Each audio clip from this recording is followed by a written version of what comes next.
Thank you very much. Let's give them a big round of applause. Our very beautiful children, please now take your seats. I'll bring you back to the stage for the anthems, okay? Asante sana. As they move from the stage, let's continue to clap for them for the fantastic performance.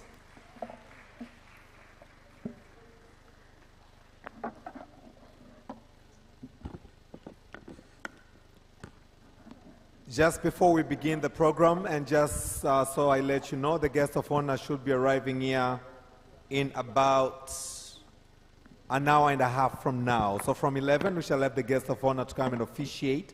But that does not mean that we're going to wait for him until he arrives. We're going to proceed with the program.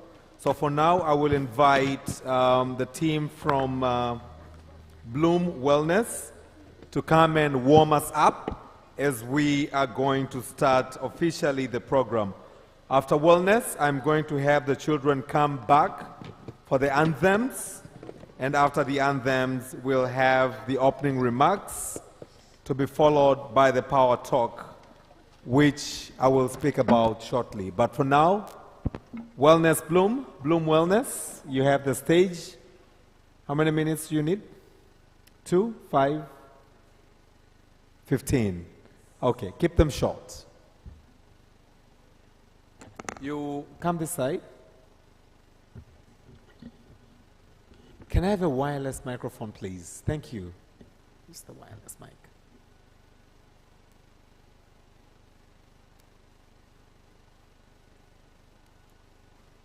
Kindly give high five to your neighbor and tell him or her it's going to be a nice day. High five to your neighbor. So it's going to be a fantastic day. I can't hear the words. Fantastic. Bloom, karibu. Habari za asubuhi. Good morning. Jina langu naitwa Sister Senga. Mimi ni yoga instructor kutokea Bloom Wellness. Please use the gadgets. For those who require Swahili English translation, please use the gadgets. If you're seated on the side and you need a gadget, please wave your hand and we'll have it moved to you. They've been put mostly on the center row. So use the gadgets now for Swahili to English translation. Okay. So, jina langu naitwa Sister Richard Yasenga. I am the yoga instructor from Bloom Wellness. Bloom Wellness tunadili na maswala ya mental wellness, financial wellness, and stress management. Leo hii niko hapa kuwaonyesha au kuwaongoza kwenye kitu ambacho kinaweza kukusaidia kumaintain msongo wako wa mawazo, to boost your mood, also to develop your focus and stay calm. So vitu ambavyo nitakwenda kufanya leo ni vitu vitatu, ambacho cha kwanza kitakuwa ni breathing exercise, short meditation, and also stretching. Yeah. So, okay, let's get started. Sit up nice and tall. So, just sit up nice and tall. If you have a pen on your hands, or if you are holding on phone, just put it on the desk, please. And just take your comfortable seat and sit up nice and tall. Okay, so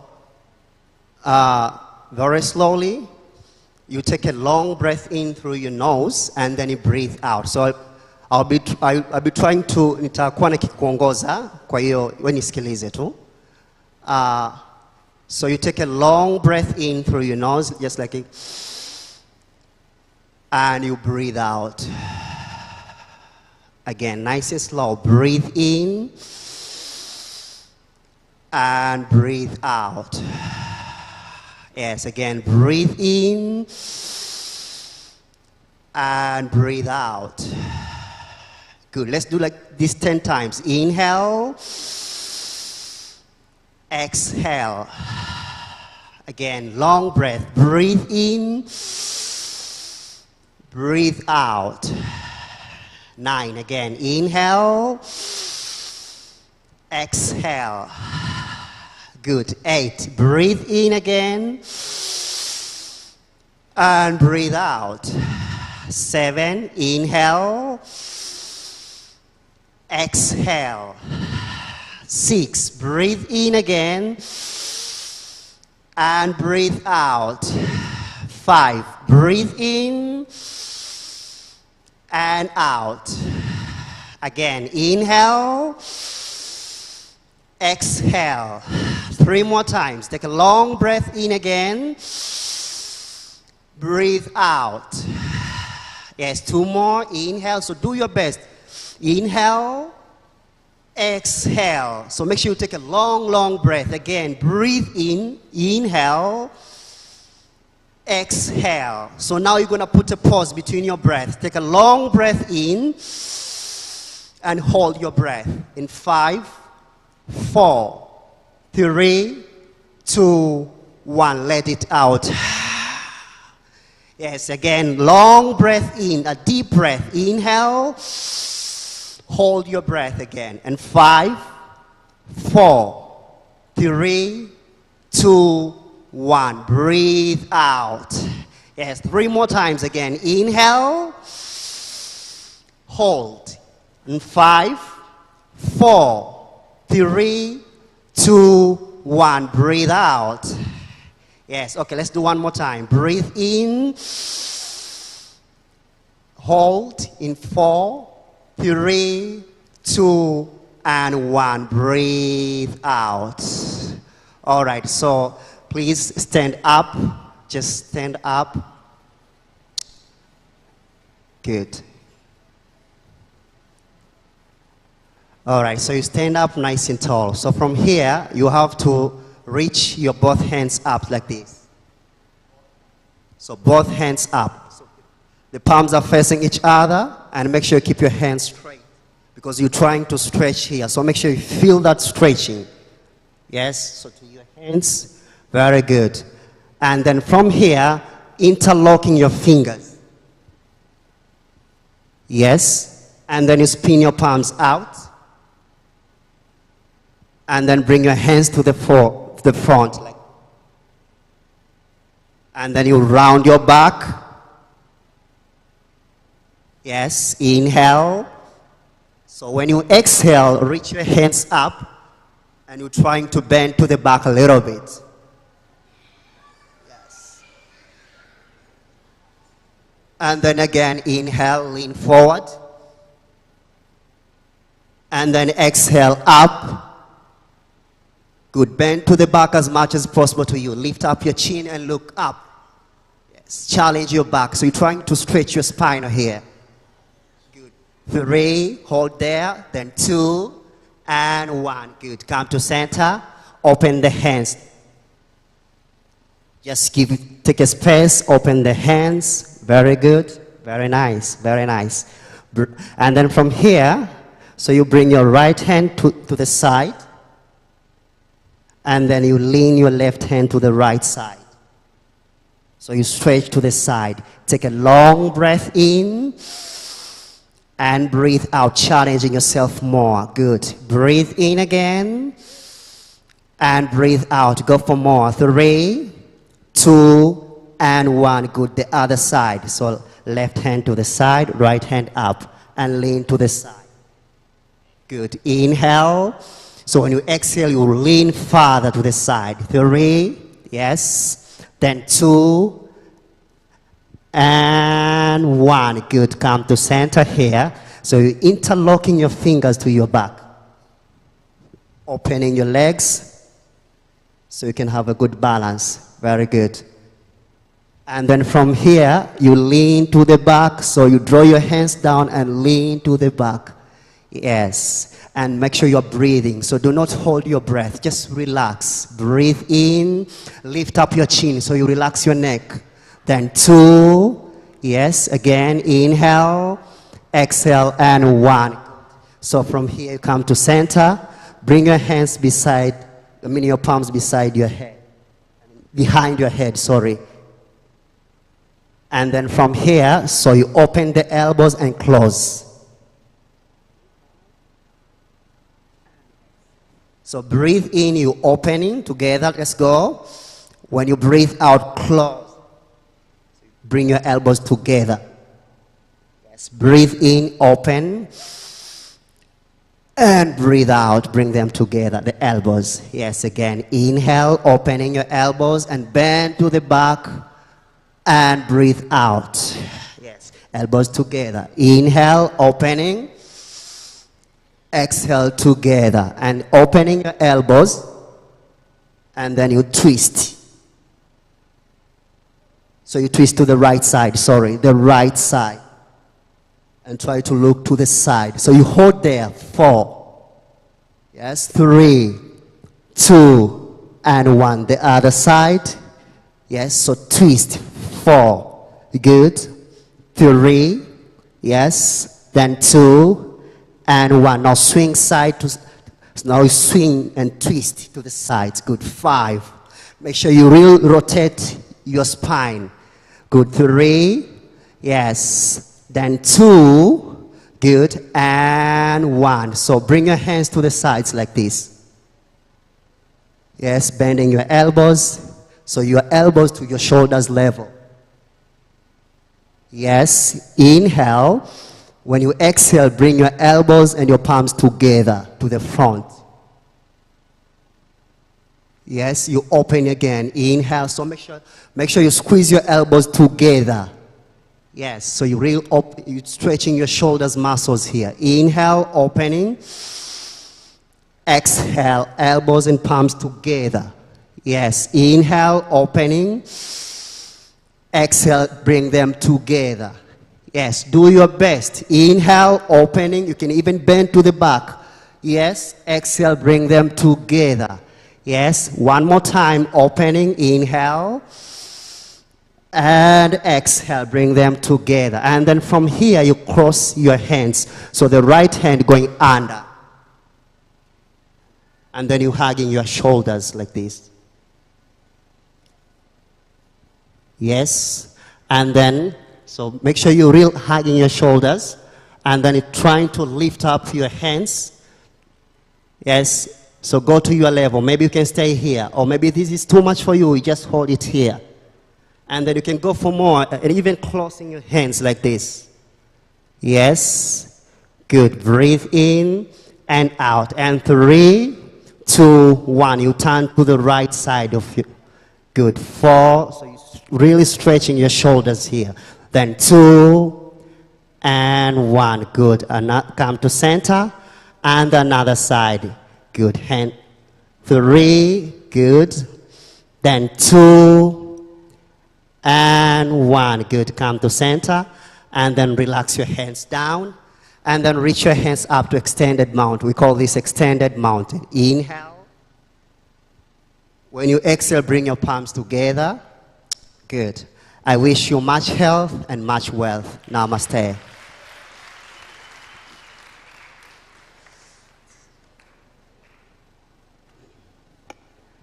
Let's give them another big round of applause. Asante Sana Bloom. I believe you are still with us. We will need this exercise, especially after lunch. Trust you me. Ladies and gentlemen, I'm now going to bring the VIPs into the room, and we shall be ushered by our fantastic children for the anthems, and then we shall proceed with the program. The guest of honor will be arriving sooner than I had announced, so the program will officially start in a couple of minutes.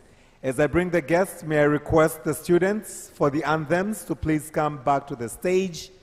DJ, naomba some background music as I bring the guests onto the room, ready, and as they come in, we shall be led by the students while we all be standing up for the anthems. Karibu.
So may I request all of us to please rise? Can we all please stand up for the anthems as we are led by these beautiful children for the anthems, the Tanzania National Anthem, and I believe the East African Anthem. I'm not sure if they're going to sing. Mwalimu, are they also going to sing the AU? Or just Africa, EAC and the Tanzanian Anthem, not the AU? Okay, so I would like to observe the fact that we are visitors coming from outside East Africa, and I respect and we respect the fact that you are here and you are able to join us. Unfortunately, we could not prepare the AU anthem, which should have been sung. Kindly bear with us. I will make sure during the 3 days we have the AU anthem sung to celebrate the African unity. But for now, the national anthem of Tanzania and that of the East African community. Let's sing with the kids. Children?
We remain standing for the East African anthem.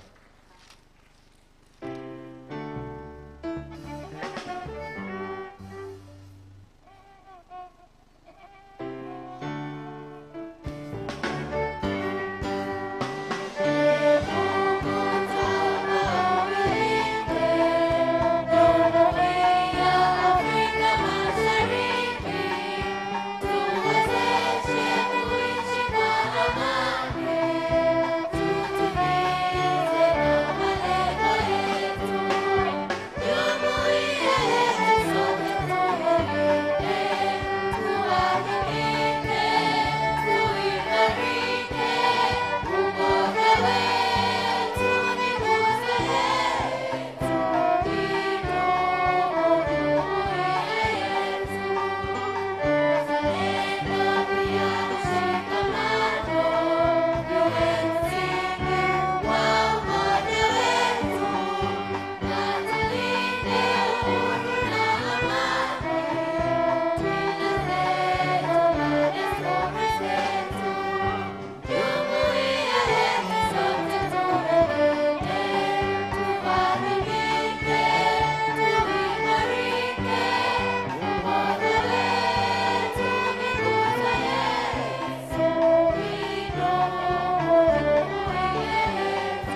Let us all clap our hands for these fantastic children. Our lovely children, please go and take your seats. Distinguished guests, kindly take your seats. Please, we all take our seats. Watoto wazuri, naomba tukaketi sasa. Nitawaleta tena baadaye. I just love the way you sing. Congratulations. Thank you very much. And thanks to the headmistress of this fantastic Jerusalem Pre and Primary School for this fantastic primary and secondary school, yeah? For this fantastic, fantastic kids. Thank you very much. Distinguished guests, ladies and gentlemen, observing the protocols of all distinguished guests present, ladies and gentlemen, I also would like to recall the presence of all our foreign delegates.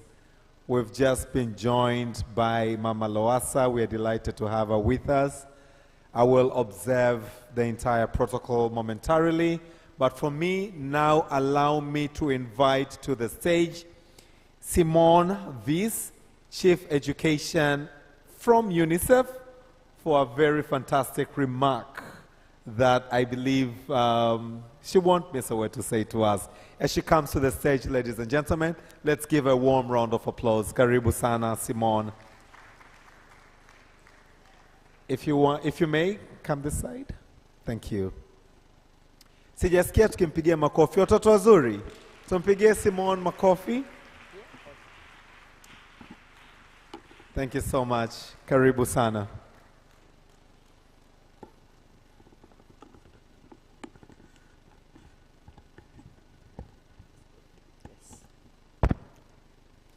Habari za asubuhi. Good morning, all. I'm so excited to be here on behalf of all the education partners on this extremely important event. Every year, as many of you know, TEMET is bringing together a lot of experience from Tanzania, from every corner in Tanzania, from every corner in the world and in Africa, to exchange learning, to learn from each other, and to grow. And that is what, at this moment, we are going to talk about. It is the leadership in education. And as we all know, whereas the teachers are the backbone of every education system, it is the leaders that move that forward, that help the education system to adjust and to changes. And we see that already starting from the preschool level and at school level. A good leader knows what is needed in the community. A good leader listens what is needed and listen to the students and is constantly aware of all the changes that needs to happen constantly in order to make sure that the learning that is provided to students is actually adapted to the needs of those students. Do we want students to leave schools only with very high academic grades? Well, we would love that, but not only. We would love students to leave schools with a whole set of skills, with a whole attitude to lifelong learning, and with the knowledge what they need to do at each and every level to make a change to their communities, to make a change to the countries that they are living in. And this is what a good teacher should be doing. Talking about leadership is, of course, more than talking about the head teachers and the teachers. It's about the governments, both at district level, at regional levels, at national levels.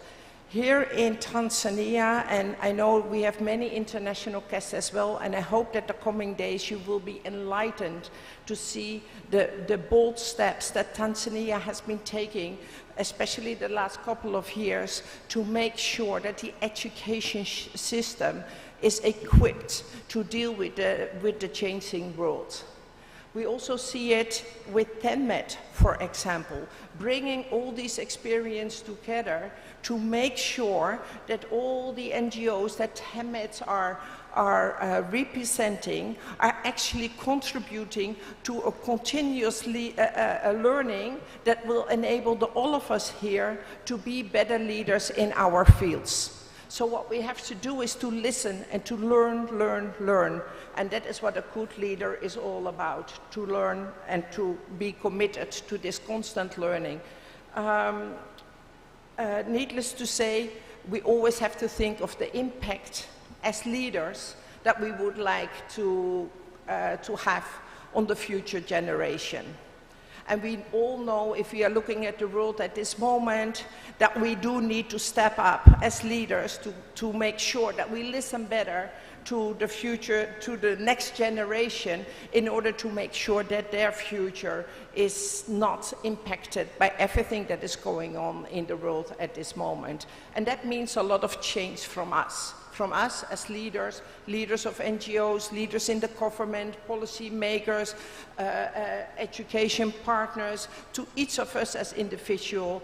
That commitment is needed in order to make sure that leadership and education together form a cycle of empowerment for the communities that we serve. In the coming session, you will hear different speakers talking about leadership and what kind of leadership and what it is that we as individuals, what we as organizations, and what we as a society can do to make sure that the future generation is served based on their needs. Thank you very much. Asante sana.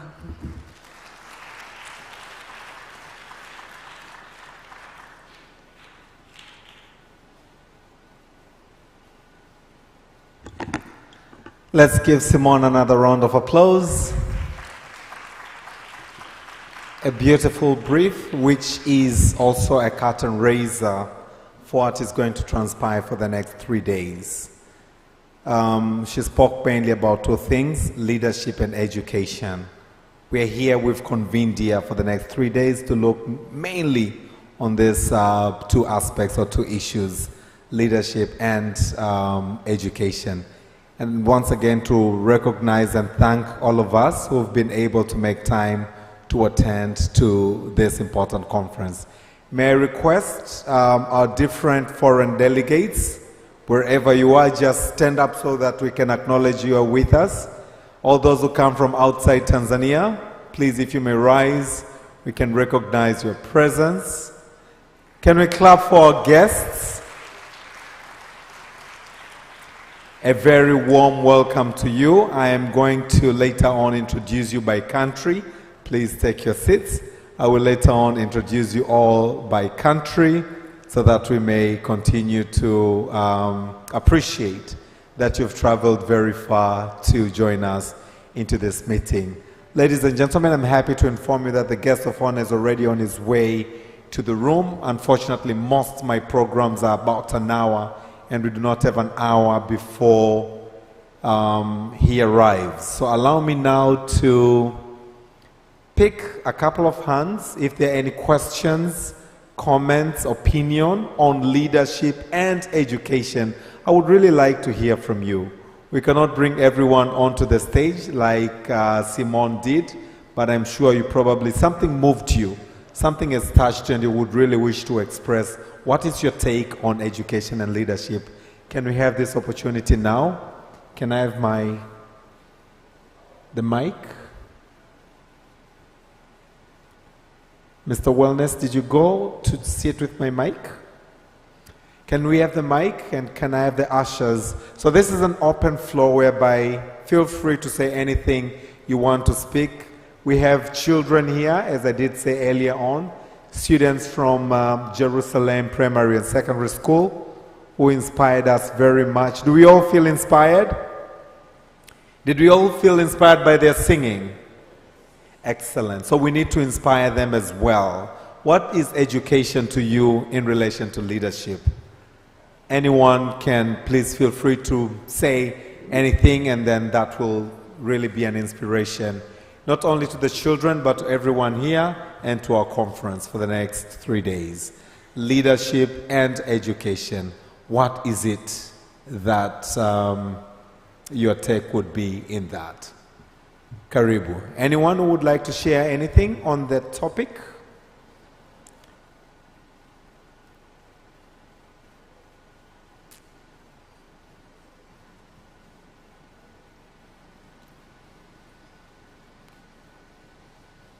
Yes, please. Karibu. And feel free if you want to speak in Kiswahili or if you want to speak in English. We take both languages in here. If you may please stand up and give us your take. Leadership and education. Thank you very much. My name is Amina Yusuf Kanyama. I'm currently a PhD candidate at the University of Dar es Salaam. Well, I want to speak about leadership. Currently, there is trending issues about life skills. So I'll connect leadership with life skills. And when we speak about life skills, we speak about the skill that a person should have, whether you are a leader or any individual, you are a child, adolescent, or a teacher, or anybody that sort. Because when we speak about life skills, we are speaking about the following. First, we are speaking about communication. So a leader should be able to communicate effectively and clearly so that he can be understood or she can be understood. And second, we speak about management skills. When we speak about management skills, we should bring together the people that we serve and ourselves so that we can achieve our goals. And third, I'm speaking about empathy. The ability to understand your employees. If you are a leader, then you must understand the people that you are dealing with an empathetic eye. That if I do this, they'll feel bad. If they do this, I'll feel bad. So you should learn to balance the impact so that you cannot harm your employees and the people that you serve. And then I'll speak about critical thinking. That is also another element in life skills. So critical thinking, what does it encompass? It encompasses the things that you have to think beyond your saving. You have to have the lifelong goals, whether it is in leadership or education. Because if we have short-term goals, sometimes we just do things and they end up miserably. We don't reach where we want to go. And then we go to creative skills, creativity. We need this in education. As a leader, you should merge the creative thinking. As a leader, when you want to lead the education system or the school or anything, you should be creative so that the children that we teach should have this creativity as well so that we can go further and do a lot in this world, because now we are dealing with technology. So if you don't have creativity, then you cannot survive in the global world where technology is so high at this time. Also, I'll speak about another skills, which is the assertiveness. The ability to say yes or no. Most of our students, you feel that they lack this. They do things out of pleasure. They do things out of influences. So sometimes you feel that leaders do things on their own interest, sometimes specialized by the society or the parent or the student. So they fail to focus on the goals because they don't know how to say yes to the things that are important and no to the things that are not important. For now, I'll end up there. There are a lot of it. I can just go on and go on. Thank you very much. Asante, let's give a round of applause. Nina Furaha, those wearing earpieces. With us is Mama Loasa, and I'm delighted that I went to school with her daughter, Pamela. And one of the famous quotes that I really like to quote was inspired by Pamela, her daughter, who once wrote, and I do not know where she quoted that one from, but she said, "Why should we refuse learning if the world continues to teach us?" Okay? So we have with us as well heads, representatives, the country representatives of UNICEF. We have with us the country representative of UNHCR, I'm sure you'll have a word on leadership because you're leading, the United Nations organizations. I'm sure everyone here would really be very keen. I know you have your presentation later on during the day. But Nomba Mike, can I have the mic at the front? At least we have the opportunity to hear before we officially start the program what it is that it takes to be a good leader and how is that linked or pinned to the education that we have as we prepare this generation for the future. All the way to the front, let's hear from the representatives of UNICEF, UNHCR. I'm sure Mama Yangu, Mama Loasa would like to say a word. Zoe, you are leading an organization. I'm sure you'll have a word to say. Karibu LK. Asante sana. Habari asubuhi. Good morning, everyone. Good morning. So wonderful to be with you again this year.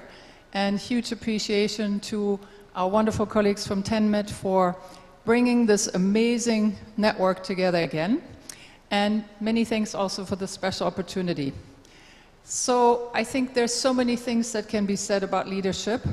And I think the previous speaker excellently highlighted a few key points, which I would subscribe to. I think one of the many important aspects that my colleague Simon also highlighted is to be a participatory leader.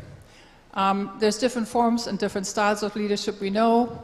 In different contexts, different of these styles might work better or less, better or not so good. But what I have found personally is it's very important, of course, to lead and lead by example and give a direction. But it's as important to have that direction informed by what one's team can contribute, what the broader stakeholders can contribute, what the partnership can contribute, and all of that keeping one's humility, right? It is unlikely or almost impossible that one person or a few leaders would know it all and would lead just with what they know themselves.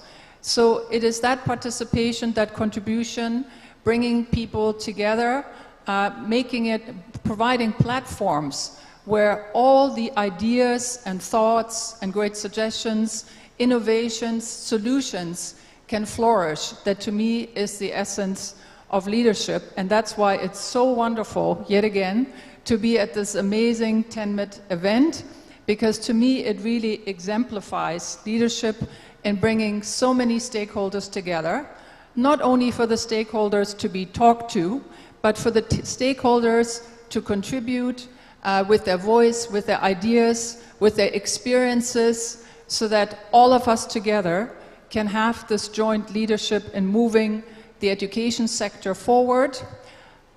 An important point for us at UNICEF, but also I could see again the way we started is we want to encourage the leadership of our children and young people. I know we're not considering them as grown-ups until they're 18, and there's a reason for that. But what we see every single day in all the work I think all of us do is how many ideas, suggestions, and solutions they bring to the table. So it is so critical for us in our leadership and all the work we do that we continue not only to listen to them, but also to make them part of the solutions. We see time and time again that children and young people, given a little bit support, bring the solutions themselves. And in Tanzania, we're blessed with having 50% of this beautiful country's population being under 18. That's half of the population that will require our continued support, but that is also the solution. So I would like to really congratulate the TENMET team for also setting that signal and again leading by example, starting with our children and our young people, and we look forward to hearing their voices and having them be part of the solution. Asante sana. Asante, let's give a big round of applause. Asante sana. As soon as we hear from also the head, the representative of the United Nations High Commissioner for Refugee, wanafunzi tuko na viongozi wetu, si ndio? Ningependa na nyinyi tuwasikie uongozi na elimu ni kitu gani, okay? Naomba mmoja wenu ajiandae aje aongee na sisi. Please proceed. Okay, good morning everybody, and thank you so much inviting us here. and I'm privileged to be here with all of you. So I work with UNHCR. UNHCR is the UN Refugee Agency. So I myself, I'm the son of a refugee. So my father and mother, they were both refugees. When India divided, so two countries created. So my parents, they moved from Indian side to Pakistan side. So today I'm here, a son of a refugee, and my mother is also here in Dar es Salaam. So I brought my mother. She's more than 80. So Is here she I'm here? living with my mother. Is The she here? leadership. Is the she here in the leadership- room? No, not in the room, in Dar es In Salaam. Dar es Salaam. Bless Yes. her. Thank you so much. So, but everybody was surprised at the airport when she was coming with me that where you are taking your mother, because it is very unusual that my other siblings, they are in Pakistan, they are allowing me to take the mother and bring her here in Dar es Salaam. So now I'm living with her. Me and my mother is at home because my children and my family is in another country. Okay, for me the leadership is the leaders bring everybody together. Nobody is left behind. So what is happening, what we really in UNHCR think, that the refugees are also the part of community. The true leadership is that the whole community to be seen as together, to bring together. So those people who are displaced from the other countries and are currently in this country, they should be the part of any kind of intervention, especially the education. Education creates very strong bonds from the very beginning. Still we know from our childhood, the children, the students, we study together. So that bond is very, very strong. Huh? In this context, for example, the refugees which are from the surrounding countries, if they are included into the national structures and the systems of education, so then you create a very, very strong bond that is lifelong, that will move from one generation to another generation. So to me, the true leadership is nobody is left behind. Absolutely. Thank you. Thank you very much. A round of applause. Beautiful take. Asante Sana. There's a lady right behind you, Reb. She's wearing a hat. Her name is Zoe. She's leading a public relations and communication organization. As young as she is, I'm sure she will have a word to say on leadership and education. Zoe, the lovely children, everyone is listening to you. We have a hand at the back. I've seen the hand. Zoe, now you can speak from there.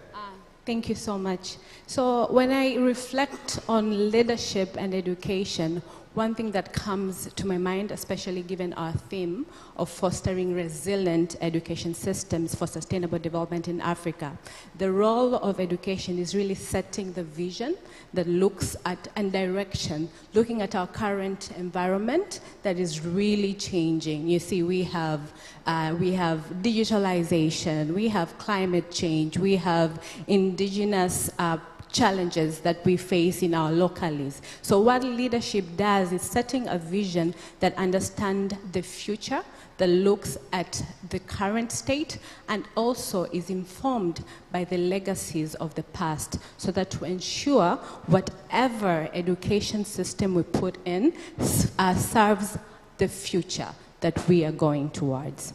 And then also another point of leadership, another role of leadership is really creating positive learning environments, whatever that looks like.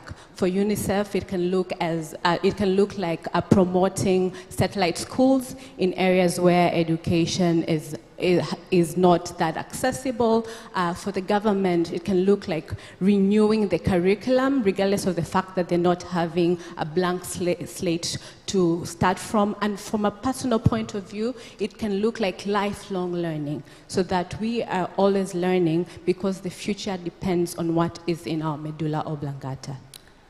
Asante Sana, Zoe, and totally you've said it very well. You know, from the first time you just breathe in as a newborn to the day you pass out, we are constantly learning.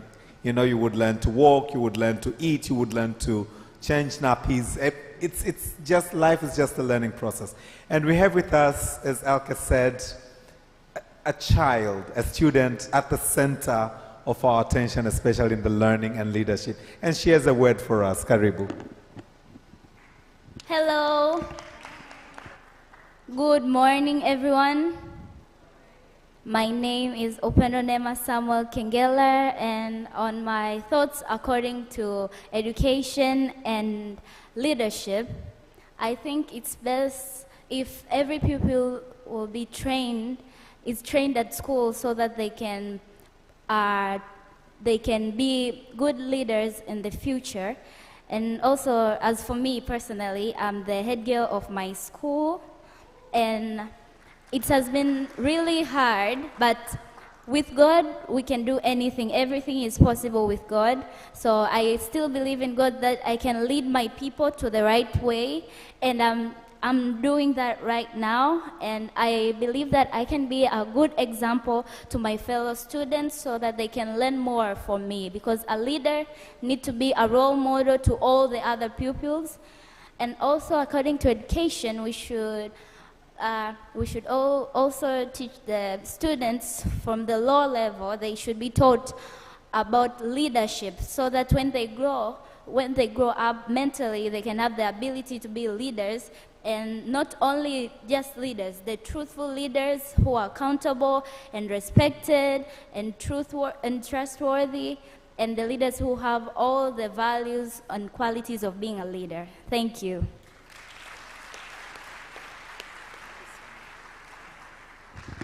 Can we give another big round of applause? I would not say she spoke as the leader, but she has demonstrated leadership. Yeah, do we all agree? And I like the fact that she said, I have to lead by example. And this is what every other speaker has spoken about, leading by example. And she's also demonstrating it, and totally, this is the future. They say if you want to know the future of any state, look at the younger generation, and I'm delighted that we have such in Tanzania and in Africa. Let's once again give a round of applause. Asante sana. There's a contribution from Karibu, and then thank you so much. Yes, my name is Ruben Chacha from Resource Development, Tanzania. I am currently coordinating the implementation of the COCREATE program in the CSO component. So, going directly to the question, leadership and education. For me, what I think it's really important to consider as a leader, one is inclusivity. You should start by asking yourself, how inclusive are you? And for this, allow me to congratulate Her Excellency, Dr. Samia Suluhu Hassan, for her outstanding leadership in the arena of education. Why? It's because years back in Tanzania, a girl child who got pregnancy was not allowed to proceed with education. But with her leadership, they are allowed to proceed with education. So when we talk about inclusivity, it's all about understanding that people do come from different backgrounds, and it's their constitutional right to get education. So as a leader, you should try to be very inclusive, making sure that no one is left behind in education. But another point is adaptability and flexibility. How adaptive are we in our education system? In several countries, you will hear young people complaining about the education system is not supporting maybe employment opportunities to young people. But in other countries, maybe they're doing good. How can we now learn from other countries who are doing good in their education system? For example, most of them will talk about China. Why don't we now go to China and learn about Chinese education system so that we can learn and adapt their ways of delivering the education, so that we solve these challenges that we encounter as a country. So allow me now to leave there, but I think inclusivity and adaptivity and the flexibility in education system are very key. But the last one, but not the least, is to be open to be creative in coming up with a creative way of delivering, for example, education system. It's not always that we have to go to the class with a piece of chalks and start writing on the blackboard so that students can get to understand us. We can think of using other creative ways. For example, maybe using arts as a way of delivering, for example, education. That way will help us to have a resilient education system in the country. Thank you so much. Asante sana, thank you very much. Let's give him a round of applause as well. There's the hand at the front as we are contemplating on what it takes to really build a resilient education system. Thank you so much for your contribution. This being an international conference, I would also like to hear our international delegates participating from outside Tanzania. What is it that we have to also learn from you? We are here to learn as the world gives us an opportunity to learn every day. Karibu. Thank you very much. My name is Harold Kirungu, coming from Tabora. To me, what I took on leadership was about bringing back what you have got. Once Mwalimu Julius Kambarage Nyerere said that education must be for the benefit of mass. Some of our citizens will have large amount of money spent on the education while others have none. And those who have received this privilege, therefore, have the duty to repay sacrifice which others have made. They're like a man who has been given all food available in a very starving village so that he takes food. If he takes food and doesn't bring back surplus back home, he is a traitor. This is to say, what you have got, you have to bring back and be used for the benefit of mass. Thank you very much. Thank you very much. I totally agree.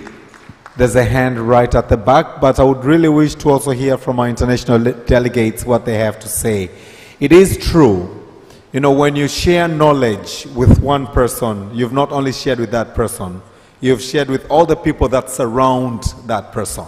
So let's continue to share everything we learn, and this is how we're going to make the world a better place. I'm going to come back to you at the back, but we have a lady at the front here. Karibu. Asante. My name is Juliet Baltazar Simba. I want to add something on that leadership. So when you talk about leadership, we're still thinking about inspiration. A leader should be able to inspire his or her subordinate to take their goals or their tasks so as to reach the common goals of the organization. Also, a leader should be or should have vision, should have the long neck to see far and communicate that vision to his or her subordinate so as to reach their common goals. Also, a leader should be collaborative.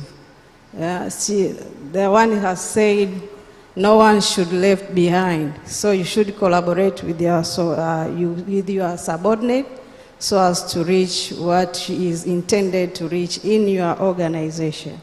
Also, a leader should be resilient. They should be able to tolerate in any circumstance happen. So that's all. Thank you. Thank you very much. You've reminded me of what the long form. Just go all the way to the back. There's another lady behind the screen. Of what we abbreviate team for, together each achieves more. So the more we collaborate, the more we work together, the better it is as we advance leadership and education. Karibu san. Asante sana. My name is Paulina Sumayani. I'm from Longido, an organization called Tembo, Tanzania Education and Microbusiness Opportunity. And to me, the idea of a leader and education, a good leader should be ready to show the way, not to dictate. So a good leader should be also ready to give a room for new ideas and not to perceive or to see them as threats. And this can apply for both people who are working in organizations, policymakers, teachers in schools. Students also have good ideas. They have ideas to give for learning. So leaders should be ready to learn. Even the kids in school have ideas or constructive ideas. So we should not we should not always take them for granted. We should accept and learn from them. Also, a good leader should allow a two-way learning process. So a good leader should learn from the subordinates, and also, as likewise, the teachers also can learn from students. So a good leader also should unite, should be there to unite the people. Being subordinates, being students in schools, a good leader should be there to unite or show the good way of uniting them, and not always think that he or she is the one who can say, or the final say, or the one who knows everything. A leader should also be there, be humble and ready to learn. So thank you very much. Totally, I agree with you. A leader is the one who is also very ready and able to learn, but brings people together, their hands at the back. Let's start with the gentleman with the hand on the head. Leader unites people together. And we have, I think, another student who wants to speak. Yes, we are leaving no one behind. Please proceed. Yeah, go ahead. Good morning, everyone. Good morning on behalf of everyone. Okay, thank you. My name is Helen Anton Josie. I'm a Form 3 student from Zasa Secondary School. Please allow me to use my own language, Swahili. So please put on your gadgets. She's going to give us an oration in Swahili. You may proceed. Mimi nitaomba nizungumzie katika swala zima la uongozi. Tunapozungumzia kiongozi, ni mtu ambaye ana uwezo wa kuwaongoza watu wengine. Na nafikiri kila mtu anafahamu tunahitaji viongozi bora katika nchi yetu. Tunahitaji viongozi ambao watatenda haki katika kila mtu. Lakini swala zima la uongozi linaanzia chini kabisa. Ninaamini hapa tuliopo kuna wazazi, kuna wakina baba, kuna wakina mama. Ili sisi watoto ambao tunaonekana watoto sasa hivi ambao tutakuja kuwa taifa la kesho, inabidi tupate malezi bora ili tuweze kuja kuwa viongozi bora. Ni swala gumu sana kwa sasa hivi mtoto alelewe katika mazingira magumu, apitie mateso, apitie manyanyaso, alelewe katika shida. Yani kupigwa, ni kutukanwa, kufanyiwa tortures za kila namna, alafu baadaye huyu mtoto akaja akakua, akaja kuwa kiongozi, aongoze watu wake kwa namna nzuri. Ni swala gumu. Atapita mule ambamo alilelewa yeye. So sisi kama wazazi na walezi tulioko mahali hapa, inabidi tulee watoto wetu vizuri, mtulee sisi vizuri ili tuweze kuja kuwa taifa bora la kesho. Waswahili wanasema hata mbuyu ulianza kama mchicha. Sisi ni michicha ya leo, lakini tutakuja kuwa mibuyu mikubwa baadaye, lakini kama tutapewa malezi mazuri. Thank you. Thank you very much for that invaluable contribution. Beautiful. There's another hand at the front. We need to really bring our children up very well because they're now like spinach, but before we know it, they're going to be as giant as baobab trees. Asante sana for your contribution. Please, karibu. Asante. Good morning, ladies and gentlemen. Good morning. The young girl motivated me to speak. Beautiful. My name is Angelina Bejura. I'm here representing TAWOSCO. TAWOSCO stands for Tanzanian Association for Women Owners of Schools and Colleges. Wow. So I am a school owner. We talk about leadership and leading pupils and students. From what she spoke, it took me back to where I live, what I do every day, leading teachers and pupils. Let's go back and see how we prepare these leaders, how we prepare teachers. To me, our education system, when I say our in Tanzania, to my opinion, is not sustainable. And this is because what I think is a vicious circle. Somewhere sometime we went wrong.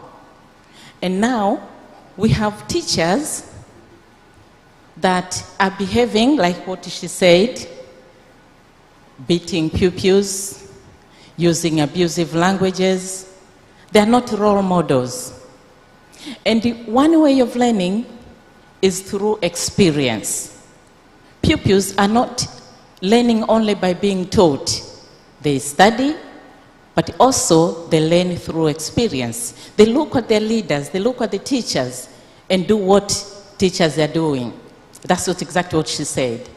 So now we must go back and see how do we prepare our pupils. How do we prepare our pupils? Because what we're doing now, I'm going back to Vicious Circle, is that this child who is brought up through corporal punishment and being abused is going to be a professor and then prepare teachers coming to teach. So those teachers have to behave like their professors, and then we go around, and I guess this is where we are in Tanzania. So my point is, let's look at the way we prepare our teachers. Thank you, and have a good morning. Thank you very much. It is truly indeed, and I would like to reiterate from what you're saying, what Madam President Samia recently asked. You spend more than 10 years or 15 years with a student in school, and then what we see as children or students, graduates who cannot do anything.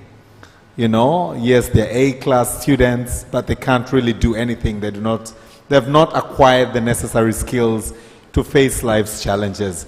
Thank you. Please, let's proceed with that. Their hands, a couple of hands there. Number one, Mike. Preparation of the students, preparation of the teachers, the skills that we require and acquire are very essential to today's world. Karibu. Asante. Thank you.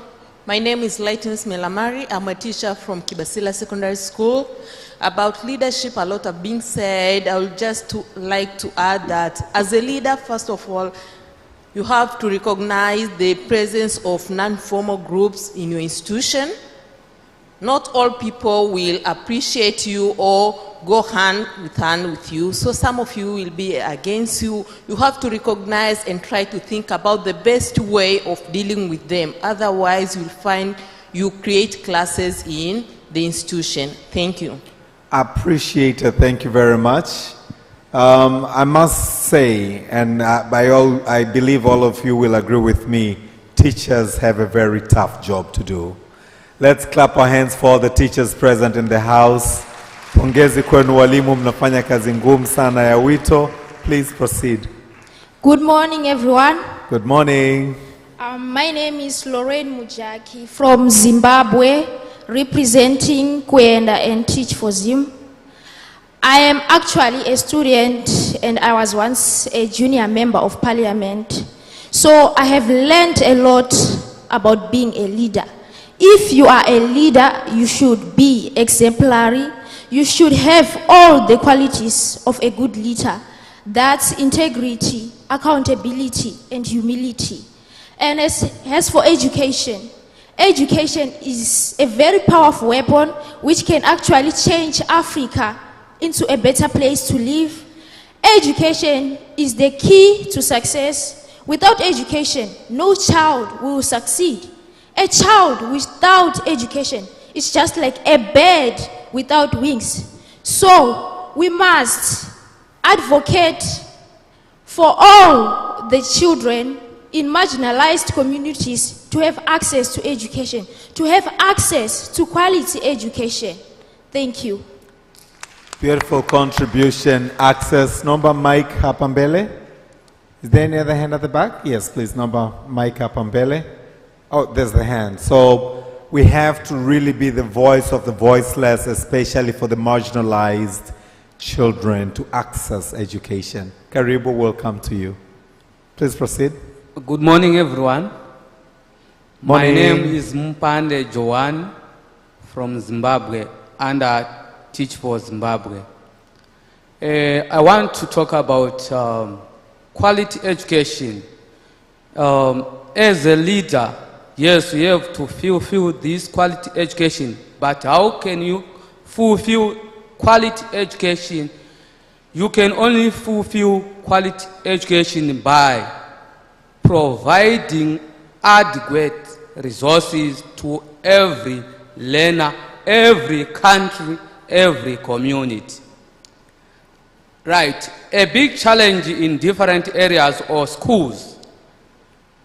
Learners are there, teachers are there, but there are no adequate resources for learners to pass or to get quality education. Adequate resources such as infrastructure, books, ICT, school fees, and other resources. The government and other NGOs such as Comfort, UNICEF should unite and provide these resources to every learner. And I heard someone expagorate about no one should be left behind. And someone talked about inclusivity. How can we need to provide those resources to everyone, even people in rural areas or in marginalized districts. Thank you. Absolutely. You know, we are guided by the theme, the 4th International Quality Education Conference, and you cannot attain the quality of education if the resources are scarce.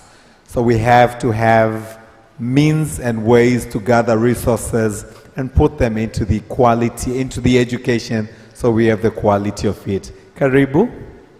Morning, everyone. Good morning. Thank you for this opportunity. For me standing here, it's a very big, surprising thing which I've never had.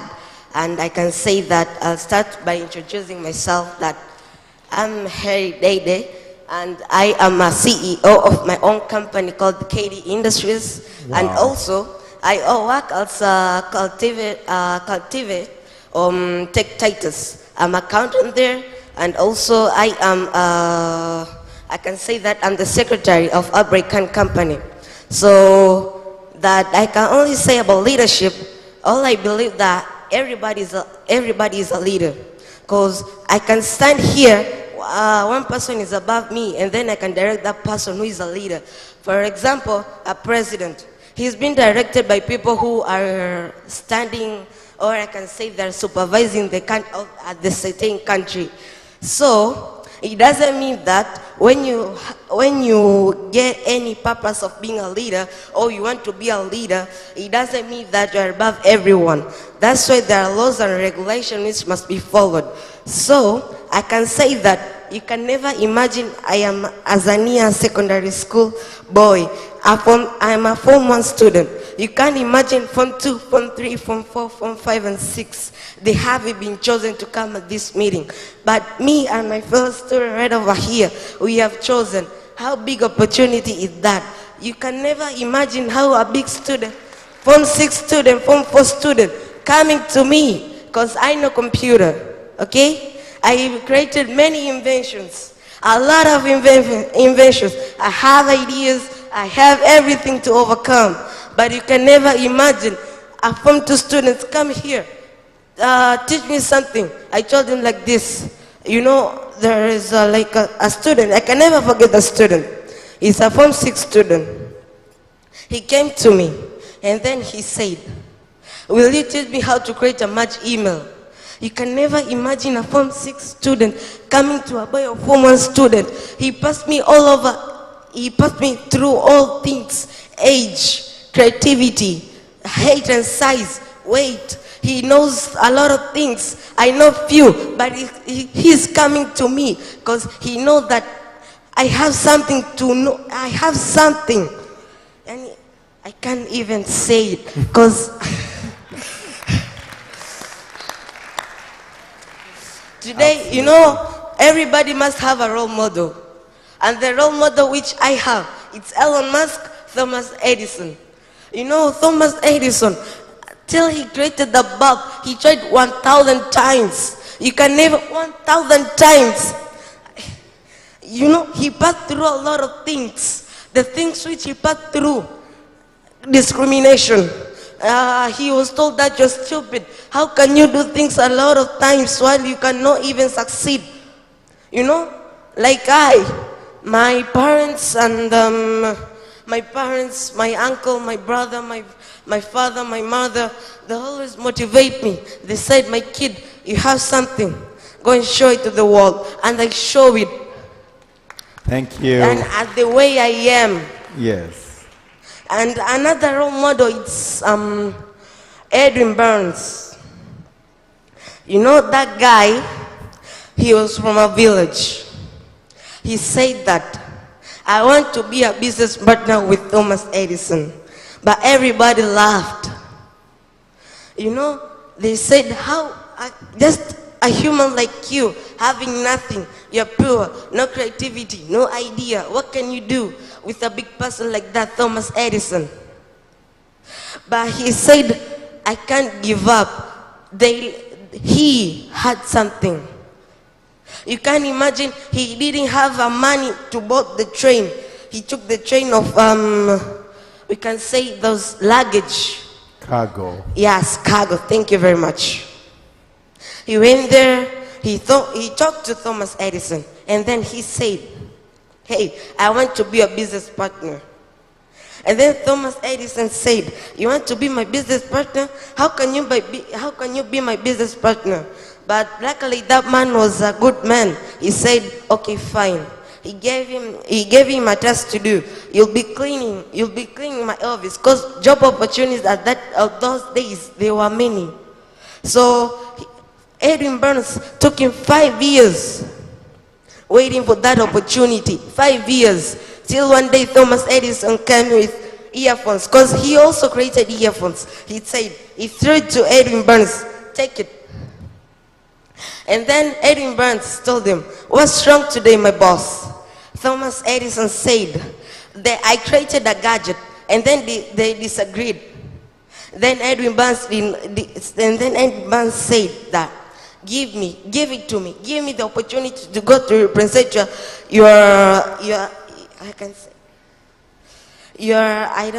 earphones, I can say. And then he started thinking, how can I tell the world that this is the creation of mine, this is my creation? And then he started calling people, hey, come. And then he told them the advantages of an earphone and everything. All the qualities and the advantages. I don't know what should they do. Even the gadgets which the people they are wearing right now in order for translation. He created them. So I don't want to waste time, but it's a long story. So thank you very much. Trust me, young man, you are not wasting anyone's time, and we are all obliged to listen to the future leaders that we have in the house. So thank you very much for your contribution. Those of us who do not read books have gained a lot from your narration, Asante-san. Karibu. Thank you very much. My name is Nicodemus Shauri. I'm the Executive Director of Maarifa Ufunguo, based in Arusha, one of the founding members of this wonderful network that has brought us here. And the organization that housed the network for 4 years before it moved to Dar es Salaam. Many people have contributed regarding a good leader. But I would like to build my point by giving an example from the Bible of one leader whom I called as the greatest leader, Moses. Moses was leading the children of Israel to the promised land. And we see him struggling, trying to do everything. But we find his father-in-law coming and advising him that if he continued that way, he would not achieve his goals. Instead, he is going to die. So we see Moses listening to his father-in-law and acting upon that. So one thing I can say about a leader is somebody who is not arrogant, but is somebody who is humble, who can take advice from other people. But also a leader is someone with a passion about what they want to do in life, or passion towards the vision. Because we see Moses had a passion, and we also see Moses was somebody with empathy. When God wanted to destroy the children of Israel, he interceded for the children of Israel. He acted like an advocate. But there was time when also God wanted to destroy the children of Israel. He said, instead of destroying these people, you better destroy me. So what we see as one of the qualities of a leader is a leader who can sacrifice for others. And in the end, what we can also learn from Moses is that after receiving a piece of advice from his father-in-law, he agreed to share power with the people. And finally, when they succeeded, he did not credit for himself, but instead, he promoted others to help him, and so it was easy for him to lead the children of Israel to the promised land. So, one thing I think I want to conclude with is, a leader is someone who will not take credit for the achievements, but he will always put his people at the front, because a leader, nobody can achieve a goal himself without involving others. Thank you, Mr. Facilitator. Asante sana. We do not take credits as leaders because our role is to lead. Please bring the mic to the front, or there's a hand at the back. Please bring the mic to the front, all the way to the front. We do not take credit as leaders because our role is to lead, and many other people behind us on the side are the ones shaping us to being what we are. Imagining a footballer, a striker without a goalie and midfielder and everyone, they would not be able to stand a match. Please, there's another beautiful young lady to inspire us this morning. Karibu sana. Hi everyone. Good morning. Kwa majina naitwa Somza Moyoni, natokea shule ya msingi Mizimbini iliyopo Kigamboni. Please hold. Let's have our gadgets. She's speaking in Kiswahili. Karibu. Nitaanza kwa maana ya elimu. Elimu ni yale mafunzo ya kitu fulani anayopewa mtu, na uongozi ni ni mamlaka anayopewa mtu kuongoza wenzie kufikia malengo fulani. Asa haiwezekani ukawa kiongozi bila kupitia kwenye elimu. Lazima upitie kwenye elimu ndio ukawe kiongozi. Nitaanza kwa wazazi. Wapo wazazi ambao hawasapoti watoto wao katika elimu. Alafu anaanza kujigamba, mwanangu atakuwa pilot, mwanangu atakuwa rubani. Haiwezekani, kwa sababu lazima umsapoti mwanao katika elimu ndipo aje afikie kazi nzuri. Na kuna wale wanafunzi ambao wanasapotiwa na wazazi wao kwa kila kitu, lakini wao hawajisapoti wenyewe. Unapewa kila kitu, mavazi ya shule, begi, sare, kila kitu, lakini wewe ufiki shule unaishia njiani. Alafu muda kurudi shule unarudi kama kawaida, unamwambia mama nimetoka shuleni, na mzazi naye hakufuatilii, naye anaacha, anajua mwanangu kafika shuleni, kasoma, karudi, lakini hujasoma. Alafu unasema ndoto yangu nataka nije kuwa sijui rubani, nataka nije kuwa pilot. Hauwezi ukaa bila kupitia elimu. Lazima uwe na elimu ndipo uje kuwa kiongozi. Kwa hiyo pointi yangu, ninaomba tujisapoti wenyewe wanafunzi. So unasapotiwa lakini wewe ujisapoti. Nilikuwa ninaomba ujisapoti wewe mwanafunzi. Asanteni sana. Asante. May I request all the students in here to clap for our colleague. All the students in here, please clap for our colleagues. Asante sana. It is essential. Education is an investment, okay? So there are people who trust and they want the best for you. You also need to give that back. Sawa watoto wazuri? Wazazi wetu wanatupeleka shule nzuri, wanatusupport tuende shule, na sisi basi tujitahidi kusoma kwa bidii, si ndio? Fantastic. Karibu. Yes. Hello, good morning. Good morning. My name is Clara. I'm from Ghana. I work for Comfort Ghana. So today, I want to look at two key things. A leader is someone who is also transformational. If I say this, I mean that that leader has a shared vision, and this vision is contributed by all to make sure that there is that outcome that he's looking for. In the age of digital technology, a good leader should be flexible and adaptable. A good leader should make provision for access to online resources for the children and for teachers. Teacher development is very key in improving education outcomes. And my heart goes to a leader who has an inclusive policy, particularly focusing on children with special needs, making sure that this segment of society is part of the education system and really realize the outcomes of education. Thank you. Absolutely, all the way from Ghana. Asante sana for that valuable contribution to the team. Please come all the way to the front. We'll come back to the back. There's the hand of this gentleman, the first gentleman there. And let's see if all the points have been exhausted. And then there's a guy this side. Eh? Thank you very much. My name is Elvis Chitsungo from Zimbabwe. And I've been inspired by the guys over there from Teach for Zimbabwe. Yeah, we are speaking of a very important topic here, which I think is a function that emerges at every level in a school setup, from the teachers to the principals, not forgetting, of course, the superintendents. And I believe that this is really important because it creates a safe learning environment for the children or for the students.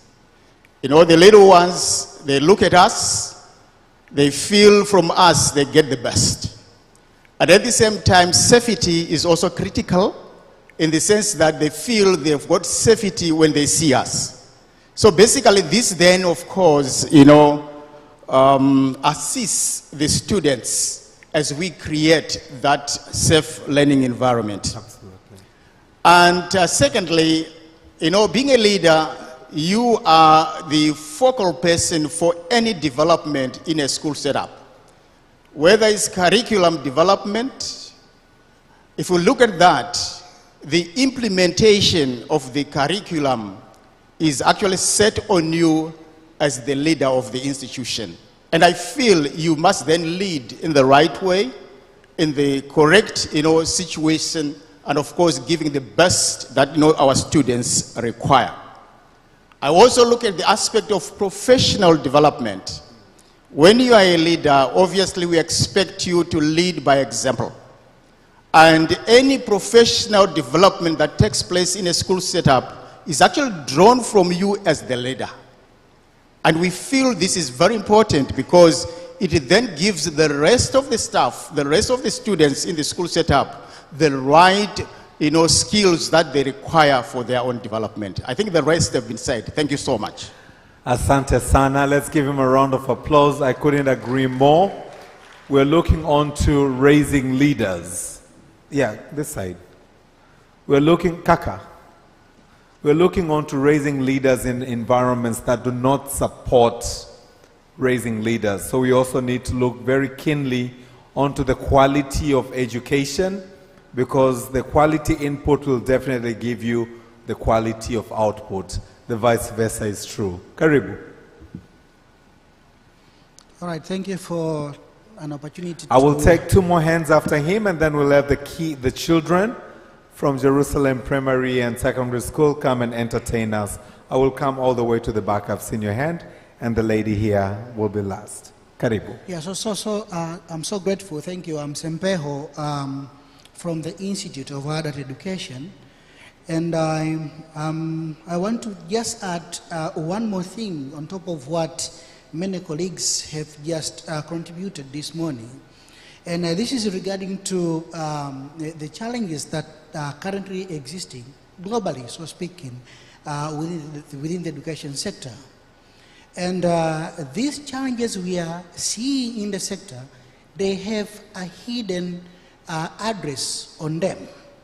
And this address is to whom it may concern. So you have all these challenges, which requires as a sector to have a resilience on tackling them. But if you look at them, the address is to whom it may concern. And this is how we grew up when we are young one in schools, where when we are asked to write essays, trying to address the challenges we are facing. And in all of these essays, we used to write, the government should do 1, 2, 3, 4. And then we grew up until we are in the position we are in, but still the challenges are addressing to whom it may concern. So what leadership is all about is now taking steps now to say, it's me now, with the potentials, with the talents, and with the gift to address this particular challenge.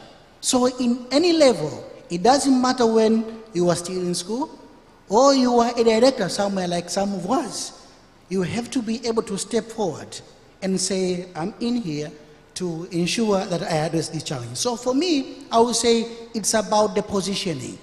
Whether we are able to locate ourselves within the complex system and say, in this situation, here is my position where I can locate myself in and contribute to a solution with regard to the challenge. So whether we are students, they are seated up there, or we are, some of us which we can call ourselves leaders, leader is any person now who will say, I have seen the challenge and I remove the address. It is not to whom it may concern. I have a stake. There is something I can contribute for my country and for my continent.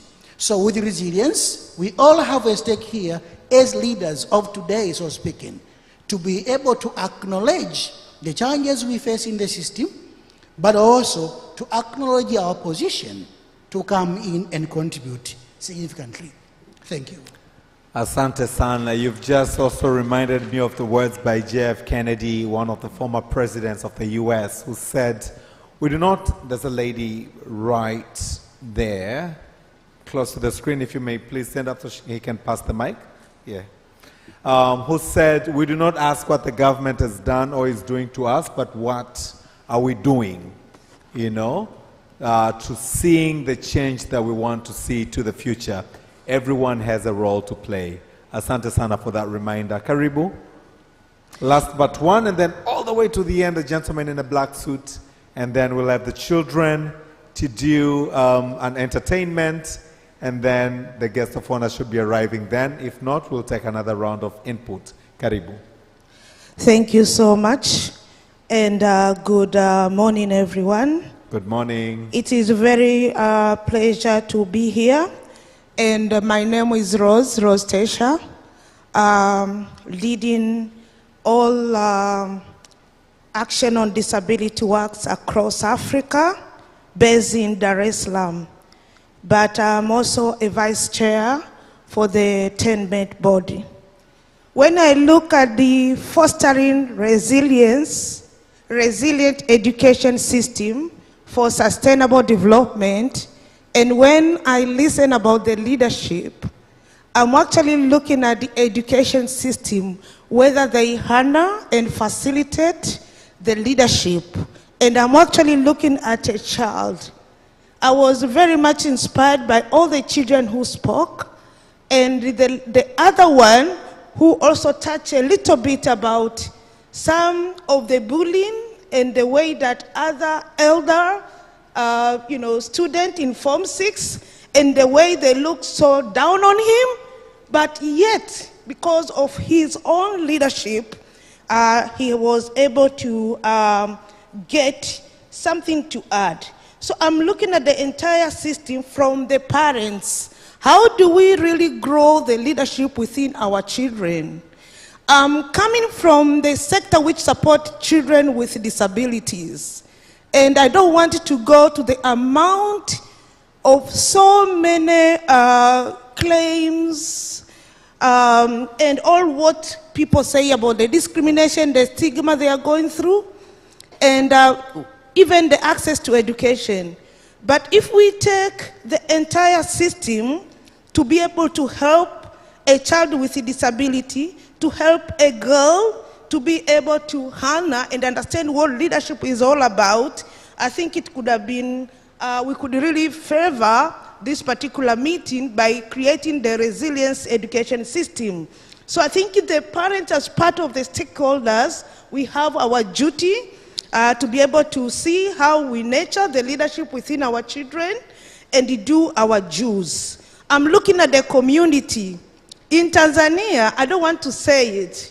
We know. Nowadays, it's really difficult even to take a child or ask a child to go to a shop because she might not return back. So you could see that even the community in the past, they used to protect our children. But nowadays, where is the community? Do we really grow the leadership?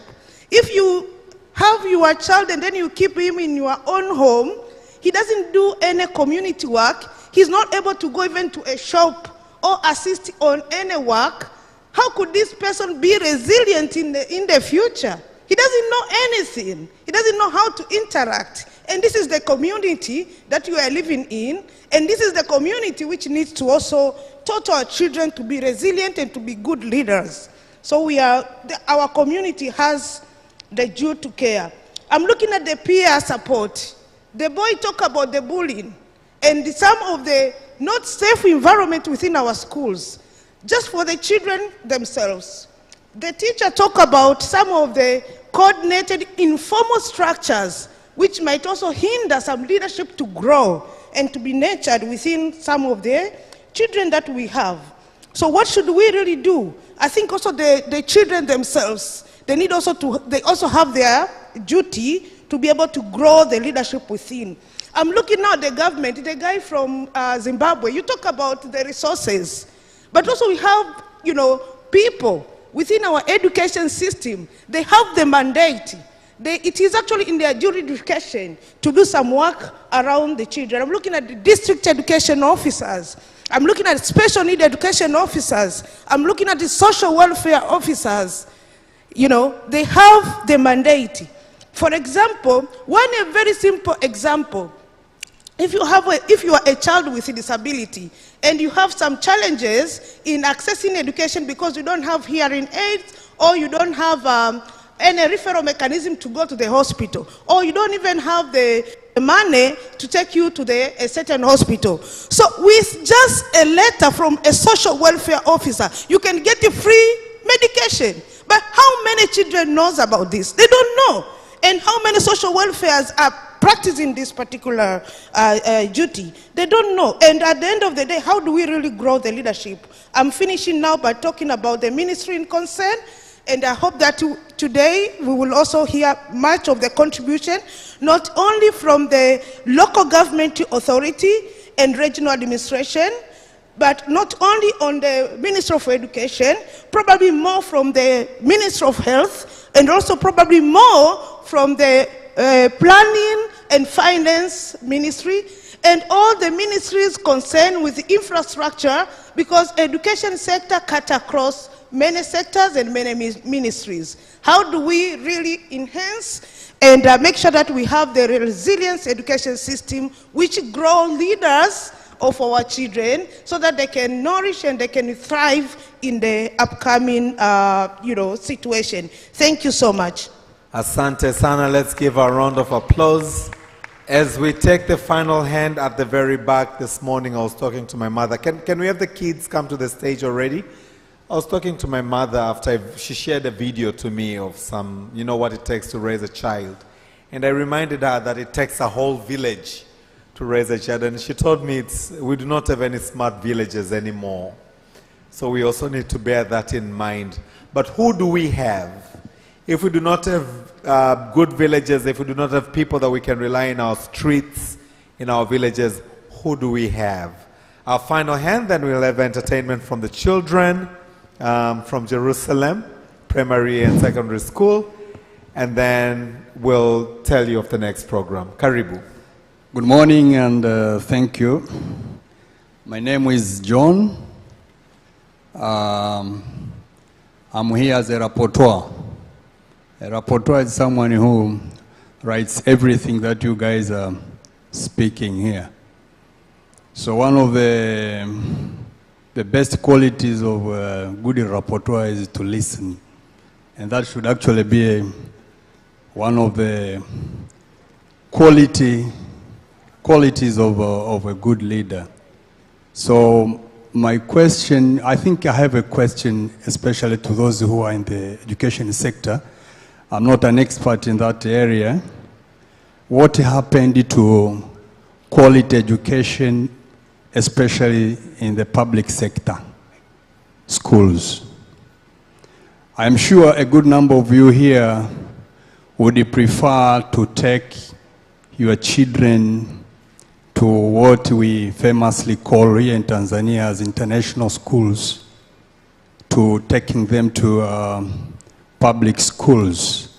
So I hope in the upcoming sessions and discussions, we are going to have a thorough discussion about what happened to our public schools.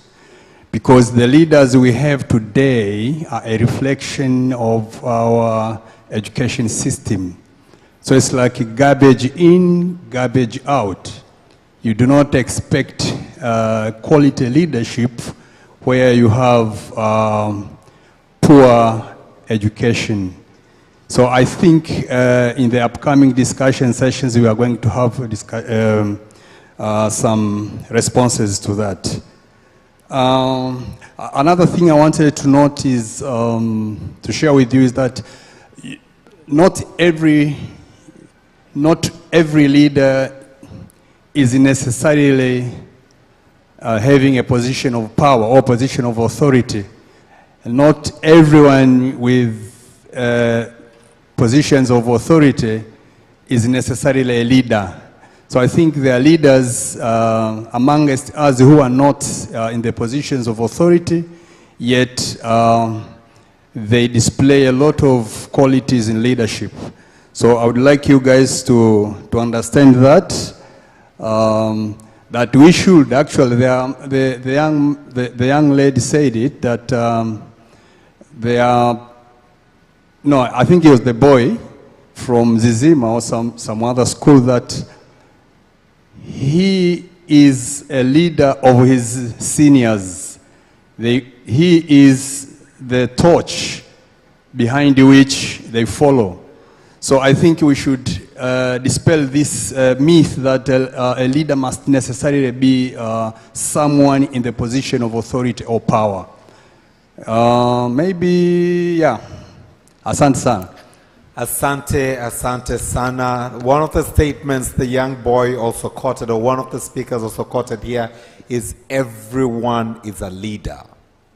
You know, there are some of us who tend to hide and run and hide and take shelter. But again, leadership cannot be hidden. You will just, you know, there's that light of a leader that just comes out of you. But what is really important is that demonstration. A colleague from Zimbabwe spoke of the three traits. I remember humility, I remember accountability, I can't remember the third one. But these are traits, these are the characteristics that we see when we really call leaders. So ladies and gentlemen, let's take a quick break and be entertained by our wonderful children we have in the house, and then we'll take it from here. Karibuni wanafunzi, naomba tuendelee na burudani fupi.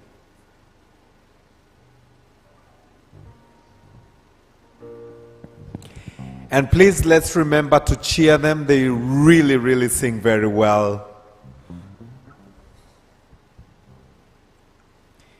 Especially when I look the first three at the very front row and I'm like, wow.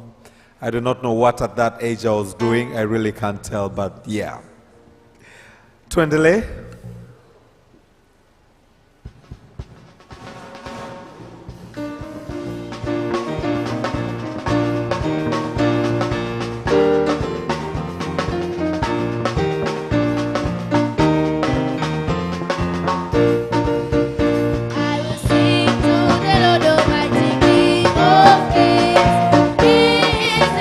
Glory, mighty one, wonders of the universe, in this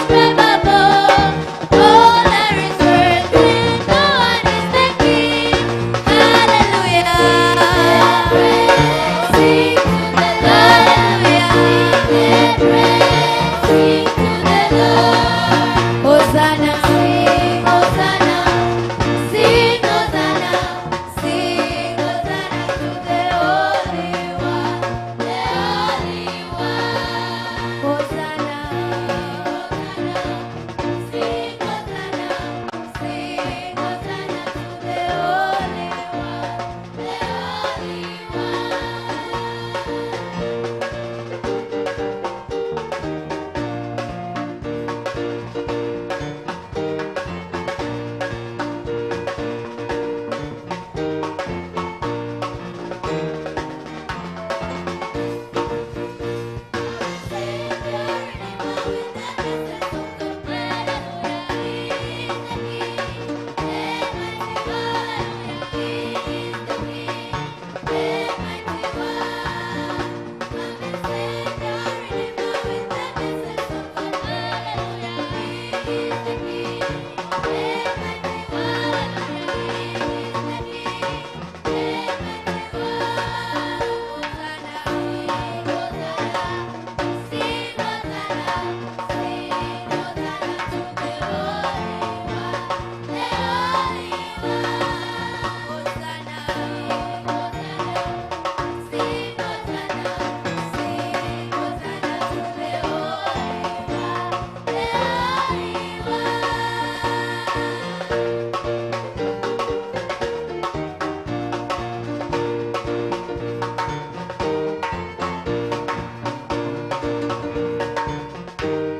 A big round of applause to our children. Thank you very much.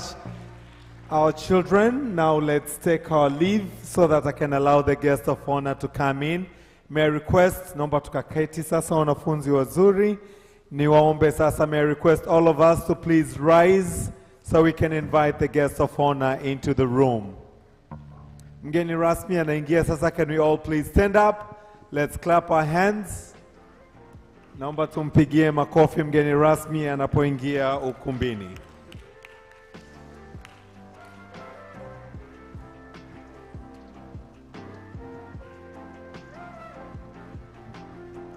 Asanteni sana watoto wazuri, nyimbo zilikuwa nzuri sana.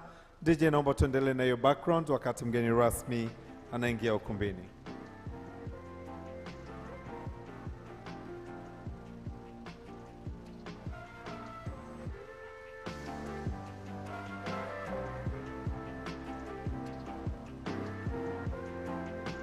Let's clap our hands for the guest of honor.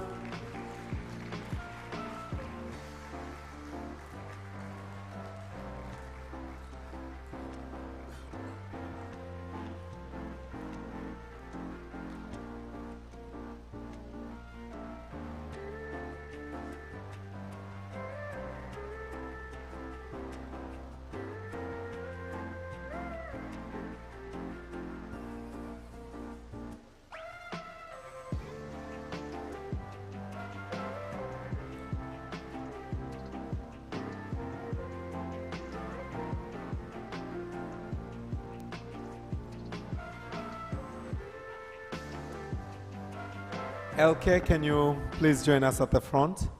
Asante, distinguished guests, kindly take your seats.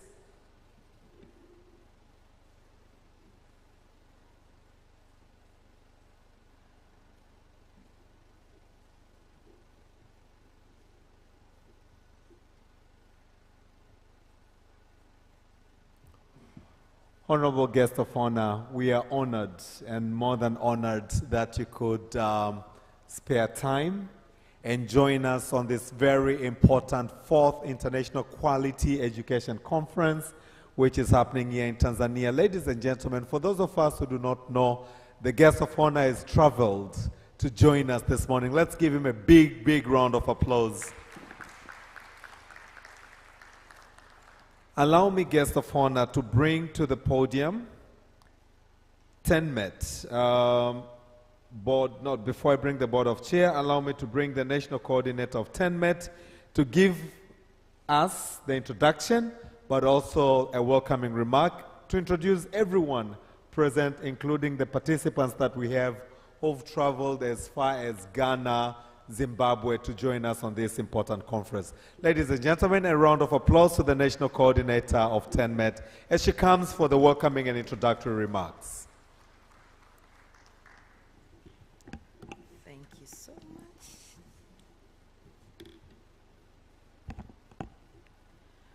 Honorable Mohamed Mchengerwa, Minister, President Office, Regional Administration and Local Government. Honorable Dennis Londo, Deputy Minister of Foreign Affairs and East African Cooperation. Members of Parliament from Tanzania and Zimbabwe. UNICEF Country Representative, Districts Commissioner from Ilala, Mr. Edward Mpogolo, a representative from National Education Coalition across the continents, representative from Global Campaign for Education, GCE, UNHCR representative, Mr.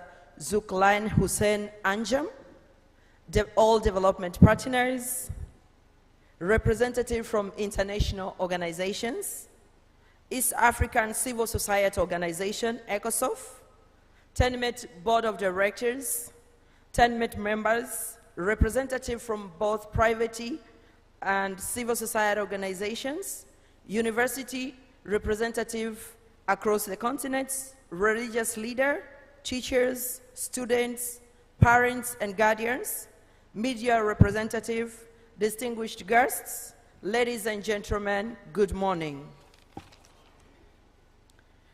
I want to begin by expressing my heartfelt gratitude to each one of you for being here today. Your presence is a testament to our shared commitments and advancing education in the region, and it's truly an honor to welcome you all today. I would like to take this moment in a very special way to acknowledge the tireless efforts and dedication of our steering committee in this event.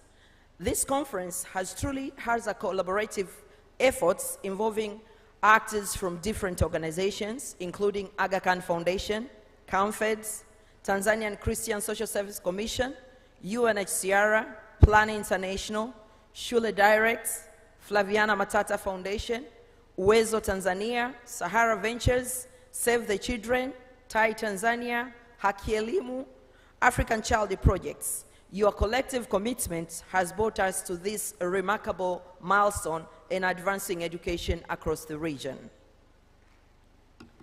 I also want to extend my deepest appreciation to our generous partners whose kind and financial support has indispensable in making this conference a reality. A heart thanks to you, Global Partnership for Education, Oxfam Denmark, Malala Funds, Echidna Giving, Aga Khan Foundation, UNICEF Tanzania, CAMFED, Plan International, Msichana Initiatives, Educate, Pestalos, We World, World Vision, Haki Elimu, Flaviana Matata Foundation, Christian Social Services Commission, BRAC Maendeleo, Save the Children, UNHCR, and NMB Bank. Asante sana to all of you. It is through this collaboration that we can drive a meaningful and lasting education impacts in our region.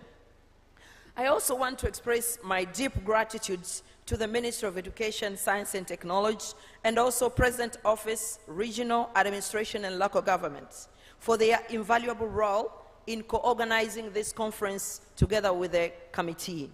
Your support has been instrumental in bringing us together in this important space. A special thanks goes to the Minister of Foreign Affairs for ensuring smooth arrival of our participants, all our international participants. Your efforts in ensuring a comfort stay of our visitor has made a world of difference, and we are truly grateful for your commitment of fostering international collaboration. Thank you so much. To all our participants, speakers, moderators, representatives from the Ministry of Education in Zambia and Zimbabwe, Global Campaign for Education, GCE, development partners, national education coalitions, EOL partners, university, Tanzanian Teacher Trading Union, students, CSOs, CAMFED representative from Ghana, Malawi, Zambia, Cameroon, Kenya, Uganda, Rwanda, and Tanzania, as well as Aga Khan Foundation representative from UK and USA. Thank you for joining us today, and a warm welcome to Tanzania, Dar es Salaam. In a very special way, I would like to appreciate all of our partners, Echidna Giving, Malala Foundation, and the Oxfam Denmark. Your partnership has been crucial in driving the education advocacy agenda forward. Together, we'll continue to make a significant impact on education across the continent. Over the next few days, we will engage in meaningful and insightful discussion, exchange innovative ideas, and explore new strategies to improve the quality of education across the globe. Let us embrace this opportunity to learn from each other, share our experience, and inspire each other to take action. I just want to say a warm welcome to Tanzania, and thank you once again, and looking forward to making this conference not only a memorable, but also a productive for all of us. Good morning once again, and thank you.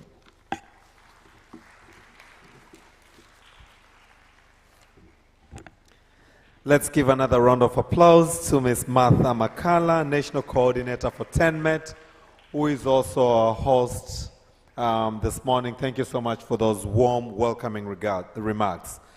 Guest of honor, Honorable Muhammad Mchengera, who is the Minister in the President's Office, Regional Administration and Local Government.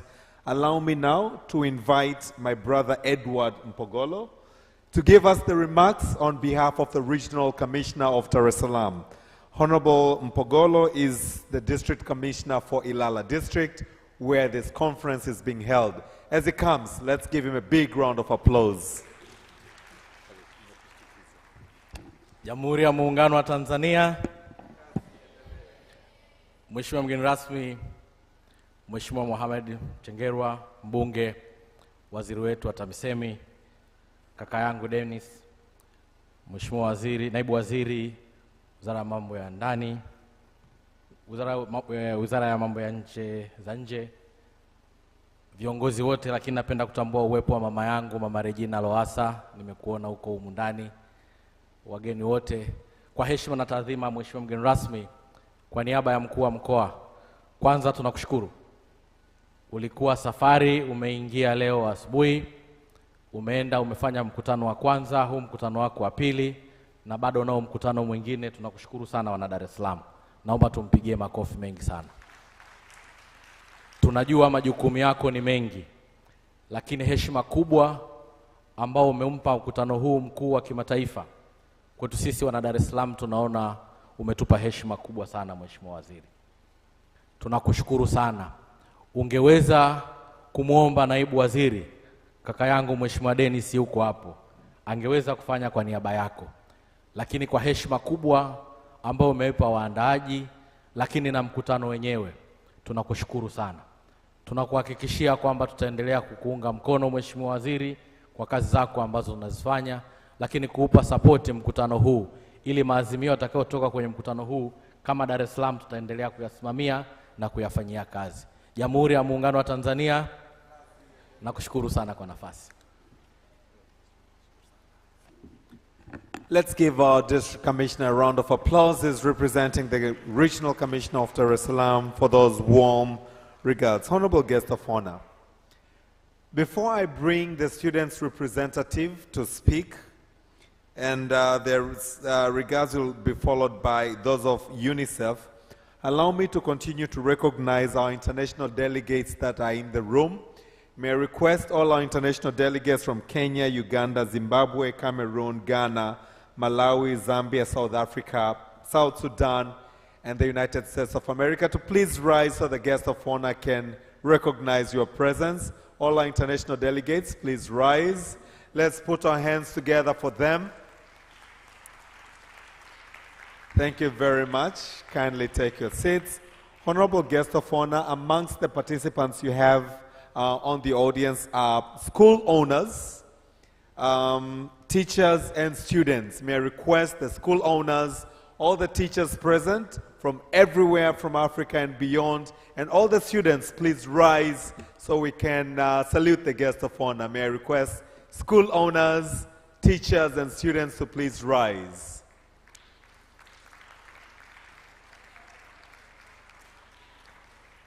Asanteni, asanteni sana. Mheshimiwa mgeni rasmi, niombe sasa uniruhusu niwalete wawakilishi wa wanafunzi ambao wameandaliwa kwa salamu.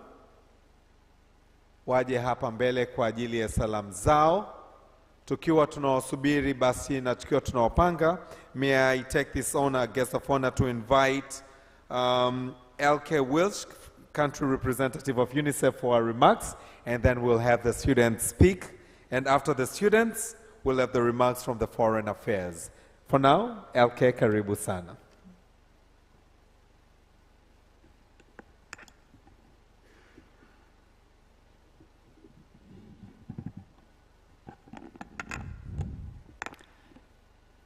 Habari za asubuhi again. Good morning, everybody. I think still for a few more minutes. Honorable Mohamed Mchengerwa, Minister, President's Office, Regional Administration and Local Government, and the guest of honor today. Honorable Ambassador Dennis Londo, Deputy Minister of Foreign Affairs and East African Cooperation. The Honorable Mogolo District Commissioner here representing the Regional Commissioner. Members of Parliament from Tanzania and Zimbabwe. Colleagues from the Ministry of Education, Science and Technology. Ms. Faraja, our TENMED Board Chair. Ms. Martha, our TENMET national coordinator, and our hosts today, policymakers, colleagues from civil society partners across Africa and beyond. Warm welcome also to, of course, members from the academic community, researchers, educationalists, development partners, colleagues from the UN, particularly my colleague from UNHCR who is present here today. Importantly, to have many of the key stakeholders on the ground with us today, teachers, students, children, and young people. And we were so blessed this morning to already hear from so many of you. Again, a warm greeting on behalf of UNICEF to all of you. First of all, allow me to thank the organizers and all of you for having invited UNICEF to address this important conference, the 4th International Quality Education Conference under the theme Fostering Resilient Education Systems for Sustainable Development in Africa. And what could be a more important topic as we try to work together to move the continent and Tanzania and every single country in the continent forward. I was so inspired, and I feel so inspired this morning by everything that we've already heard from the floor, by the wonderful energy that our children and students and young people, as so often and as always, bring to the room. And we look forward to hearing from many more speakers, both in the opening session today, but also throughout the next few days, and in particular to listening to the young generation, which is crucial, as I noted earlier, because they bring fresh perspectives, innovative ideas, and a deep understanding of emerging challenges and opportunities that will shape the future of Tanzania and beyond the continent. So thank you to start with very much for being here and for your active contributions. Thank you also to our hosts, TENMET, for being the wonderful leaders and organizers and facilitators of this important platform. We were exchanging again this morning how unique a network this is. I think in all my experience in many, many different places, so a huge congratulations. It's wonderful to have this incredible network of stakeholders working so beautifully together on the joint agenda of moving education in Tanzania forward for the benefit of children and the country as a whole. So I would like to give you a huge hand. So again, thank you to TENMET, as today's conference is underpinning the importance of investing in education to meet the demands of a shifting digital and labor landscape due to increased automation, the digital economy, and the impacts of the climate crisis. And I would like to also say special thank you, of course, to the government of Tanzania, both for the leadership in the education sector, but also for the recent launch of an innovation fund that is meant to further foster innovation throughout many sectors, but also particularly in the education sector. Your continued leadership in this important endeavor is much appreciated, and I want to especially appreciate the presence of the Honorable Minister, our guest of honor here today, representing the leadership, of course, of Her Excellency Dr. Samia Suluhu Hassan, and of course the whole of government. Asanteni sana.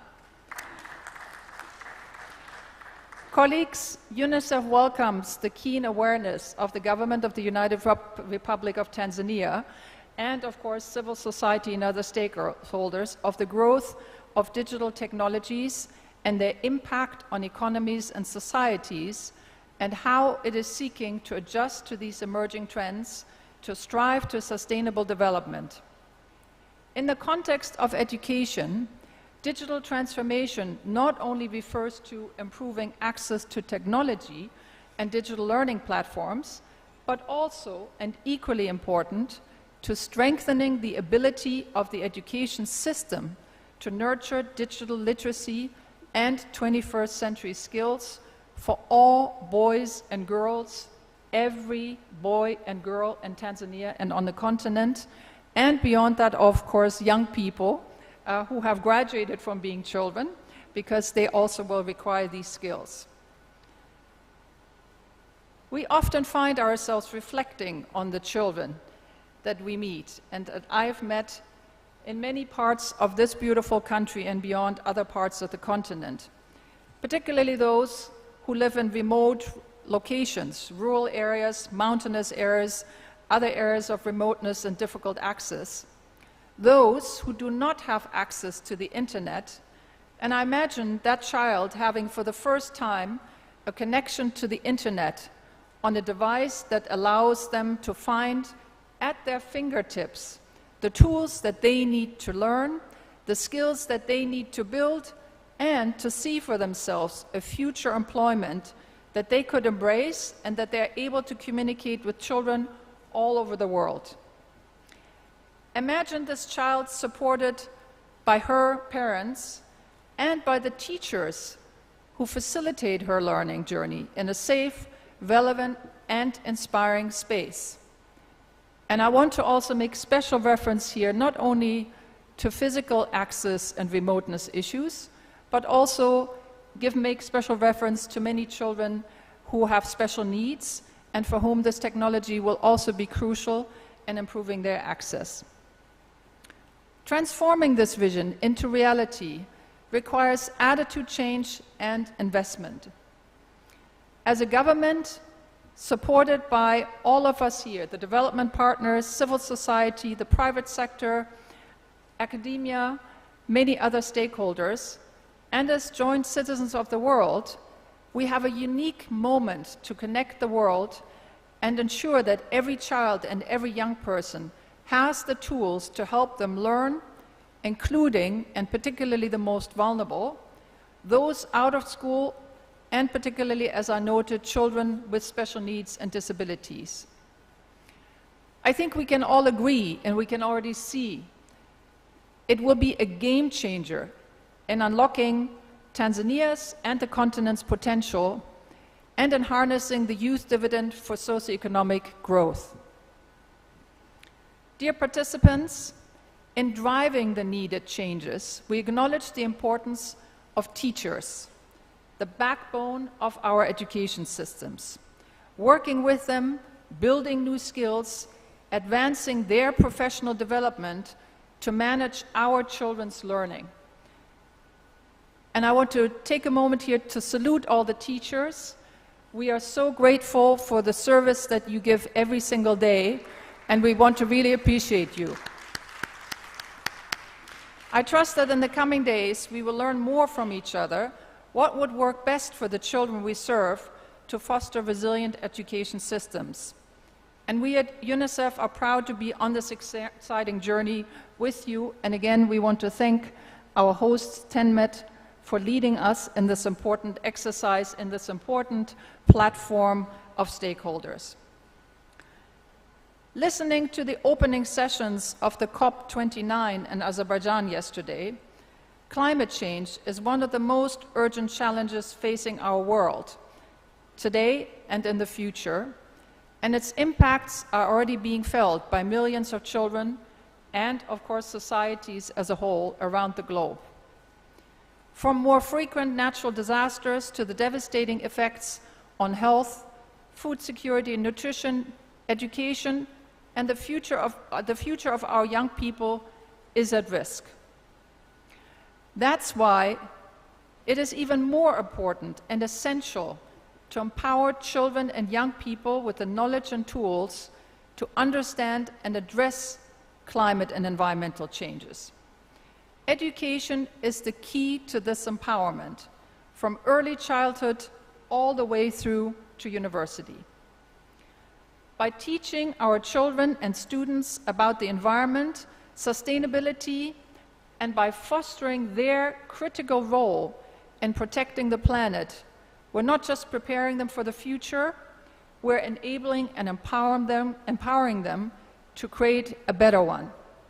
And again, I want to give a big hand to all the children and students who are with us today and all across this beautiful country and the continent who are already doing so much to be stewards of the environment and be our game changers for the climate and the planet tomorrow. A big hand to all of you.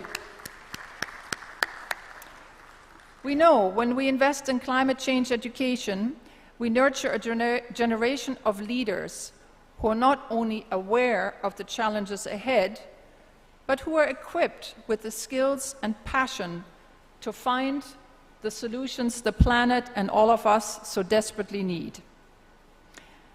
As we said earlier today, it is time to listen to their voices. It is time to listen to the future, amplify their ideas, and work together to build a resilient, sustainable world for everyone. Thank you again, TENMET. Thank you to the government of the United Republic of Tanzania for being the great partners that all of us appreciate, and the leadership that you provide at the government level and at the civil society level, and of course for providing this great platform for dialogue, knowledge exchange, and learning that we all need for this to happen. Thank you so much, and I wish all of you fruitful deliberations over the next few days. Asanteni sana. Asante sana, Elke Wish, Country Representative, UNICEF. Let's give another round of applause for a remarkable speech. Mheshimiwa mgeni rasmi, nina heshima sasa kuwaleta wanafunzi wetu wawili. Mmoja anaitwa Helen Anthony Njozi, anatoka shule ya sekondari Nzasa iliyopo wilaya ya Temeke, lakini yeye anakuja pamoja na Maxon Kesi plus Kido ambaye anatoka Kisungu Secondary School. Zote mbili ziko hapa mkoani Dar es Salaam. Watoto hawa mgeni rasmi wanatoka kwenye club ambazo ziko kwenye shule zetu zinazoangalia utetezi wa uonevu kwa wanafunzi au kwa watoto, violence against children, school clubs. Na baada ya kupata salamu zao, Mheshimiwa mgeni rasmi, niruhusu nimkaribishe Richard Olong ambaye ni mmoja wa wadhamini wetu wakubwa kabisa wa mkutano huu. Ladies and gentlemen, I've requested the guest of honor to grant me the permission to invite our two wonderful children, Helen and Maxon, for their remarks, to be followed by the remarks by the guest of honor. Helen and Maxon, karibuni. Let's give them a big round of applause.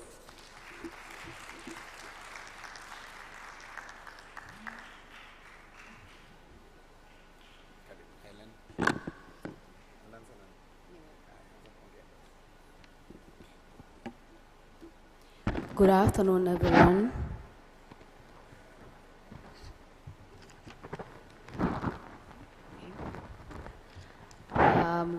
We are going to use Swahili language.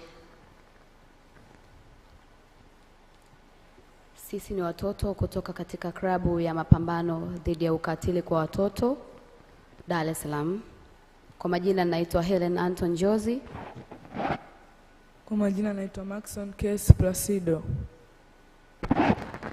Ndugu mgeni rasmi, mawaziri, manaibu waziri, mabibi na mabwana, wanafunzi wenzetu, tunawasalimu wote kwa jina la Jamhuri ya Muungano wa Tanzania. Thank you. Tumesimama hapa kwa niaba ya watoto wote walioko ndani na nje ya Dar es Salaam. Tumesimama hapa, tuko wawili, mimi pamoja na mwenzangu Dickson, lakini tutakwenda kuzungumza kwa niaba ya wale watoto ambao hawana uwezo wa kutoa sauti zao. Sisi kama watoto, sisi kama wanafunzi, ziko changamoto nyingi sana ambazo tunazipitia. Tunapitia changamoto nyingi katika nyanja tofauti, lakini tunashindwa kujua ni namna gani tunaziwasilisha. Tunashindwa kujua ni namna gani changamoto zetu zinaweza zikatatuliwa.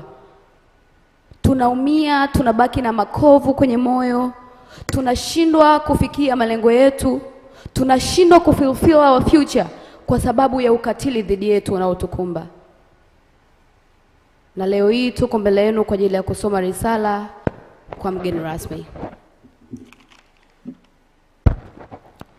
Ndugu mgeni rasmi, tunayo furaha na heshima kubwa kusimama mbele yako na mbele ya umma huo wa Tanzania ili kuwasilisha kilio chetu sisi watoto kuhusu swala la ukatili linalotukumba ambalo sasa imekuwa imetamalaki sana nchini na inatishia kuwa janga kubwa la kitaifa.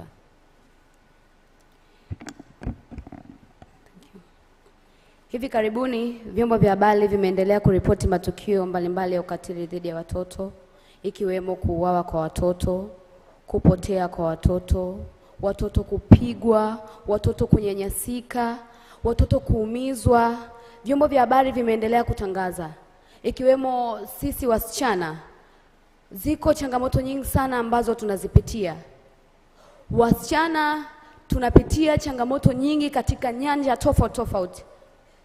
Na miongoni mwa changamoto ambazo tunazipitia ni janga kubwa la kutakwa kingono na watu wazima. Tunashindwa tulilie wapi, ndugu mgeni rasmi. Tunakutwa na hiyo shida, tunashindwa machozi yetu tukayaweke wapi. Tunapopata shida kama hizi mashuleni, ni walimu wanatufundisha na bado wanatuhitaji kingono. Na when we are trying to raise our voice up kwamba kuna kitu 1, 2, 3 kinatokea, tunajiwa juu. Na walimu tunajiwa juu, na familia tunajiwa juu, na jamii tunaumia mgeni rasmi. Tunahitaji kitendo hiki kikomeshwe. Tunahitaji jambo hili lifikie mwisho. Sio watoto wa kike tu ambao wanatakwa na watu wazima kingono, hata watoto wa kiume, and lugha almaarufu kama mishangas, and is it mishangas? Yes. Sasa hawa watu wazima walio wanawake ni wakubwa, wanamtaka mtoto mdogo wa kiume kingono. Hata ukatili unawakabili pia sisi watoto wa kiume. Tunapenda pia kukumbusha kwamba vitabu vya dini na maandiko matakatifu vinasisitiza umuhimu wa kulinda watoto dhidi ya ukatili. Mfano mmoja ni simulizi ya mfalme aliyeua watoto wasio na hatia kwa hofu ya kuhatarisha utawala wake. Hii ni ishara ya jinsi ukatili ulivyokuwa na madhara makubwa katika jamii. Aidha, sisi watoto wa kike tunalaani sana vitendo vya kuitwa wachumba. Ndugu mgeni rasmi, watoto wa kike katika umri mdogo wanaitwa wachumba, tunaitwa wachumba. Ni swala ambalo limechukuliwa kawaida sana. Ni swala ambalo jamii imechukulia nomo, muda mwingine wazazi, yani mtu anaita mtoto mchumba, mzazi anafurahia, anacheka, ni utani. Lakini tukiangalia kwa upande mwingine, hii ni source, huu ni mzizi, ni chanzo kikubwa cha sisi watoto wa kike kunyanyaswa kingono. Leo hii kijana anaita mchumba mtoto wa kike mdogo, mzazi anachukua ni sawa, anatania, jamii inaona tu ni sawa, ni utani. Lakini at the end of the day, huyu mvulana ambaye alikuwa anaita ubinti mchumba anakuja kumfanya mchumba kweli, na inakuwa ni athari ambayo imeshajitokeza na hakuna namna ya kuweza kulicivilize tena, kwa sababu hata wazazi na jamii ililichukulia poa. And also sio kwa watoto wa kike tu wanaoitwa wachumba, hata sisi watoto wa kiume kuna especially ni mabibi. Unaona haba bibi anakuita mume wangu. Hii pia inaweza ikapelekea au ni mzizi pia wa janga kubwa wa ukatili wa kingono. Ndugu mgeni rasmi, elimu ni msingi sana kwa ajili ya ndoto zetu. Tunahitaji elimu ili tuweze kufikia malengo yetu. Tunahitaji elimu ili tuweze kuwa watu fulani baadaye katika nchi yetu. Tunahitaji elimu itusogeze. Tunahitaji elimu itufikishe mahala fulani, tuje kuwa viongozi bora. Na ili tuweze kupata elimu bora ni pale ambapo serikali na jamii itaamua kubadilisha mitazamo. Haya manyanyaso, ukatili ambao tunaupitia, kama jamii ikaungana na serikali kupinga, watoto tutafika mbali. Lakini kama jamii itafumbia macho, ukatili unafanyika, watoto tunaumizwa, tunateseka katika nyanja tofauti, sio majumbani, sio mashuleni, sio katika jamii zetu, tunazidi kutokomezwa chini. Tuna malengo makubwa, tuna ndoto kubwa, tuna wish tufike mbali.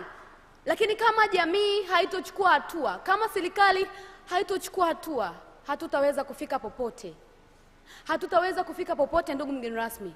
Tunahitaji swala hili lichukuliwe kiuzito, swala hili lichukuliwe kiukubwa. Kwa kumalizia, Tumaini Tunaamini jitihada za taasisi kama TENMET, wanachama na wadau wake zitasaidia kukomesha vitendo vya kikatili mashuleni. Hivyo serikali ya Jamhuri ya Muungano wa Tanzania izidi kuonyesha ushirikiano. Asante sana. Mungu ibariki Tanzania, Mungu ibariki Afrika. Kazi iendelee.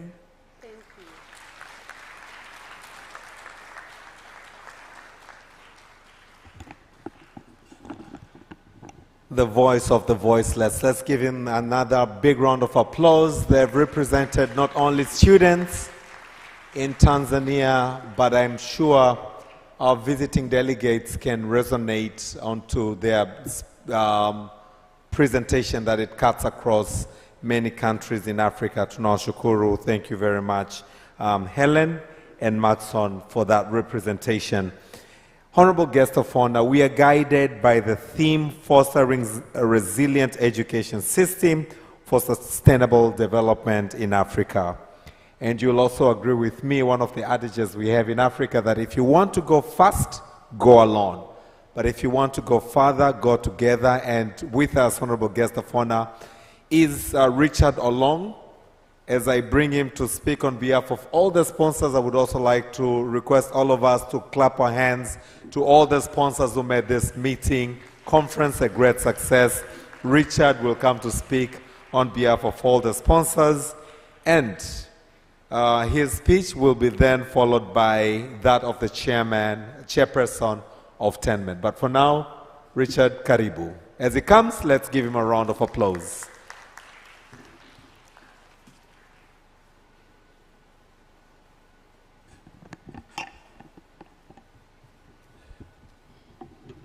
Good morning, everyone.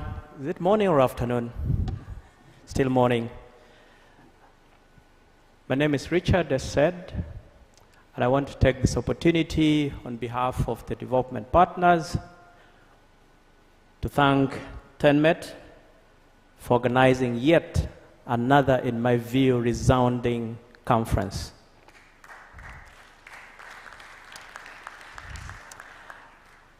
I've been part of this conference from the initiation 3 years ago, and I can see it growing by the year.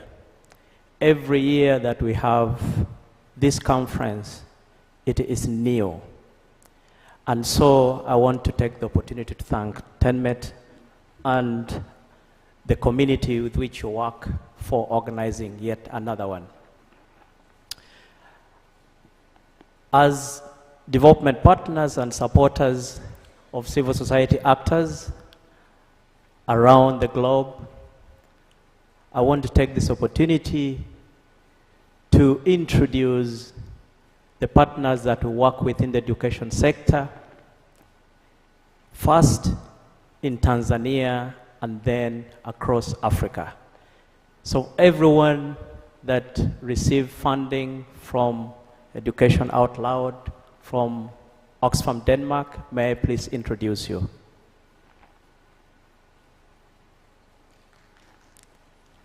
Thank you. I have colleagues from South Sudan, from Zimbabwe, from Kenya. From Zimbabwe, I see another team there. I want to thank you for coming. Just to say that Oxfam Denmark is the grant agent for the Global Partnership for Education, and we are managing a fund called Education Out Loud, which is a funding mechanism that provides funds to civil society organizations working on education so that they are able to advocate for education policies that represents the interest of marginalized communities in Africa and across the globe. We work in 62 countries, supporting over 80 national education coalitions and civil society organizations that are working in education in those countries. And on that note, I would like to note that as Oxfam Denmark and as Education Out Loud, we cannot identify more with the focus and the theme of this year's conference. Our focus, as I've said, is to support the capacity building of national education coalitions and CSOs generally to be able to deliver resilient education systems in collaboration with countries, with governments in the countries where they work. And so the theme of this conference this year cannot resonate more with our interest and focus as Oxfam Denmark, but also as Education Out Loud. I do not want to speak a lot. It's not my day. It's a day for children. It's a day for our guest of honor to speak. But over the coming days, today, tomorrow, and the next day, I'm sure we'll have opportunity to speak more about this theme and the issues underlying resilient education systems in Africa and across the globe. I thank you and wish you all a very productive week ahead. Thank you very much.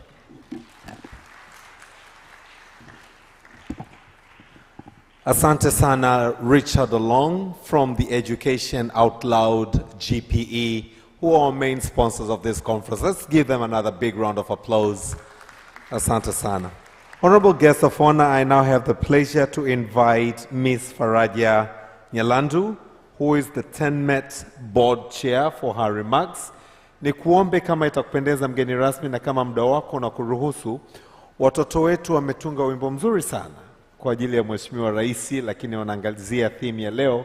Tuwape kama dakika 3 hivi za muda kama itaruhusu, kabla hatujapata salamu zako, baada ya salamu za Mheshimiwa Naibu Waziri wa Mambo ya Nje ambaye pia atakukaribisha.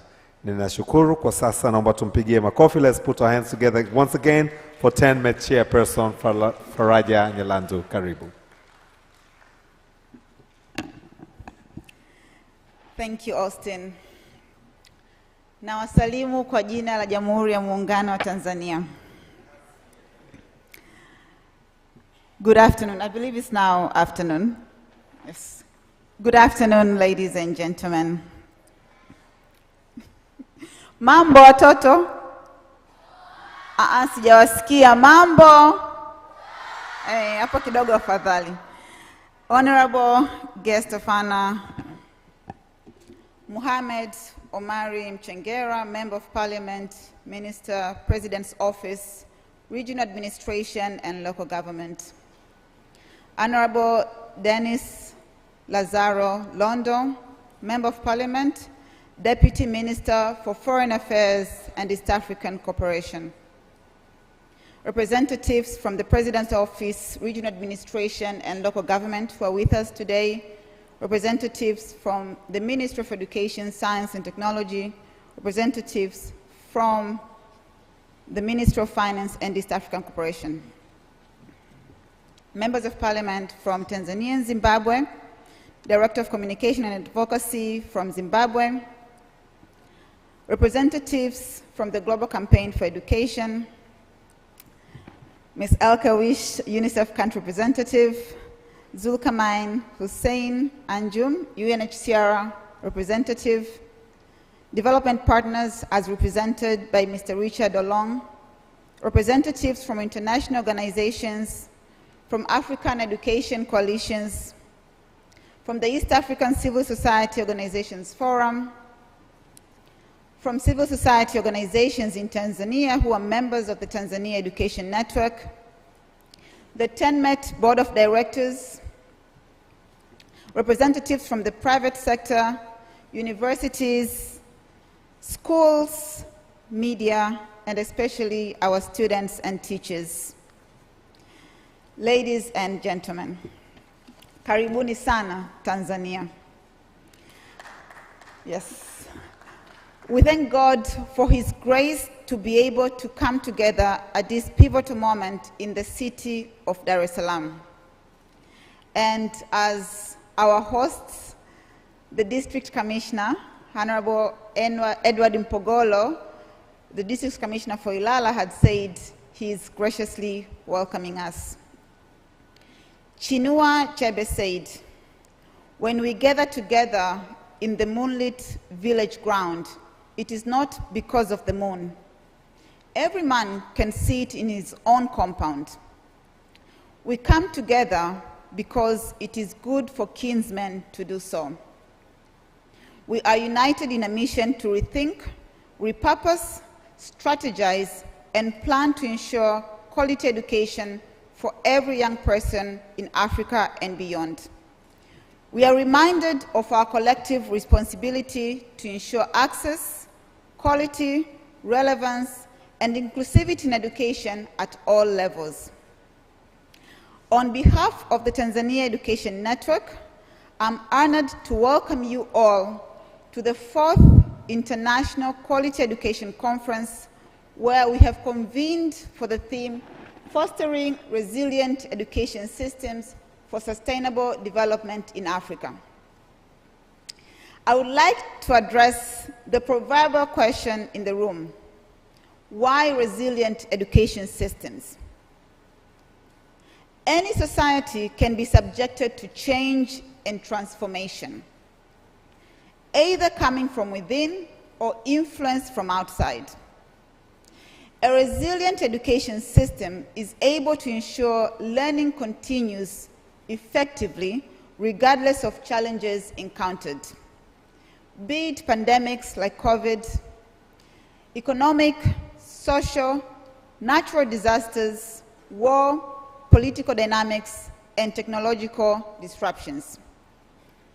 Planning for the risks of these challenges is not enough. We need systems that are prepared to face the challenges, systems that can adapt to provide and maintain education quality and equity even in times of crisis. Please allow me to take this special moment to thank and welcome our guest of honor, Honorable Mohamed Omari Mchengerwa, Minister, President Office, Regional Administration and Local Government, for availing time to join education stakeholders and officiate this conference that will be held for the next 3 days. Please, let's put our hands together for him.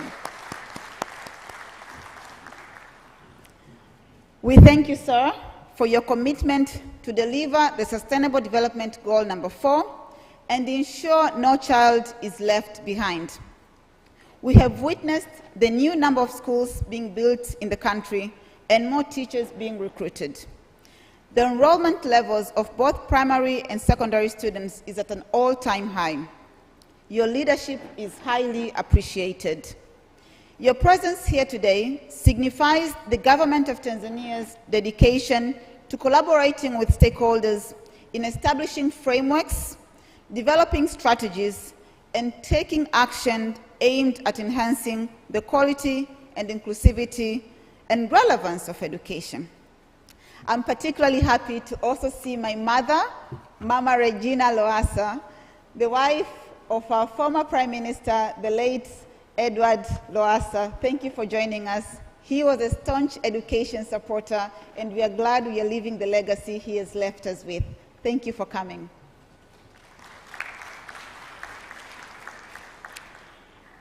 In the same spirit, allow me to welcome all guests from all fields pertaining to the education sector, who have traveled from different parts of Africa to understand this important gathering. Please consider Tanzania and TENMET your home away from home. We are filled with gratitude. The meeting will be endowed with rich experience, expertise, knowledge, and innovations befitting a global context. Nations need nations to thrive. The world has become a village. I am so excited and looking forward to engaging with you all. Dear guest of honor, Tanzania Education Network, or famously known as TENMET, is a national network of 253 education civil society organizations working in Tanzania since its inception in 1999, representing international NGOs, and CBOs working in the education space across the country. Our vision is a national education system through which all learners have the opportunity to access inclusive, equitable, and quality education in Tanzania, enriched by our mission to proactively influence and inform policy and practices that promote access to inclusive, equitable, and quality education. The network has been instrumental in contributing positively to the education sector in the country through constructive engagements with the government, including your highly esteemed ministry, the Ministry of Education, development partners, and widely a network of stakeholders in the education space. TENMET is privileged to host the 4th edition of the International Quality Education Conference. The conference serves as a strategic think tank and platform for policymakers, researchers, educators, academia, education coalitions, civil society organizations, innovators, and other stakeholders from across Africa and beyond to engage in robust dialogue, share insights and best practices towards shaping the future of education. We are focusing on current reforms in education in Africa to enhance systems transformation, people-centric policies, data-driven strategies, advancing teachers' professional development, strengthening community engagement, as well as harnessing the youth dividend for socioeconomic growth. And particularly, this is very personal to me, addressing barriers towards supporting girls' education so that every girl is able to have an equitable chance to learn. We aim for multi-stakeholder and multi-sectoral approaches and partnerships in building resilient education systems. Ultimately, we are here to learn, contextualize, and adapt. Dear guest of honor, in 2024, the African Union declared this year to be the African Union Year of Education, calling for a renewed focus on education across the continent. The aim being to address the growing need for quality education and promote transformative changes that will enable African countries to meet their development goals. The initiative reflects a broader vision outlined in the African Union's Agenda 2063, which is the blueprint for Africa's development, emphasizing the role of education in achieving sustainable development and promoting unity, peace, and economic prosperity for the region. Today, guest of honor, 46 million school-age children are out of school in Eastern and Southern Africa.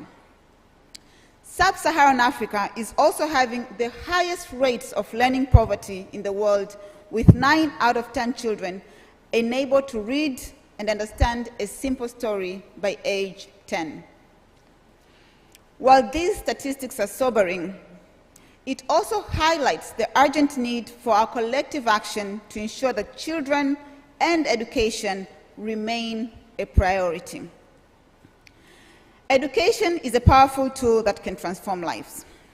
By working together, we can ensure that all learners have access to learning opportunities, even in the most challenging circumstances. At this conference, we will focus on seeing possibilities and pathways where we typically would see barriers and boundaries. Dear guest of honor, as I conclude, Tanzania has embarked on key reforms in the education sector aiming to improve the quality, accessibility, and inclusivity of education across the country. These reforms are in alignment with our national development goals, but also in alignment with the African Union Agenda 2063, with CESA, and with the Sustainable Development Goals.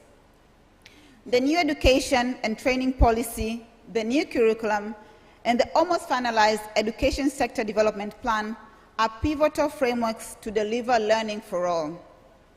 We are also particularly excited of the 1978 Education Act review to be able to legally enforce and govern provision of quality education in Tanzania.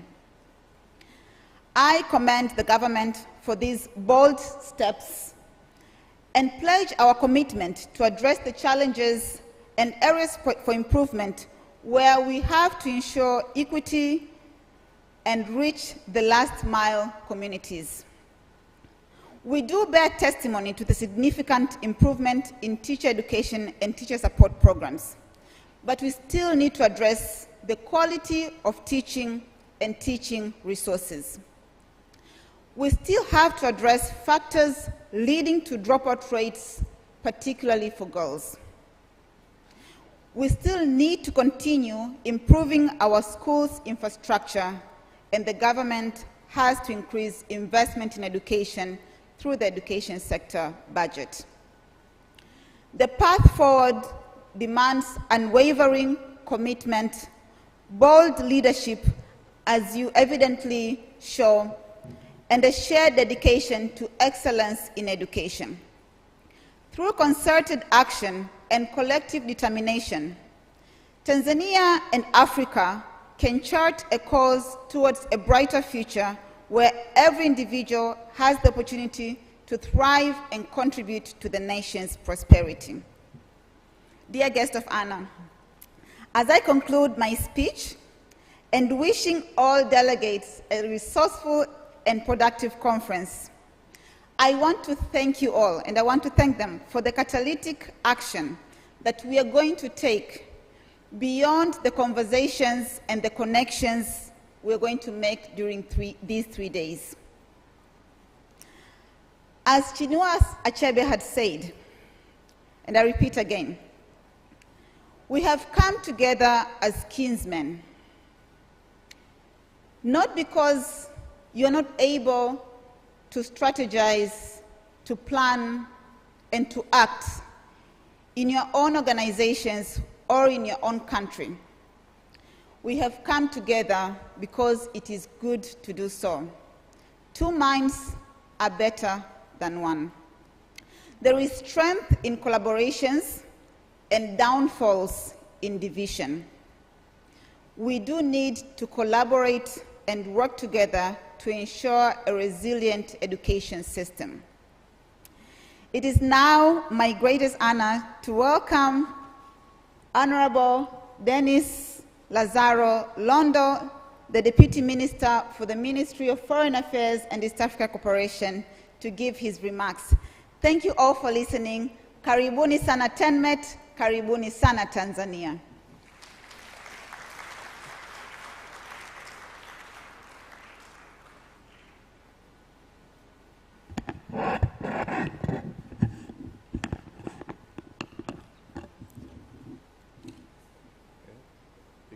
Okay.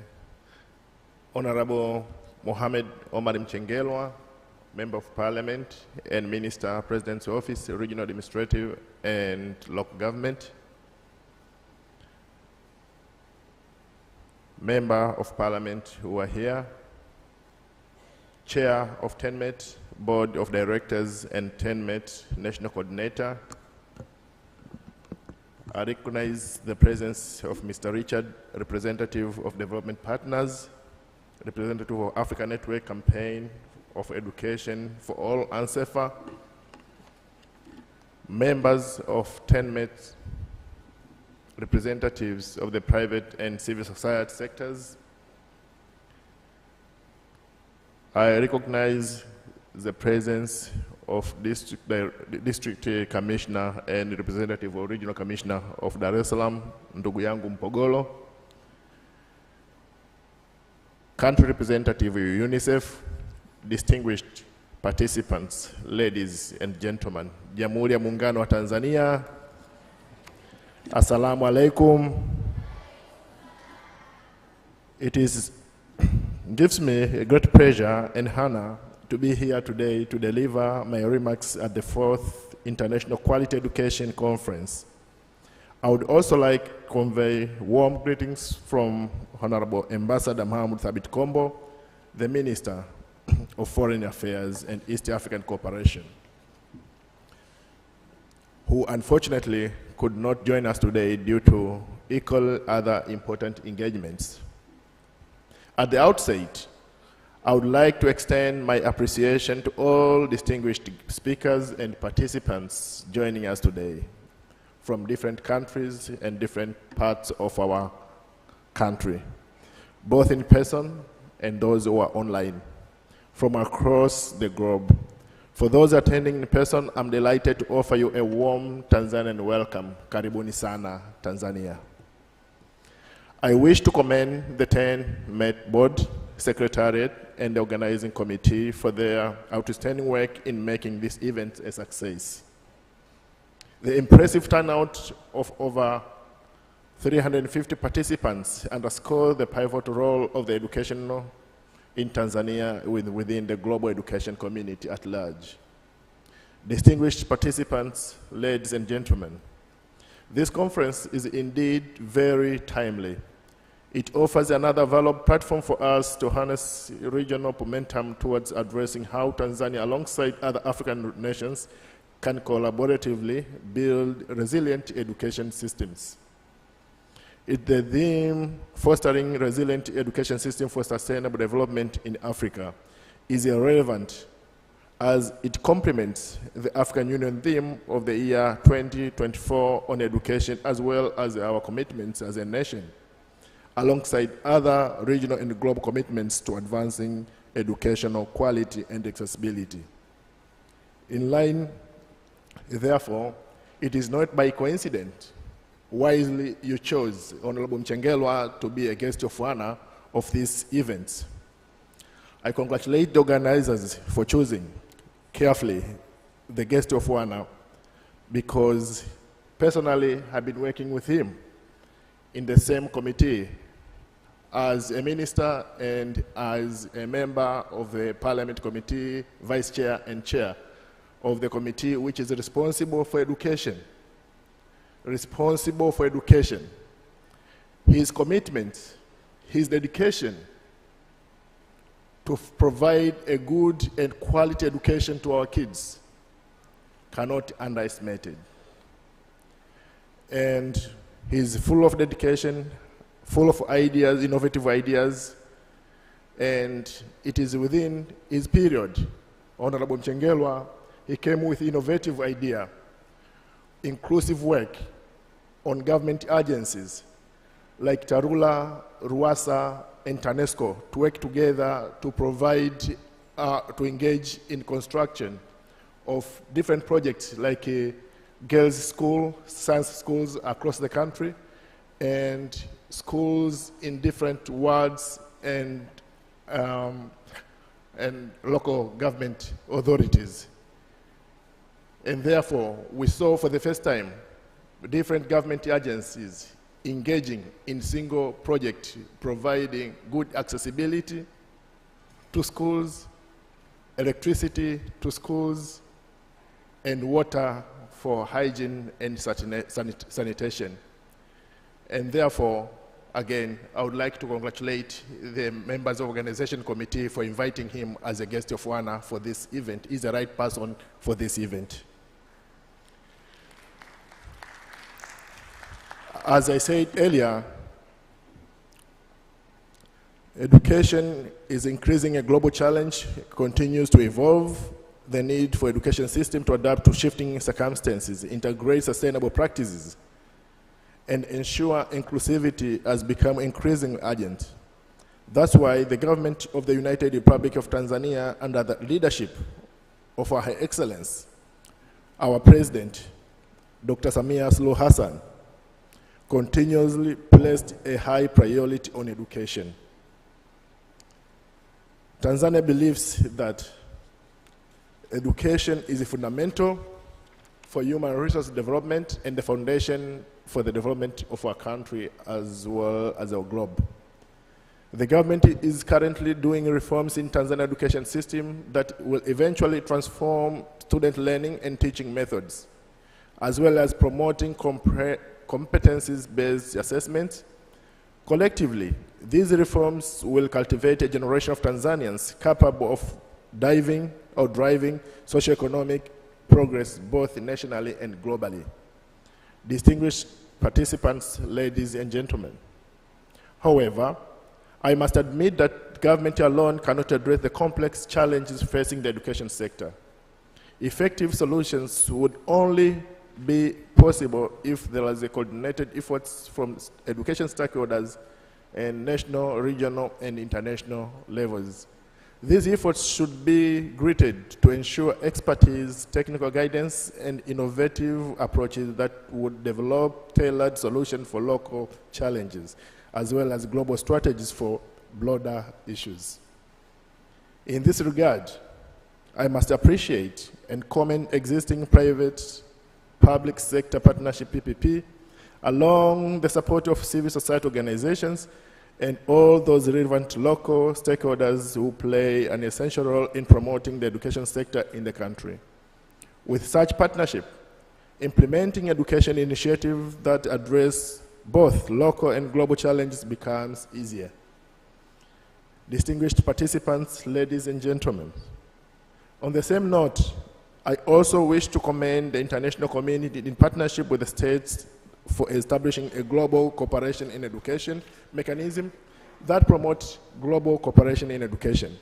The mechanism consists of all global education actors that have engaged to work collectively in support of SDG 4. Indeed, these mechanisms reflect our commitment to a shared global education goal and incentives to stronger collective action and joint accountability to achieve these goals. It also creates an environment of greater unity to act more effectively and better mobilize existing partners and initiatives. Distinguished participants, ladies and gentlemen, as members of African Union, we are guided by a comprehensive 10-year continental education strategy, which is in line with both the Agenda 2063 and Global Education 2030 program. The strategy contributes to the achievement of Objective 4 of the SDGs. Among other ambitions, it calls for a paradigm shift towards transformative education and training systems to meet the knowledge, competence, skills, research, innovation, and creativity that require to nurture African core values and promote sustainable development. I believe this strategy provides each education stakeholder the opportunity to make the best contribution to the education and training in Africa. Distinguished participants, ladies and gentlemen, allow me remiss to ignore the strong bilateral cooperation that Tanzania enjoys with various development partners in enhancing the education sector. You have been generously cooperating with us by providing technical and material support, including offering full and partial scholarships, as well as those along courses training in various fields to Tanzanian students and civil servants. As we continue working together in the education sector, we request you to increase the number of scholarships in the lead of petroleum engineering, IT, artificial intelligence, natural gas engineering, farmers, agriculture, accounting, and language, finance, diplomacy, health, and other relevant causes.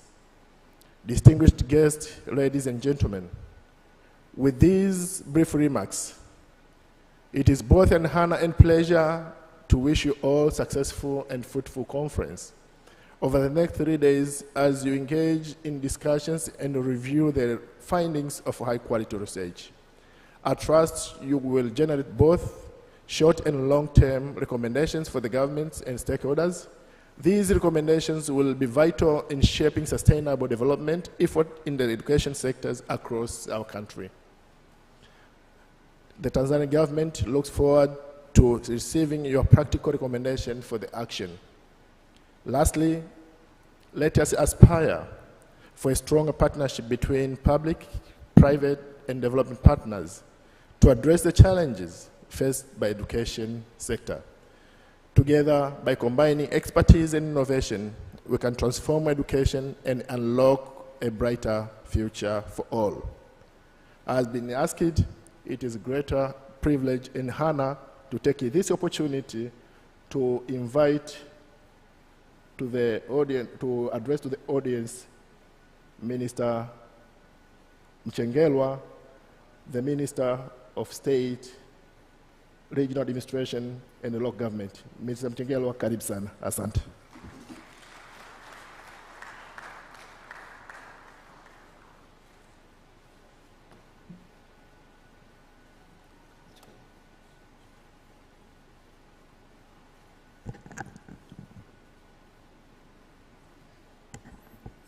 Honorable Dennis Londo, Member of the Parliament, and the Deputy Minister, Minister of Foreign Affairs,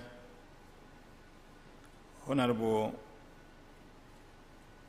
Mpogolo, the District Commissioner representing the Regional Commissioner, Dar es Salaam, UNICEF Country Representative, Elke Wish, Mama Regina Loasa, nimefurahi kukuona.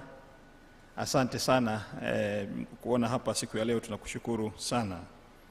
Members of the Parliament of Tanzania and Zimbabwe, UNHCR Country Representative, Zulgarian Hussein Arfan, if not mistaken, Education Development Partner Group, Global Campaign for Education Representative, GCE, TENMET Board Chair, Directors, and the TENMET National Coordinator, National Education Coalition, representative, different government ministries from Africa, universities, research institutions, TENMET members, representative of the private sector and civil society organization, teachers, student representatives, media representatives, distinguished guests, ladies and gentlemen.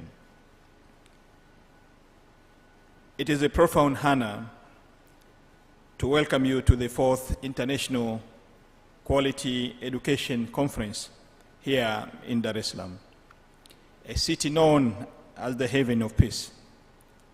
This gathering brings together education leaders from across Africa and beyond, Zambia, Zimbabwe, our neighbor Kenya, Rwanda, South Sudan, Uganda, Cameroon, Ghana, Malawi, and more. Your presence reflects the words of the Chinese philosopher Lao Tzu, who once said, "A journey of 1,000 miles begins with a single step." Today, we are taking those steps together to transform education, one community, one classroom, one student at a time. Allow me to extend a truly Tanzanian welcome to all distinguished guests here today. Karibuni sana. Karibuni sana.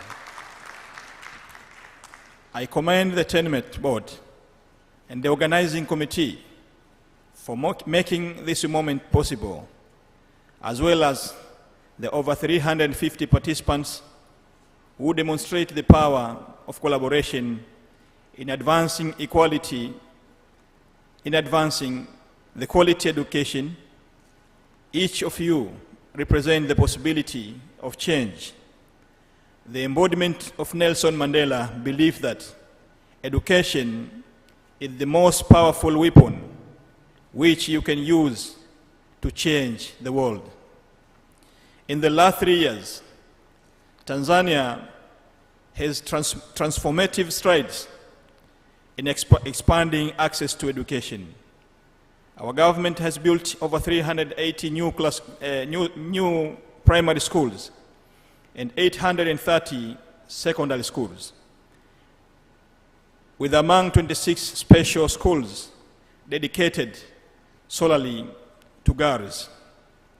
As Aristotle reminds us, educating the mind without educating the heart is no education at all.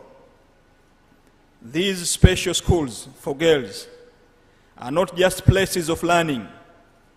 They are spaces that foster empowerment, resilience, and vision. Each school is a safe space where a young woman learns to transcend barriers and contribute fully to society. Our progress extends beyond these schools alone. Understanding the importance of an education foundation from the earliest years, we have constructed more than 4,411 classrooms and additional 556 kindergarten classes were constructed across the nation. Each classroom is more than a brick and a mortar. It is a scared ground of possibility. It is a scared ground of possibility, reflecting the words of Rabindranath Tagore, who wrote, "The highest education is that which does not merely give us information, but makes our life in harmony with all existence." Through this investment in early education, we plant seeds for a future that will flourish in the hearts and minds of our youngest citizens. Essentially, to these achievements, in the work of PORAG, President Office, Regional Administration and Local Government, the role in advancing education at the grassroots level exemplifies our commitment to educational quality and inclusion. Through PORAG leadership, schools in both urban and rural regions gain critical support, bridging the gap in resources and opportunity, ensuring that every Tanzanian child can access to a quality education. The theme of this conference, Fostering Resilient Education System for Sustainable Development in Africa, reminds us of our responsibility to build systems that adapt and endure. As Albert Einstein once said, education is not the learning of facts, but the training of the mind to think. In Tanzania, we are taking this to heart by reforming policies to ensure our education remains relevant, inclusive, and meaningful. Recent updates to the education and training policies are geared towards fostering critical thinking, resilience, and practical skills in students so that they can prepare for their future demands. Our inclusive education strategy further strengthens this commitment by opening doors for every Tanzanian child, including those with disabilities, reflecting our dedication to equality. As we work toward the ambitious goal of Sustainable Development Goal 4, we embrace Viktor Frankl philosophy. When we are no longer able to change a situation, we are challenged to change ourselves. Tanzanian commitment to education will never, rather we adapt, innovative, and persist. As we advance toward 2030, a collective action becomes crucial. Our government committed to financial initiatives necessary to provide accessible, quality education at every level.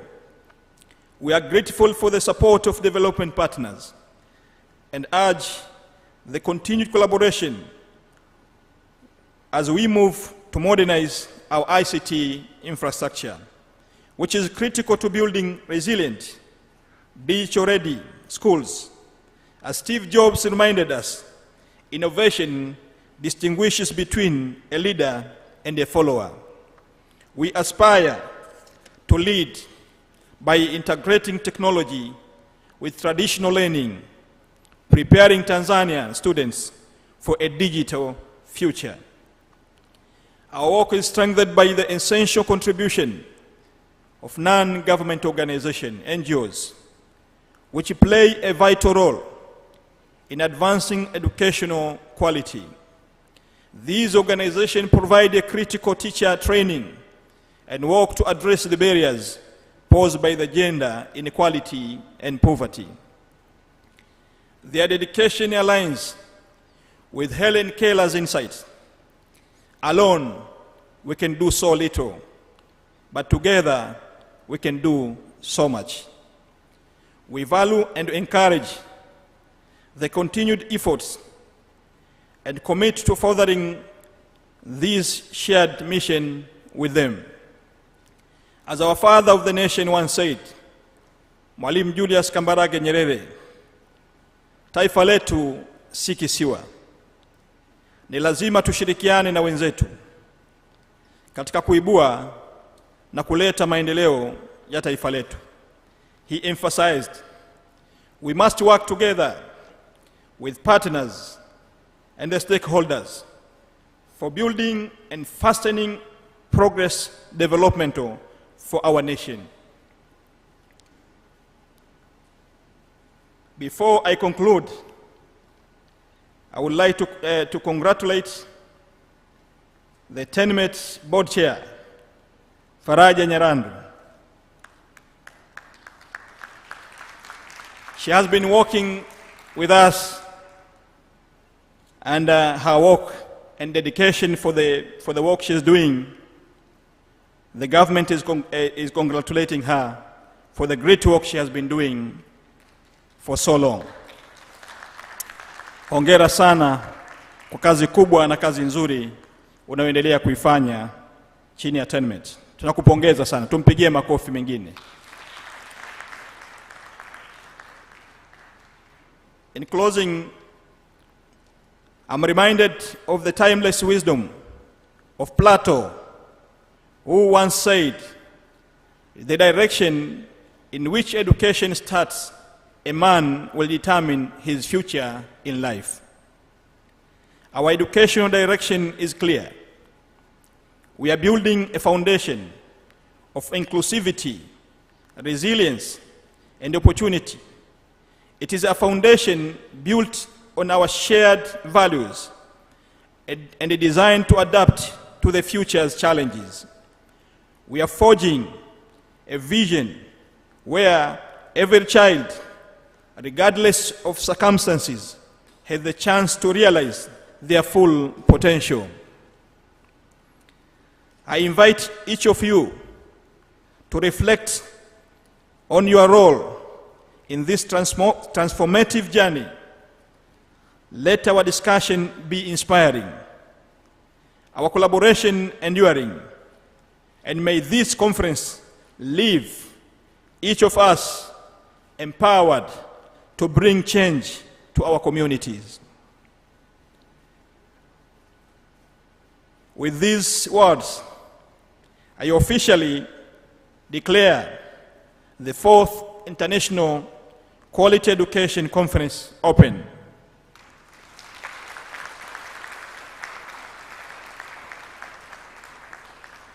May this gathering be as impactful and transformative as the future we envision. We heard the voice of our child who came here before us today.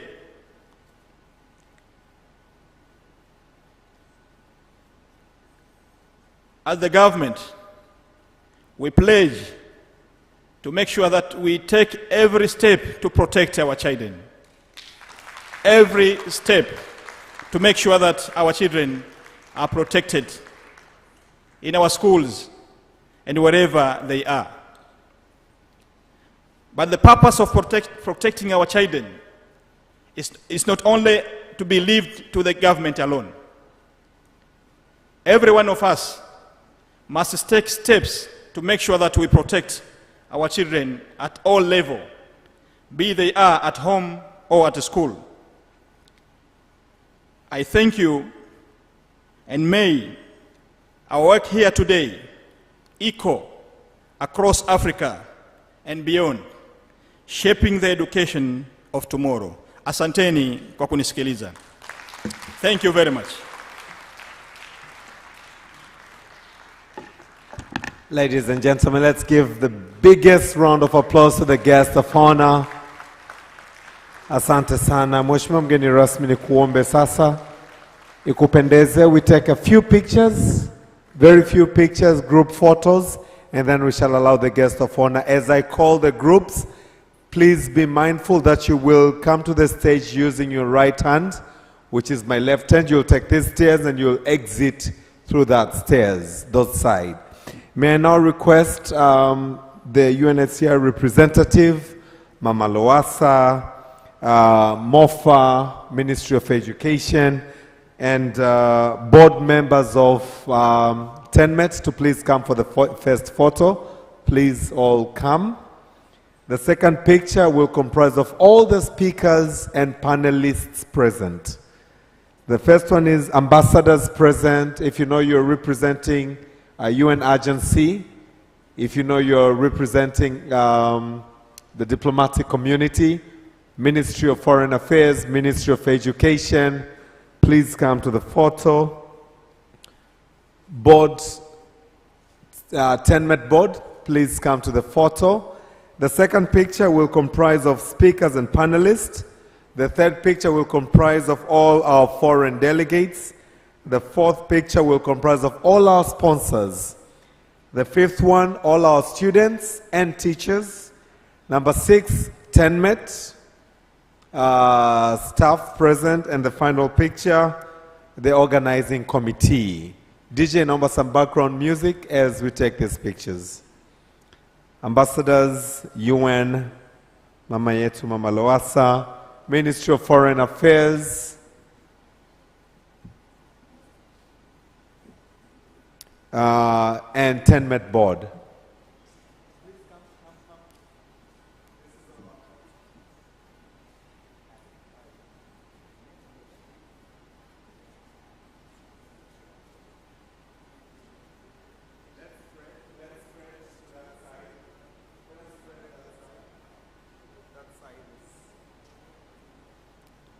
DJ, number some background music. Number speakers and panelists to prepare for the next photo.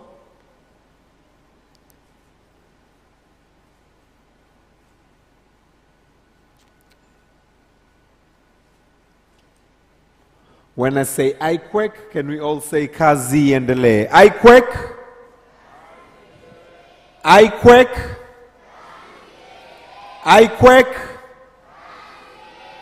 Asante sana. Let's exit through your right hand. Can I now invite the speakers and the panelists? If you know in the course of 3 days you are either a speaker or a panelist, paper presenter, you are in the knowledge sharing space, please join us onto the second picture. The third one will be all our foreign delegates present. Please prepare for the third photo. Now,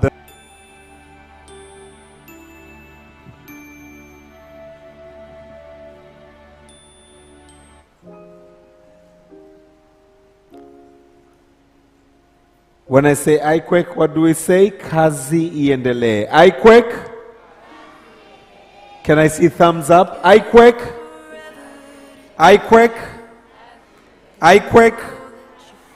Asante sana. If you know you're a foreign delegate, remain back as I invite all other foreign delegates from the audience to join us. Foreign delegates, you've traveled from afar, please join us on a group photo. We exit through the right-hand side. All our foreign delegates, if you know you come from outside Tanzania, please join us while all our esteemed sponsors prepare for the next photo. Sponsors, please come close for the next photo. For now, our foreign delegates.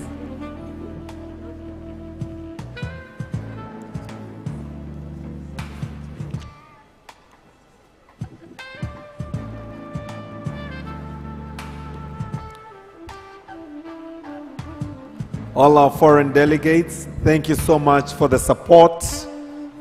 As the guest of honor said, when we collaborate, when we work together, we're definitely going to come to a very fruitful end. Can we move slightly to the right? Let's move slightly to the right.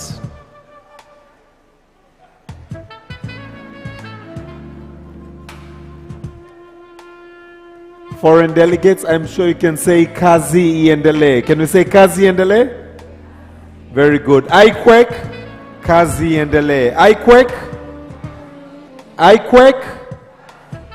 Asante sana. May I now invite the sponsors who've made this conference a great success.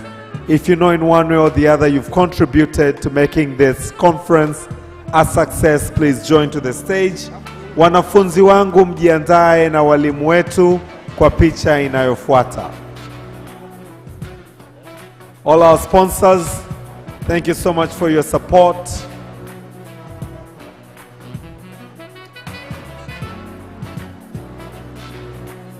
Baada ya picha ya wadhamini, wanafunzi tutakuja jukwani wote na walimu wetu kwa ajili ya picha ya pamoja.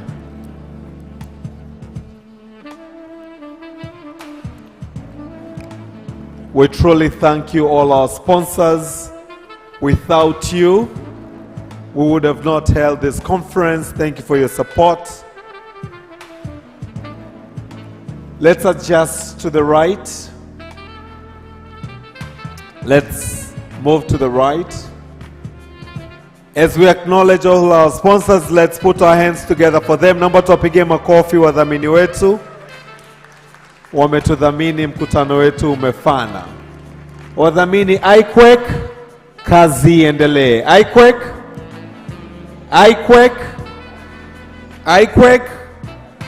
Asanteni sana wadhamini. Naomba wanafunzi, if you know you're a student, please join us onto the stage. All the students, please, walimu wetu, tunaomba tujiunge na wanafunzi. All our teachers, please join us on the stage with our students. Wanafunzi wote tutoshe vizuri. Bring your smiles with you, eh? Very good. Naomba wafanyakazi wa TENMET pamoja na uongozi. Tanzania Teachers Union, nimeambiwa mpo hapa, tutawapa nafasi. Na mwisho ni IQUEC Committee. Wanafunzi wote na walimu wote tuliopo, naomba tuje kwa umoja wetu.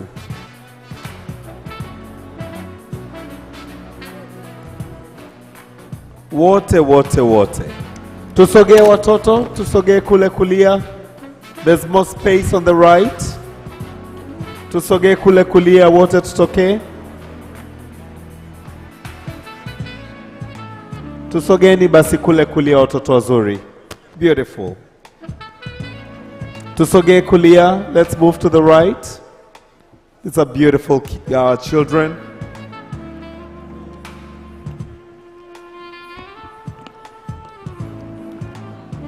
Upande ule hakuna watu kabisa, wote tumejaa hapa.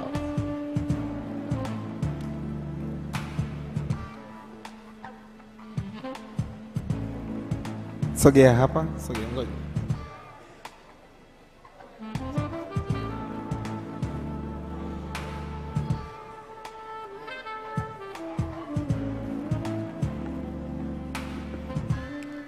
Aya, watoto wote tunashangilia. Nikisema IQUEC tunasemaje?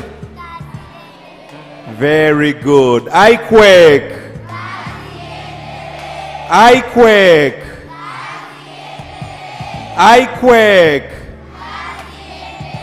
IQUEC. IQUEC. Asante sana, naomba tushuke kupitia mkono wa kulia. Let's use the right hand to exit the stage. As I bring on the stage TENMET, management and staff. TENMET. Naomba tushangamke kidogo. TTU, alafu IQUEC committee itakuwa mwisho. Watoto wazuri, haya twendeni.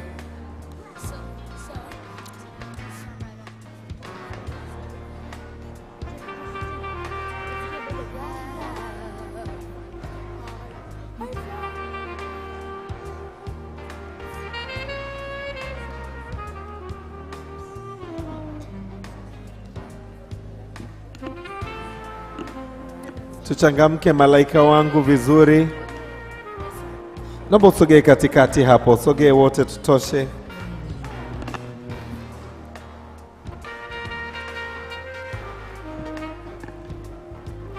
Hao ni IQUEC team.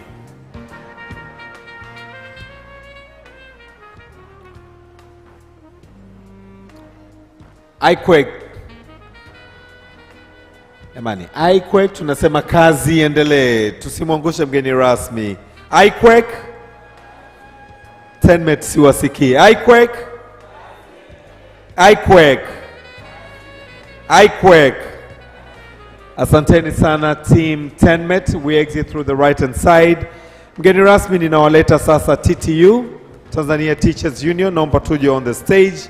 Wakati huo naomba kamati, organizing committee, IQUAC committee will take the final photo. Wakati huo DJ naomba niandalie wimbo mzuri kabisa wa kumsindikiza mgeni rasmi baada ya picha ya mwisho ya kamati.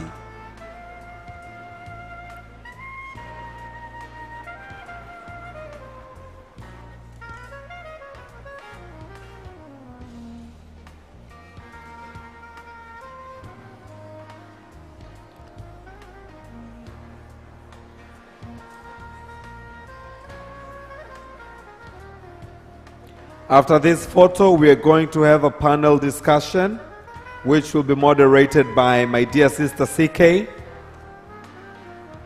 TTU, IQUAC. IQUAC. IQUAC. Asante sana. Naomba picha ya mwisho kamati ya maandalizi. Organizing committee, please join us on the final picture. Organizing committee, IQUAC committee, join us on the final picture. IQUAC committee, the final picture. DJ naomba uandae wimbo mzuri. Baada ya hii picha tutamtoa mgeni rasmi and bring onto the stage the final, panel discussion to be moderated by CK Richards, Chief Executive Officer, African College of Insurance and Social Protection. Naomba kamati ya maandalizi tushangamke please. If you can hurry up a little bit. Thank you so much. Ladies and gentlemen, as this is the organizing committee, they've done a tremendous job. Let's put our hands together for the organizing committee presently on the stage.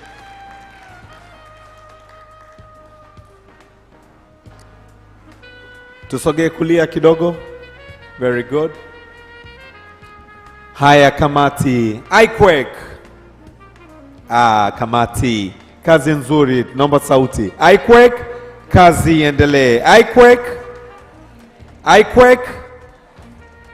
Asante, asante sana. Kamati naomba tushuke kwenye stage. As I request all of us to now please rise. Can we all please stand up? DJ naomba wimbo mzuri as we allow the guest of honor to proceed on his very busy schedule. Asante sana, Mheshimiwa mgeni wetu rasmi, tunashukuru sana.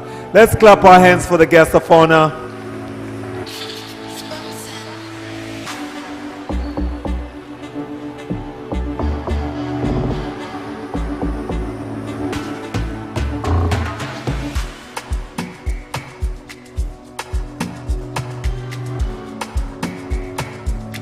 Please be seated. Please be seated. DJ Asante. Ladies and gentlemen, before we break for lunch, we are going to have one panel discussion. After this panel discussion, we are all going to break for lunch. Allow me now to bring to the stage CK Richards, Chief Executive Officer for the African College of Insurance and Social Protection. She's going to lead us on a discussion that is going to look onto the reflection on the main conference with the main theme of the conference, which is fostering resilient education system for sustainable development in Africa. As she comes to the stage, let's clap our hands for her. CK Richards. Watoto wangu, tunajadili sasa mjadiliano mafupi. Baada ya hapa tutaenda kwenye chakula cha pamoja, sawa eh?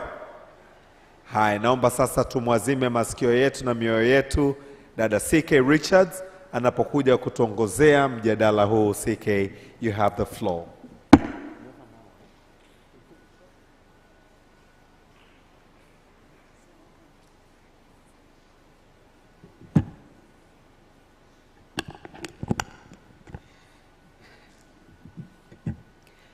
Very good morning to you, ladies and gentlemen. It is afternoon already. Well, I stand corrected. A very good afternoon to you, ladies and gentlemen. All protocols observed. Shikamoni wakubwa zangu.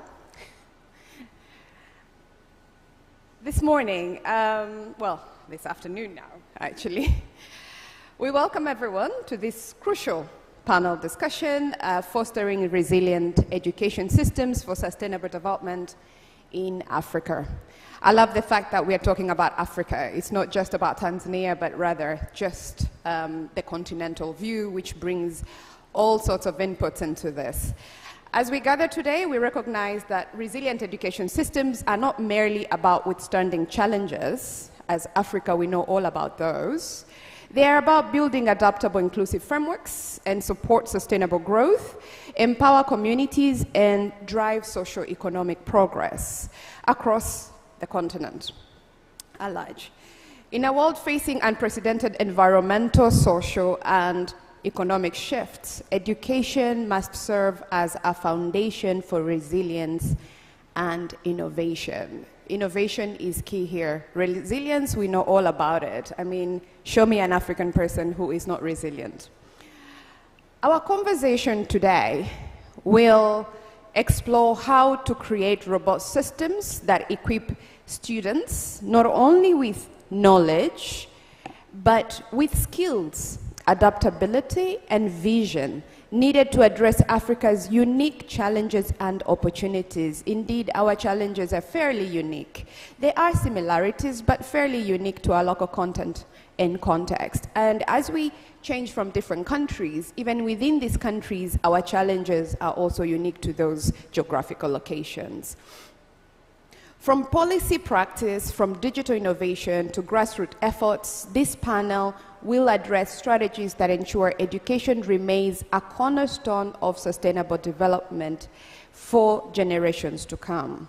To frame our discussion, ladies and gentlemen, with a timeless perspective, let's reflect on the words of Nelson Mandela, who said, "Education is the most powerful weapon you can use to change the world."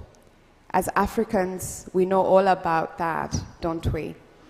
This resonates deeply as we consider Africa's journey towards a resilient education system. Mandela's words remind us education is more than just a tool for individual advancements. It's a force of social transformation and the foundation of sustainable progress. So, ladies and gentlemen, let's dive into the insights, strategies that our distinguished panelists bring to this topic. Without further ado, I'd like to introduce to you these two distinguished ladies, and I must say I'm a bit proud that I'm hosting a panel of ladies. It's been men for quite a bit, and we are very happy to take the stage this afternoon. And first, I would like to introduce Prudence Zoe Glorious, and glorious indeed. Well, wait. Let me first read the bio, then we can get clapping. It is a bit of a good one, right? So, Prudence is a Pan-African Tanzanian thinker, writer, strategist, trusted advisor, and athlete. She currently wears two hats as the strategic advisor to the Foundation for Civil Society and also the chief executive officer for PZGR. Sorry, this is a few, huh? PZGPR. Tanzania's first eponymous impact communications firm, which she founded in 2020. Having also practiced as an independent consultant, strategic advisor, and UN advisor, Prudence is an author of a children's book series, Jua na Ua, that aims to install a culture of learning and Tanzanian traditions among future among the future of Tanzania. Its babies. She is also a thought leader, having run a column on connectivity that was published in The Citizen every Tuesday, and a coffee table book for the International Youth Foundation and MasterCard Foundation that showcased TVET students rising in their places of work. Within an affinity towards philanthropy work, increasing the economic advantages of young people, women and PWDs, agriculture as a good, and a passion for children's well-being in their formative years, she is one of the board of trustees at New Life Foundation that runs a baby's home, a school and vocational training for young children and young mothers with the aim of breaking the cycle of poverty through holistic education and holistic care. A forward thinker, Prudence has over 11 years of experience in sustainable development, strategy development, relationship building, resource mobilization, women and youth empowerment, and a stakeholder engagement. Now, Prudence, karibu sana ndugu wangu to the panel. Now we can really clap for Prudence. I'd wanted to ask, is the hat she's wearing today one of the two you mentioned? Karibu sana, Prudence. As Prudence walks to her seat, ladies and gentlemen, I would like to introduce yet another remarkable and very, very accomplished lady to the panel.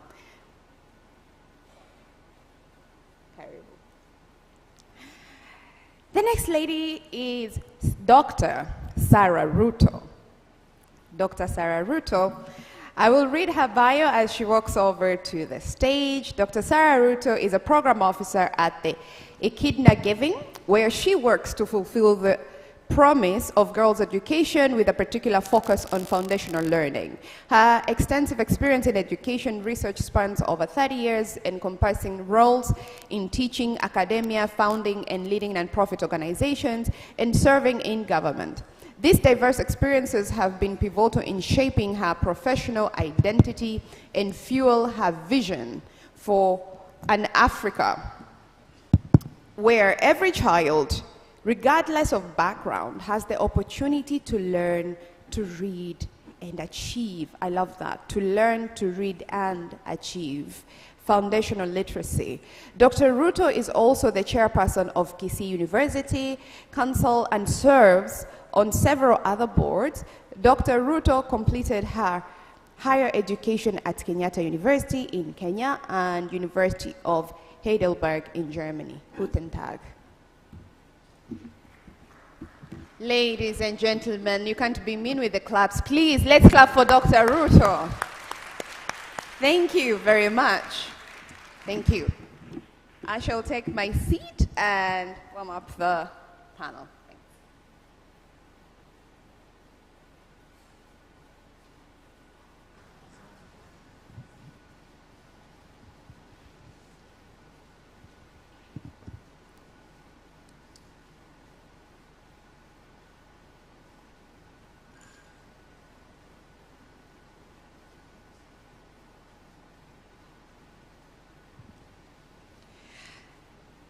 Thank you for your patience, ladies. So this morning, I will start by first hearing from yourselves. I had questions, but I thought, why don't I give each of you just a minute to hear from you, say hello, and then we jump on to the questions. How do you feel about that? Brilliant. We'll start with you, Prudence, since you're right beside me. Thank you so much, CK.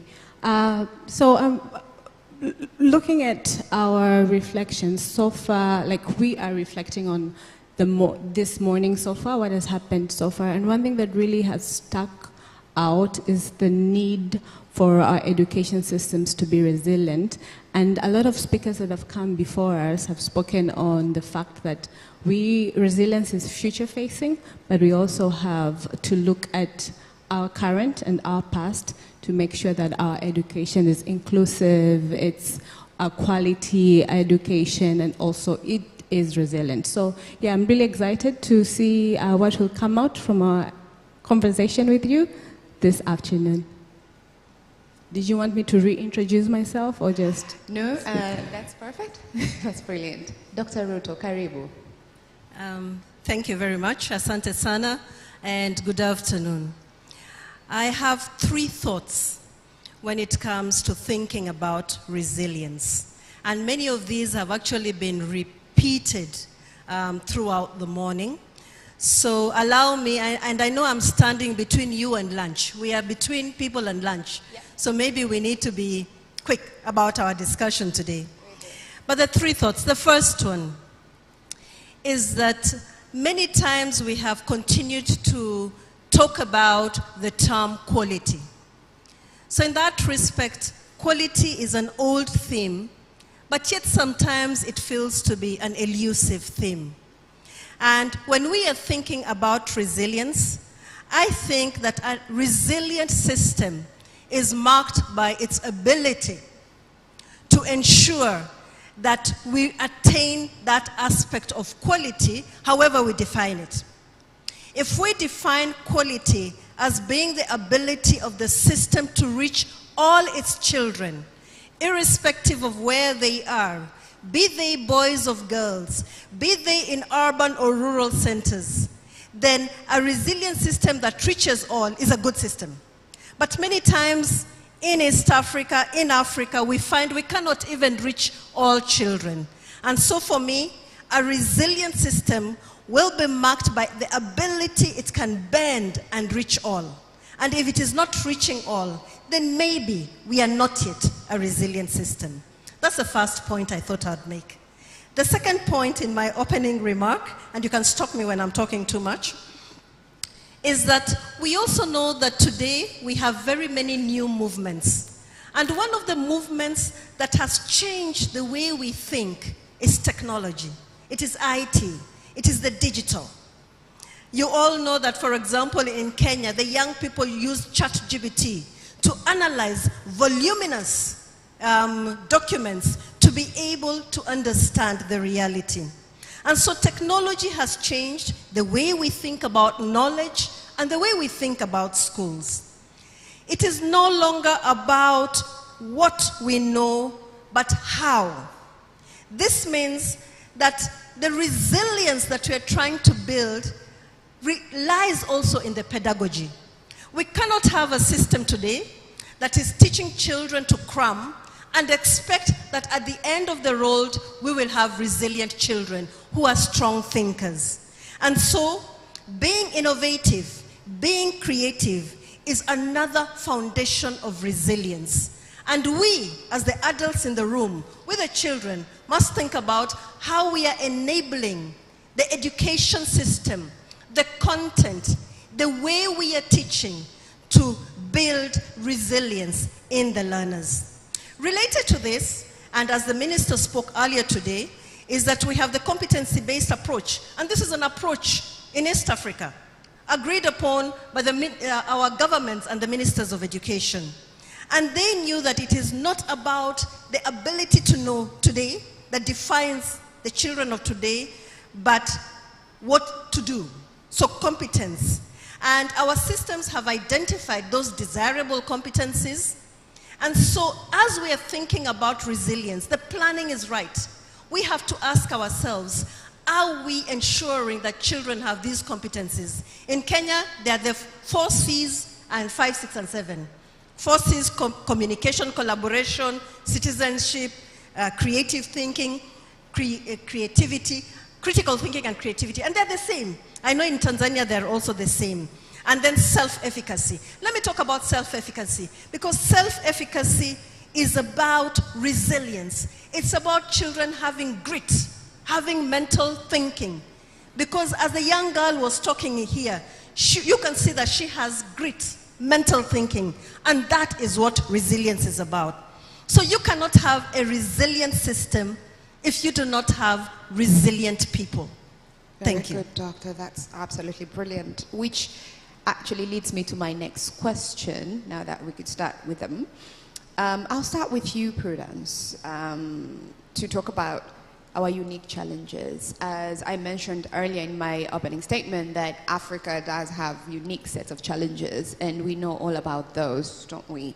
However, it would be good to understand from your thoughts, what are those challenges in our education systems that hinders resilience compared to other regions? So what are those particular challenges? Maybe you could just mention 2 of those, and I'll move on to Dr. Ruto. Thank you, CK. I would like to preempt these challenges with this quote or this buzz verbatim word that has been very popular in the last 2 years. And it says that the future is here, but it is not widely distributed. And I have a reason why I want to start with that.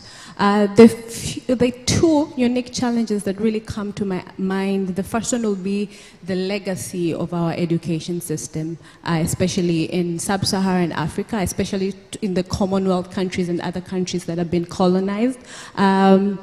We are, most times when you look at our educational environment, you realize that we are starting from a very disadvantaged area where the setups of our curriculums were done by, were not locally led, were not community led, they were not indigenously thought through, but they were passed down to us, they were passed down to our governments, they were passed down to the ministries that lead with them from other countries, I mean from other ethnicities, from other people. So our curriculums, our education as it stands, does not consider who we are at the core of ourselves, at the core of as a Tanzanian. A good example is our history, you know.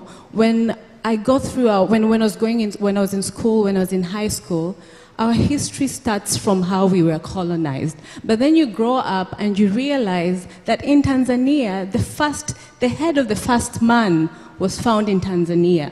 You know, the head of we are called the cradle of mankind. If we are to build resilient students, if we are to build resilient children, history really matters. You know, knowing where you come from, having a curriculum that is really focused on building ourselves, you know, our authentic selves can make us more resilient, can make our students more resilient, can make our students more resilient. So that I know we don't have a blank slate when it comes to the curriculum, but then we have an opportunity, or we have an honor as the education ecosystem players to see how we can turn around the legacy of our education to one that will really support the growth of our children and their resilience. Very good. Thank you very much. I will move on to Doctor. How can our education system in Africa address disparities and ensure resilience for all, particularly the marginalized communities? We do talk about inclusion, we do talk about education for all, but what do we need to do to ensure less disparities? First of all, I always like to think of our glass of water as being half full. It's not half empty. And so when you look at what has allowed us to take a lot of progress, to make progress, one of the areas I think has been in the consistency of our envisioning of what we want to do as a country, as East Africans, as Africa. And this is contained in the laws and policies that we have. And so I'd like to acknowledge the progress that has been made. If you look at why we have been able to move from talking about access to talking about learning outcomes, it is because of that consistency of visioning.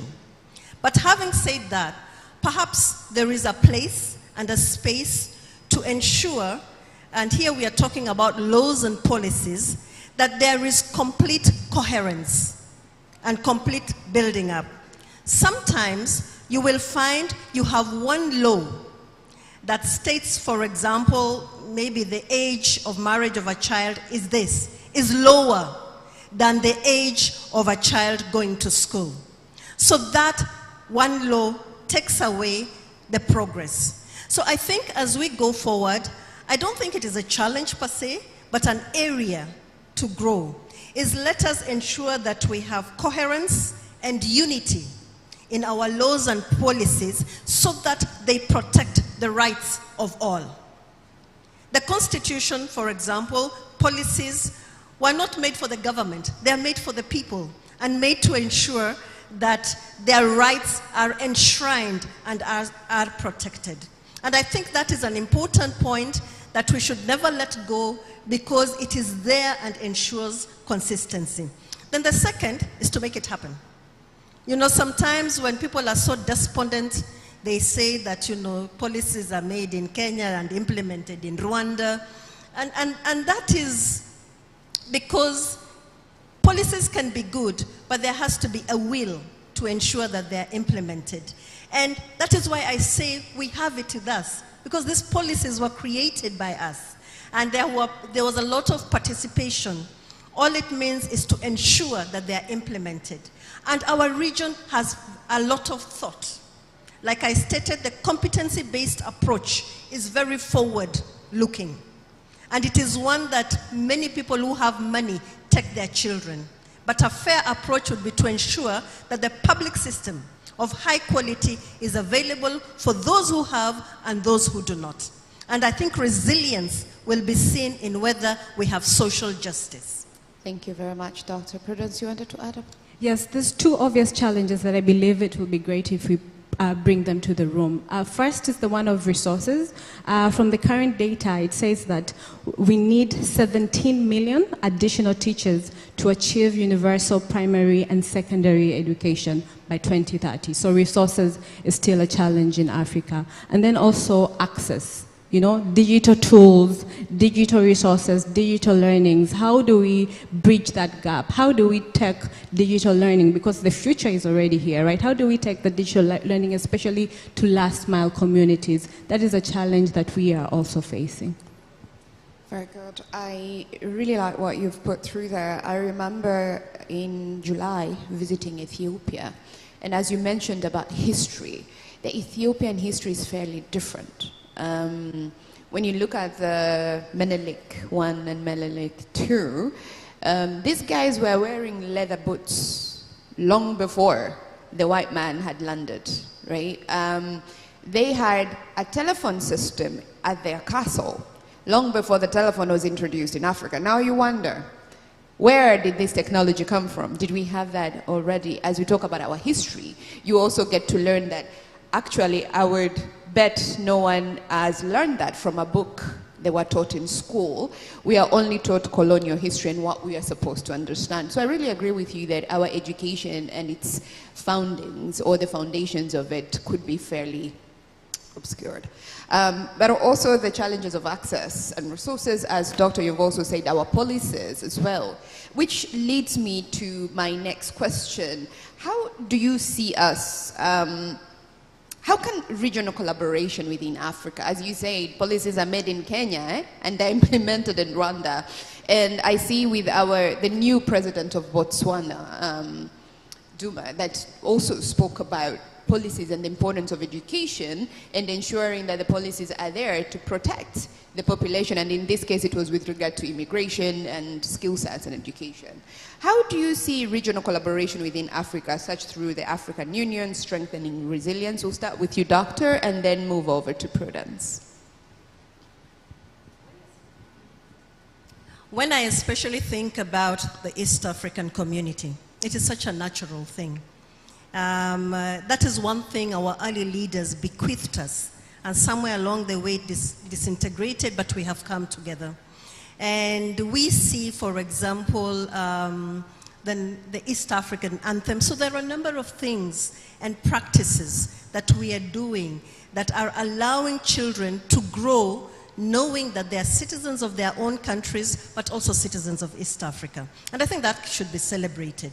The fact that even the other departments have opened up, you do not need visas to go to most African countries, I think is really important. Free movement, citizens allowing each other to connect, I think is an important step. Then secondly, learning about each other. And I really like the idea of reclaiming back our history and our identity is very critical. And we have seen there's a lot of localization, us talking about our problems and solving them. So developing that agency is also very critical. So there is what the government is doing in allowing free movement, but there's also the role of citizens finding each other. And I know that, for example, very many civil society organizations have programs across each other countries. I was fortunate to have initiated the Uwezo Learning Assessment. And we had Uwezo Kenya, Uwezo Uganda, Uwezo Tanzania. And thereafter, we ranked our districts. And I remember the first 10 or so districts were from Kenya, and then the last district was also from Kenya. And this district coordinator, who the county governor for whom the district belonged to, came to our office and he said, I cannot be last in East Africa. You know, so we can use ourselves to push ourselves to develop as a region, because together we can move a little bit faster than just being individualized. Thank you. Thank you so much. Prudence, I'm going to ask a slightly different question because I thought what you had said earlier would resonate with this other question. The question is, given the numerous challenges faced by education systems, which you rightly put, resources, access, I add to this including economic fluctuations, climate change, socio-political instabilities, I mean, whatever challenge you can name it, we've got it in Africa. So in what ways does resilience in education systems serve as a cornerstone for sustainable development in the context of the African context? So the African context. First of all, this is the AU Year of Education, our most current context. But then Africa is diverse. We have different languages. We have different experiences, you know, from the north to the south, to the east to the west. But one thing that unites all of us is the fact that a resilient education will lead to breaking the chains of poverty, in however that looks like in all our different contexts. But arming someone with education, with the opportunity to, especially in a world where we've moved from the Stone Age, you know, now we are in the information, and then we moved all the way to the 21st century, where we saw the rise of the internet, the digital revolution, the information economy. Now we are in the imagination economy, right? Where the social cognitive development of someone is very important, because you cannot function like AI, but your mind has to have the ability to work with all these digital systems that surround you. So education, the right education, will give our children who are the future of Africa, the ability to break the chains of poverty. That's one of the biggest things that education can do, has always done, and will still do. Brilliant. You know, just before moving on, Prudence, in my previous role, I worked on education, but particularly promotion of digital learning and education in remote village schools. And I remember attending a conference where somebody came in and was talking about AI and computers. I mean, I was from a village in Iringa, and these kids had never seen a computer. They were shivering just to touch it, and they thought a mouse would actually bite. So that tells you where far back we are. And now that we are competing with things like AI and technology, and we talk about access, do you feel that as much as we want to say we are, you know, equipped, and we need to be, and we are now in the information age, do you feel that Africa, we are at that age, and the disparities among our communities? Because Dar es Salaam, there's a bit of exposure. We saw our children here, you know, using different musical instruments. These children are exposed. But when you move a few miles out of here, it's a very different picture. How do you feel we can balance that gap? And I'll ask you the same, Doctor. I'd love to hear from the Kenyan aspect and what you've done with the schools you set up as well. So, like I said, the future is here, but it's just not evenly distributed. And that's exactly what you're saying. One thing that we can do is to make sure that our policies and our practices really ensure that no one is left behind. And moving forward, we have to prioritize the last mile communities. Now, wearing my hat as a strategic advisor at the Foundation for Civil Society, one thing that we can do as the civil society is to support the government by coming up with interventions and initiatives that bring or bridge that digital divide and bring technologies to the last mile communities. Let's say at the Foundation for Civil Society, we are working to scale a very interesting model. It's called the Yamoransa Lab that is currently happening in Ghana, where you build a laboratory in a rural community, and that lab has 4 spaces. One is a maker space that has AI and robotics and digital printing, and then another one is a room with computers. And the beauty of this is that we use a device that does not need the internet to access IT, to access the internet. It's called the Asanka device. And the school district can load up the curriculum into the Asanka device, and the student can walk in as per their timetables.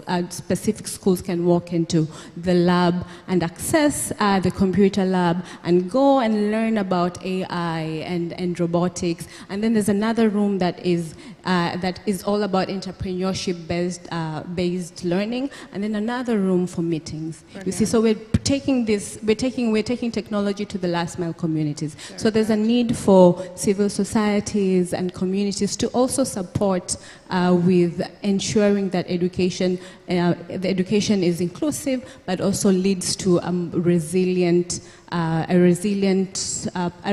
future. Yes. Very good, Doctor. A penny for your thoughts.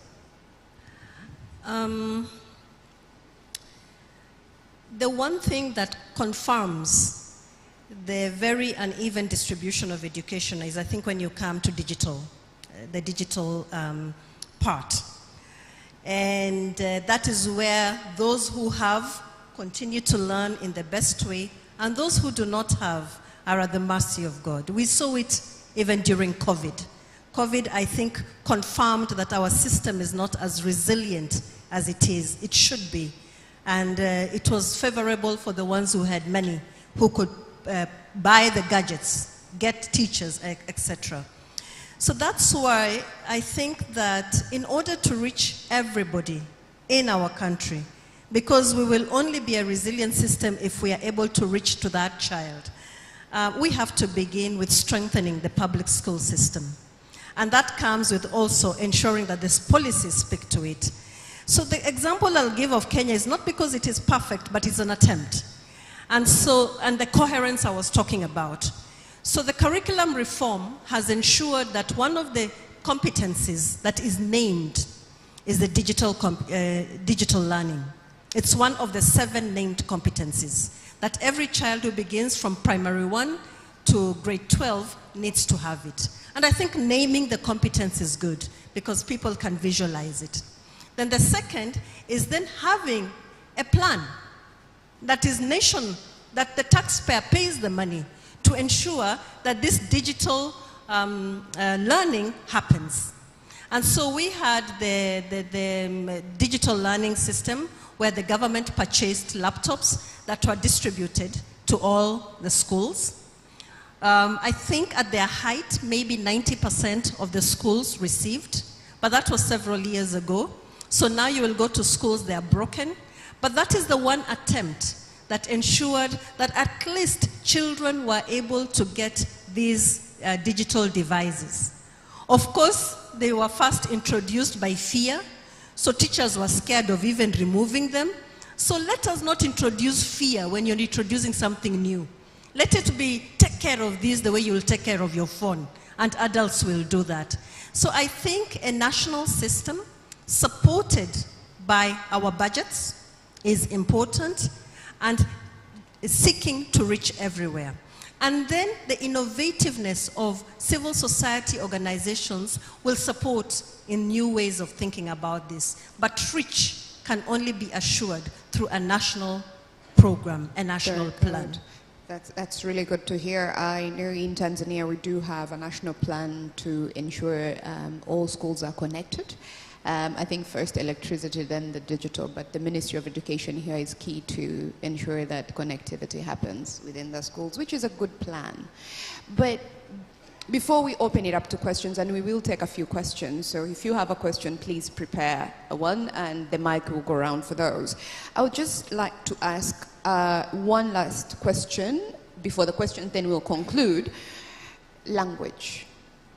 Africa has a variety of languages, the national languages, but also the tribal languages, and that has been a key issue to limitations to many accessing education, because education in many countries is through English. In Tanzania, we see that it's a mix of both English and Swahili, but predominantly, unless you're in an international school, would be in Swahili locally, and then you get to secondary school, it's English all the way. It's a problem for the teachers, it's a problem for the students, and cramming becomes a thing. Critical thinking is thrown out the window. As we progress, unfortunately, we tend to think English is a measure of intelligence, unfortunately.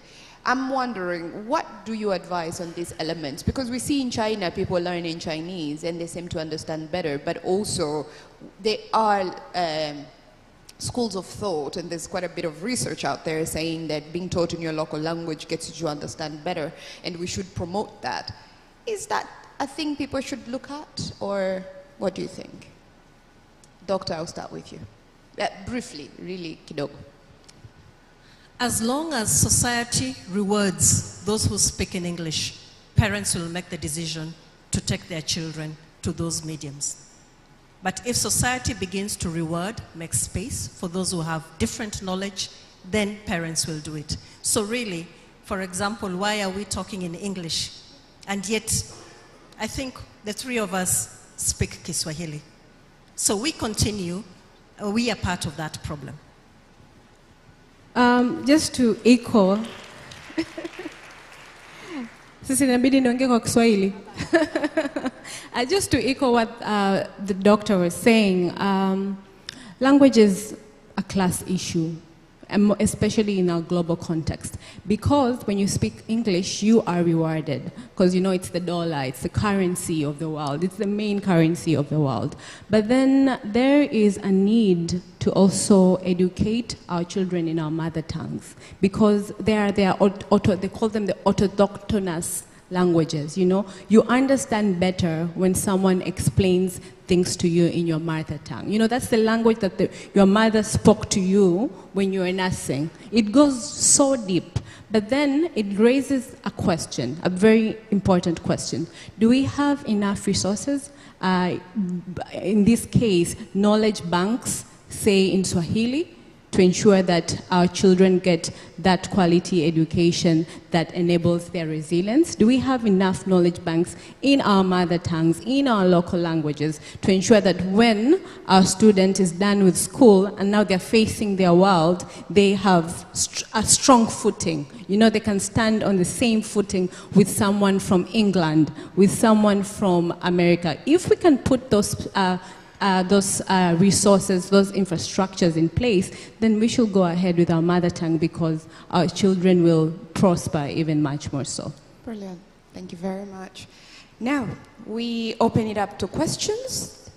Austin has got the mic. If anybody has... Oh, Richard, karibu.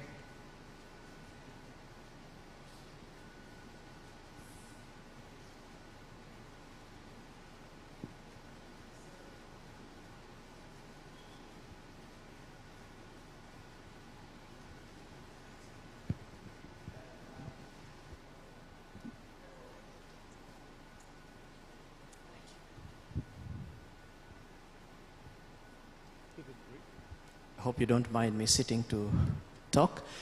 You want me to stand? Okay, this is a strict teacher.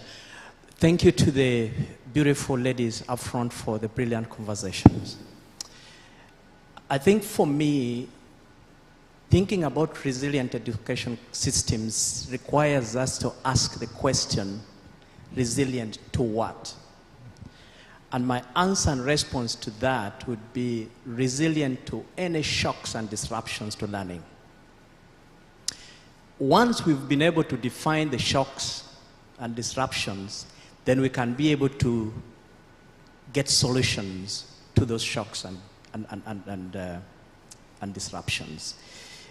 And we've realized over the last couple of years, shocks emanating from climate change impact, shocks emanating from pandemics such as COVID-19, from epidemics that come into a particular country. For instance, our friends from Malawi and Zimbabwe realize what it means to get shocks from Cyclone Freddy. And so I think governments and stakeholders in education need to think about the impact of these shocks and be able to design ways in which we can respond to those shocks. For us, as Oxfam, for instance, we are now working with civil society actors and governments to ensure that content, curriculums in different countries have a component of climate change. So that as we bring these young children, oh, they have gone, eh? These young children, they grow up knowing what it means to respond and be resilient to climate change.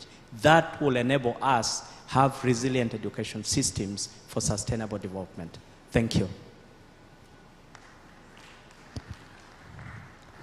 I had picked a few hands and I see them down. Yeah, this was the second hand. Good afternoon. My name is Dr. Miriam Siwela from Teach for Zimbabwe.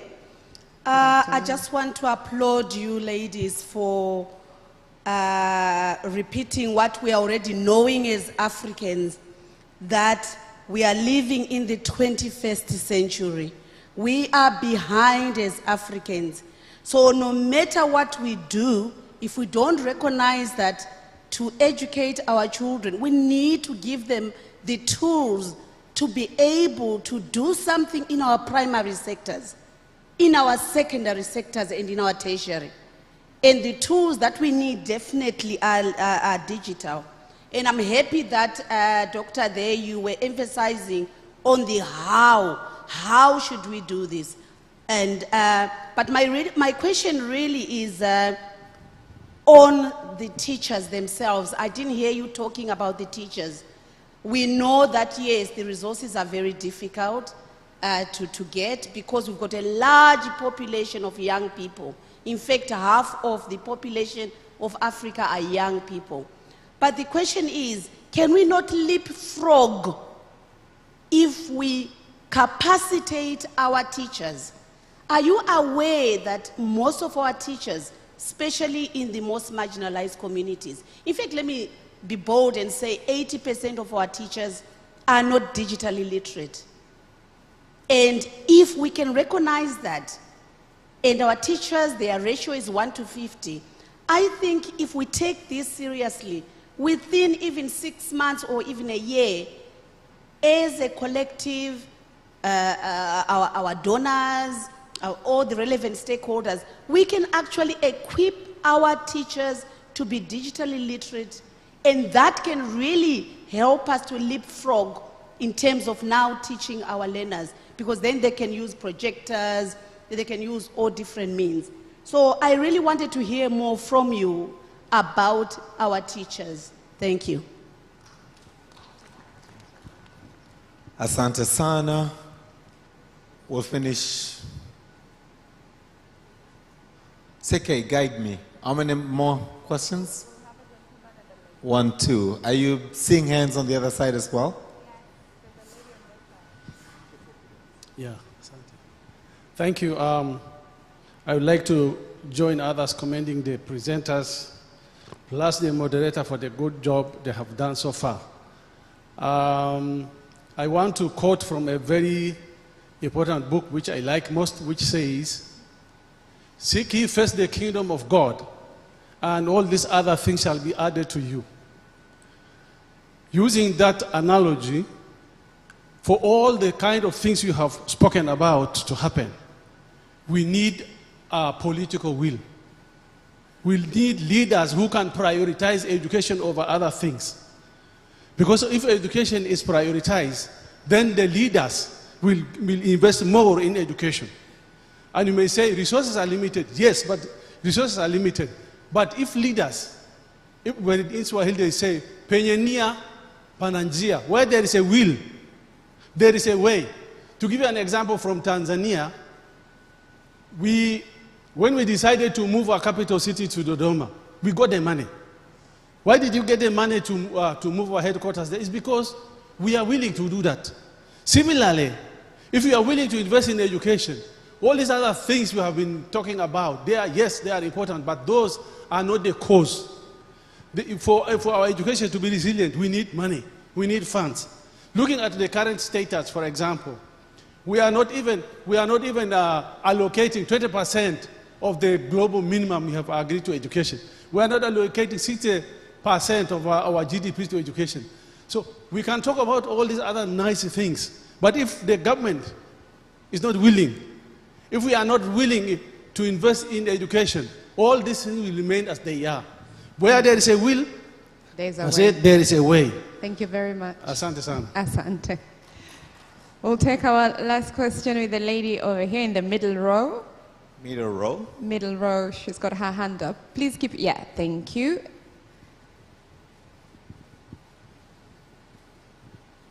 Here. She's down here with the hair. Oh, all right. Too many ladies in the room. Oh, yes.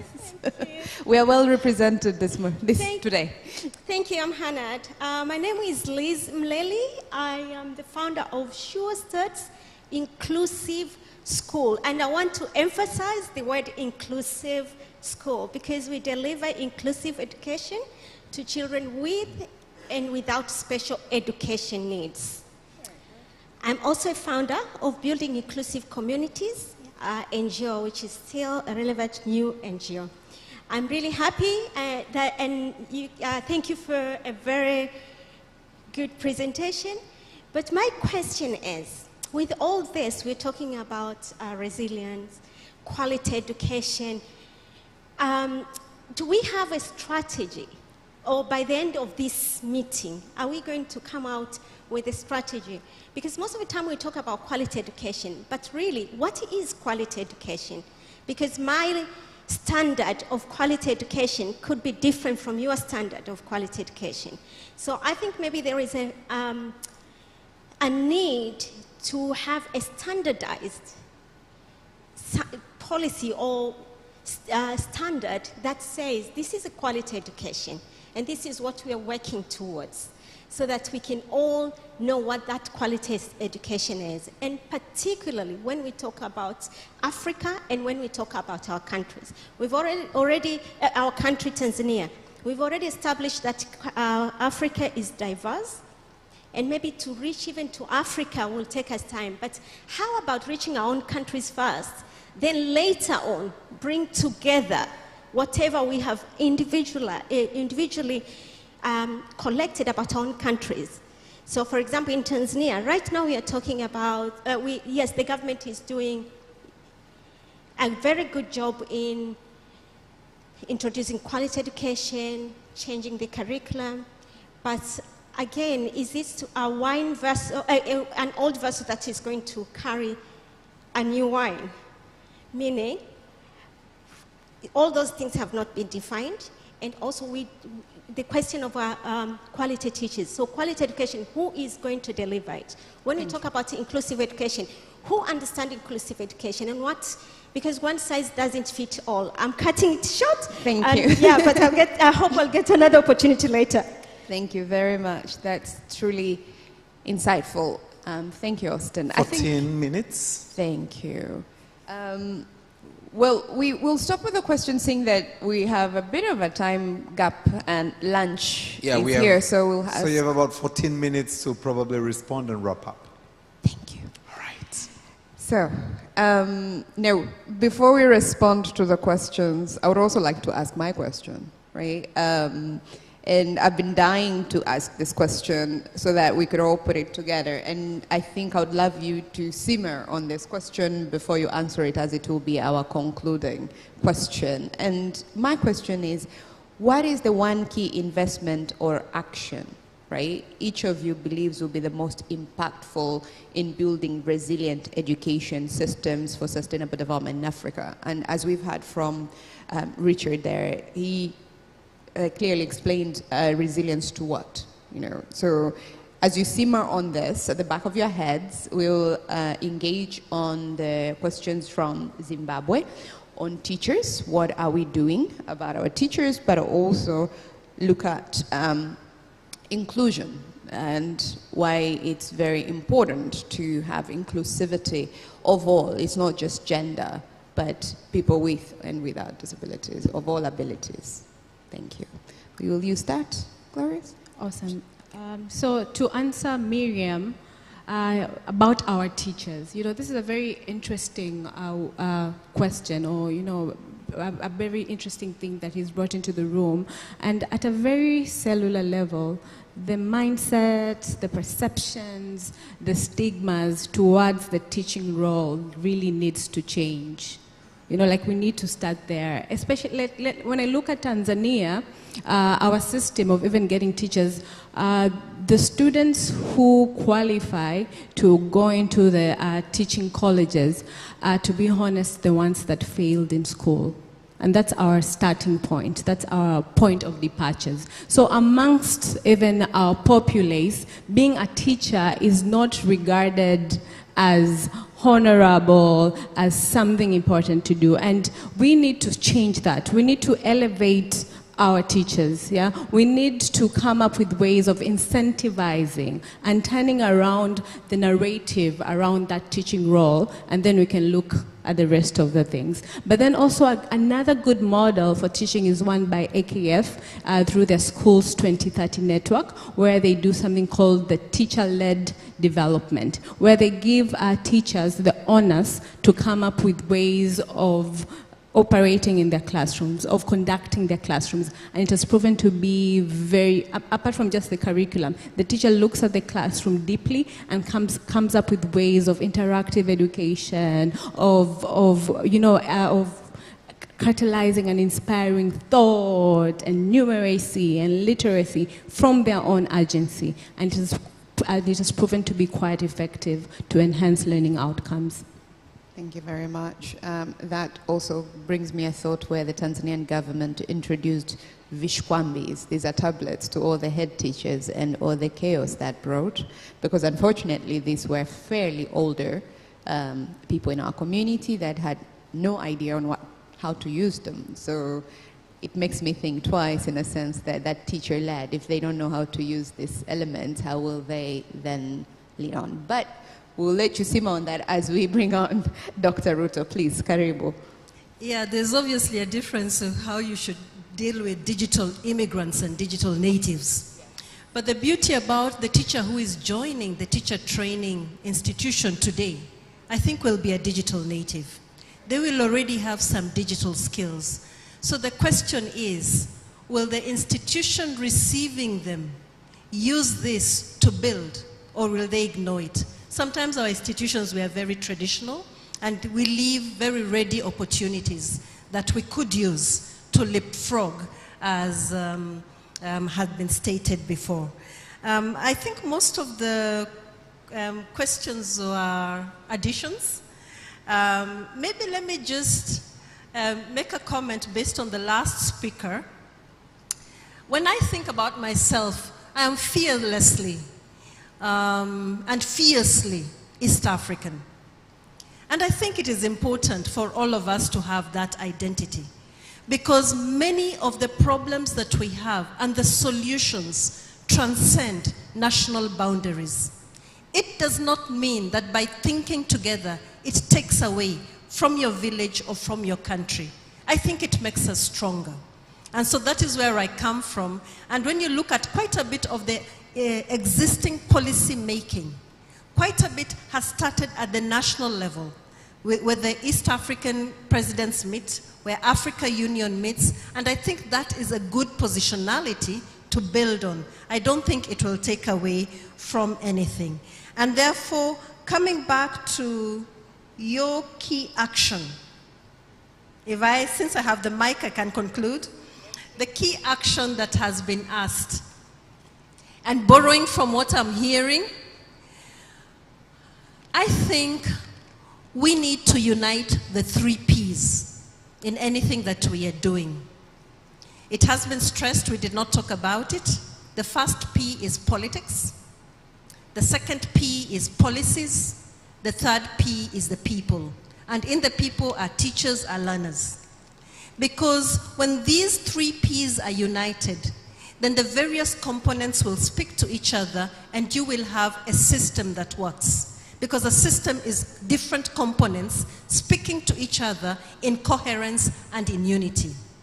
If one P is lacking, like political will, then maybe the budgetary allocation will not be there and things like that. If the other P of the people and the learners is lacking, then you have pedagogy that is weak or curriculums that are weak, not inclusive. So there needs to be a unity of the people, policies, and politics. Thank you. Thank you very much. Zoe, over to you. So my one action is very basic, but if done right, it will lead to resilience, and that is promoting and inculcating a culture of reading. I believe when we get that right, we will build resilient learners that are able to think out of the box, that are able to imagine, that have enough agency to make the right decisions, to lead when it comes to climate change, to come up with new innovations and new solutions. Because if there's one thing that really changes someone, is reading. You know, it turns you to a leader, it enhances your brain, and our brains are very neuroplastic. But then most of us in our cultures, we do not have, especially in Tanzania, we don't have that culture of reading. So there's an onus on us as the civil society, there's an onus on the government, there's an onus on the private sector to come up with ways on promoting reading, just reading. Just, you know, like individual reading. I love Kenya. Doctor, you've been using the example of Kenya. I went to school in Kenya, and it was not unusual to see a guard reading a book. But then you come into our Tanzanian context, of which this is the one that I know the most of and I'm the most fond of. We rarely read, you know. And then when you go into a room, you're docile. You know, when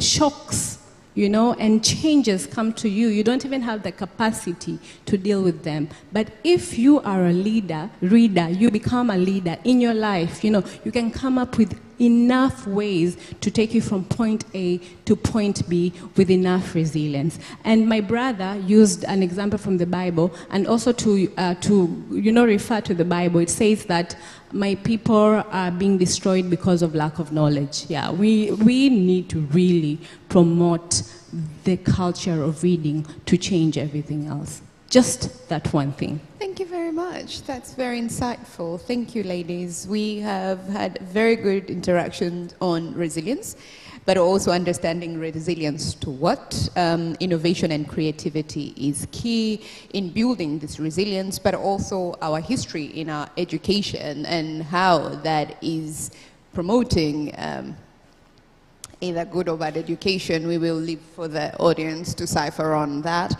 but also have identified areas of growth, being coherence and unity in our policies, and making sure that whatever we say to do, we do, making that happen. And as we learned on making it happen, they should also be measurable. You know, what you can measure, you would be able to do, or what is measured will be done.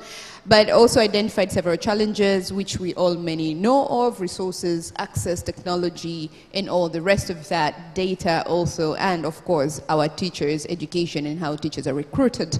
And concludingly from Doctor, the 3 Ps being our policies, people, but also our politics. So political will is key in education. And concluding that reading is very, very crucial.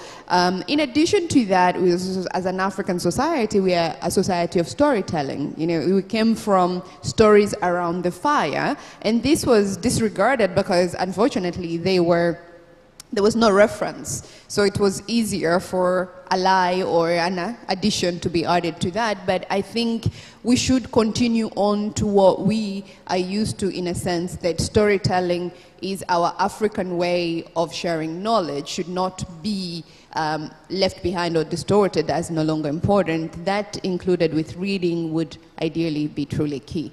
Thank you very much, ladies and gentlemen. I would like to hand over the mic back to Austin, if he's with us. Austin? We've concluded. Asanteni sana. Enjoy your lunch. Can you come together for a group photo?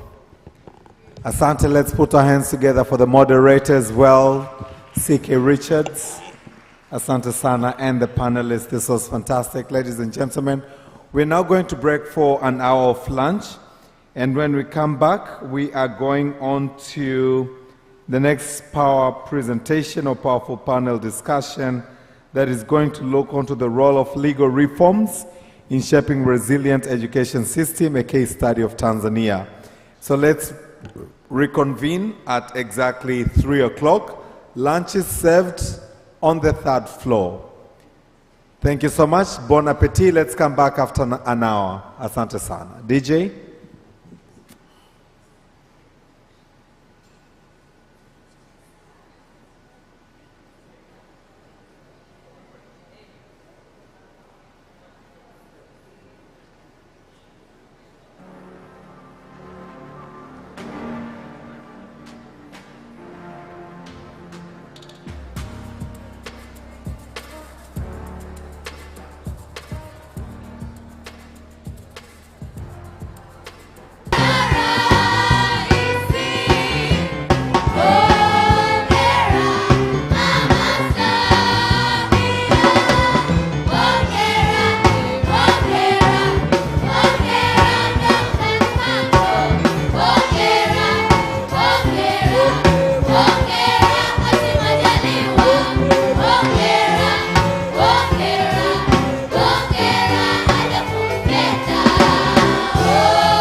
A big round of applause, ladies and gentlemen.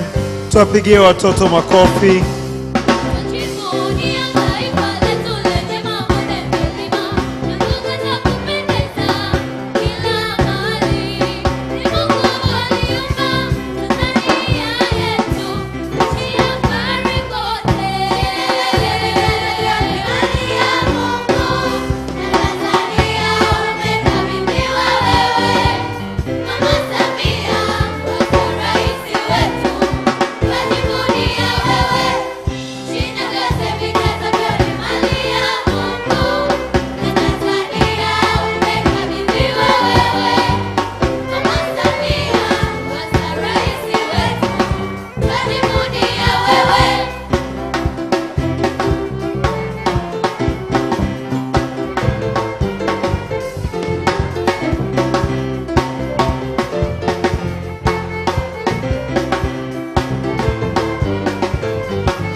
Ladies and gentlemen, they deserve a bigger round of applause. Tuwapigie makofi watoto wetu hawa. Asanteni sana. Really thank you. Asante sana. We shall now allow the children to take leave. I'm not sure if during the week they will also be joining us. We shall be blessed by your presence. Lakini, we really thank you, the headmistress, the staff, and our dear beloved students. Asanteni sana. I now have the pleasure, ladies and gentlemen, on to the next session to invite Dr. Victoria Litiru, who is a senior lecturer at the Open University of Tanzania, who is taking the floor for the next hour.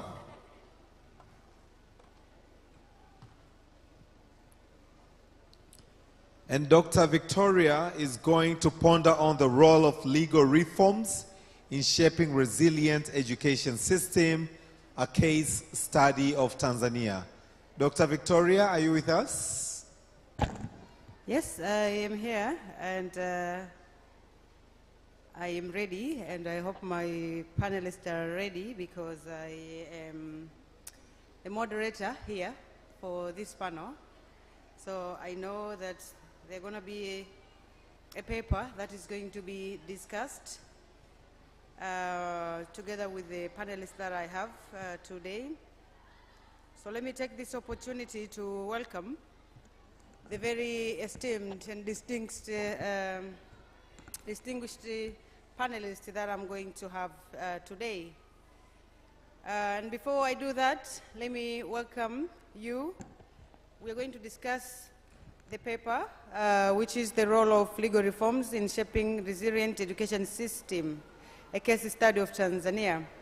And we're going to get a brief about this paper from Advocate Innocent Mgeta, Director of Legal Reforms from Ministry of Education, Science and Technology.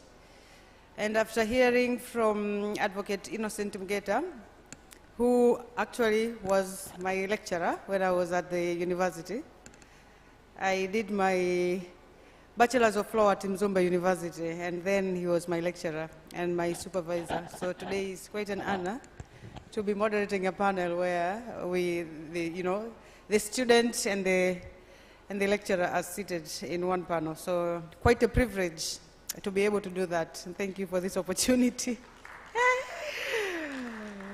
And again, my very good friend and sister in advocacy for gender equality, Gertrude Diabene, Senior Legal Program Officer, Legal and Human Rights Center, is going to join me here as one of my very esteemed panelists. I would like to welcome Advocate Innocent Mgeta and Gertrude Diabene to join me here. And also, second, we are going to have Joseph Wasi Kongo, who is the National Coordinator of Eliminate Coalition, Kenya. Do we have Joseph Wasikongo, National Coordinator of Eliminate Coalition, in the house? Thank you so much, and you're welcome. And I'm told that TK Mwambipile, who was supposed to be part of the panel, has actually faced some challenges, and she had to leave. So, ladies and gentlemen, in discussing the role of legal reforms in shaping resilient education system, a case study of Tanzania, we're going to have Innocent Mgeta, Advocate, Gertrude Diabene, and Joseph Wasi Kongo, National Coordinator for Eliminate Coalition, Kenya. Can you please put a round of applause for my panelists today? Thank you so much. And without any further ado, I would like to take this opportunity to welcome Advocate Innocent Mgeta, Director of Legal Reforms, Ministry of Education, Science and Technology, to give us a brief about the paper. I've just read the paper, and I know that it's centered around the new education and training policy, and also the changes in the curriculum. So the big question is, if we have the changes in the education and training policy as well as in the curriculum. What does it say in terms of the framing of the Education Act? What reforms need to be done in the Education Act such that the Act can be in conformity with the education and training policy alongside with the changes in the curriculum that we've just done? So to answer that, I would like to take this opportunity to welcome Advocate Innocent Mgeta, Director of Legal Reforms, Ministry of Education, to take us through his analysis and initial findings. You can talk from there if you have microphone, or you can talk from here. You're welcome. Thank you so much.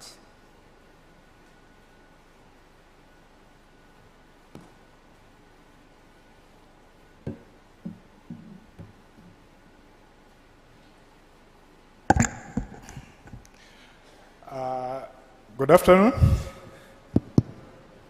I would wish my presentation to be displayed so that you, yeah.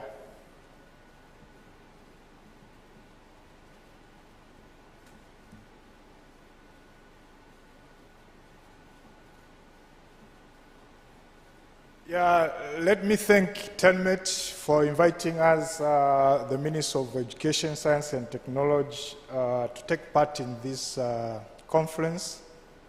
It is my first time to use the microphones in this room. I've been attending several occasions in this particular venue, but I had no privilege of taking a mic in any of those occasions. But today now, I feel so much privileged to stand before you and have this presentation that relates to the role of legal reforms in shaping resilient education system, a case study of Tanzania.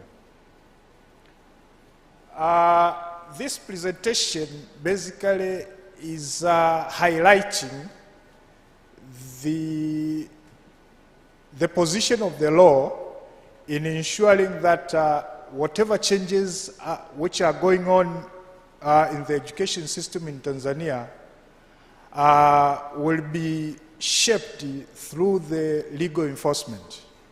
We know that in the hierarchy of legal framework, normally the law translates the policy. It is through the law where the policy is implemented.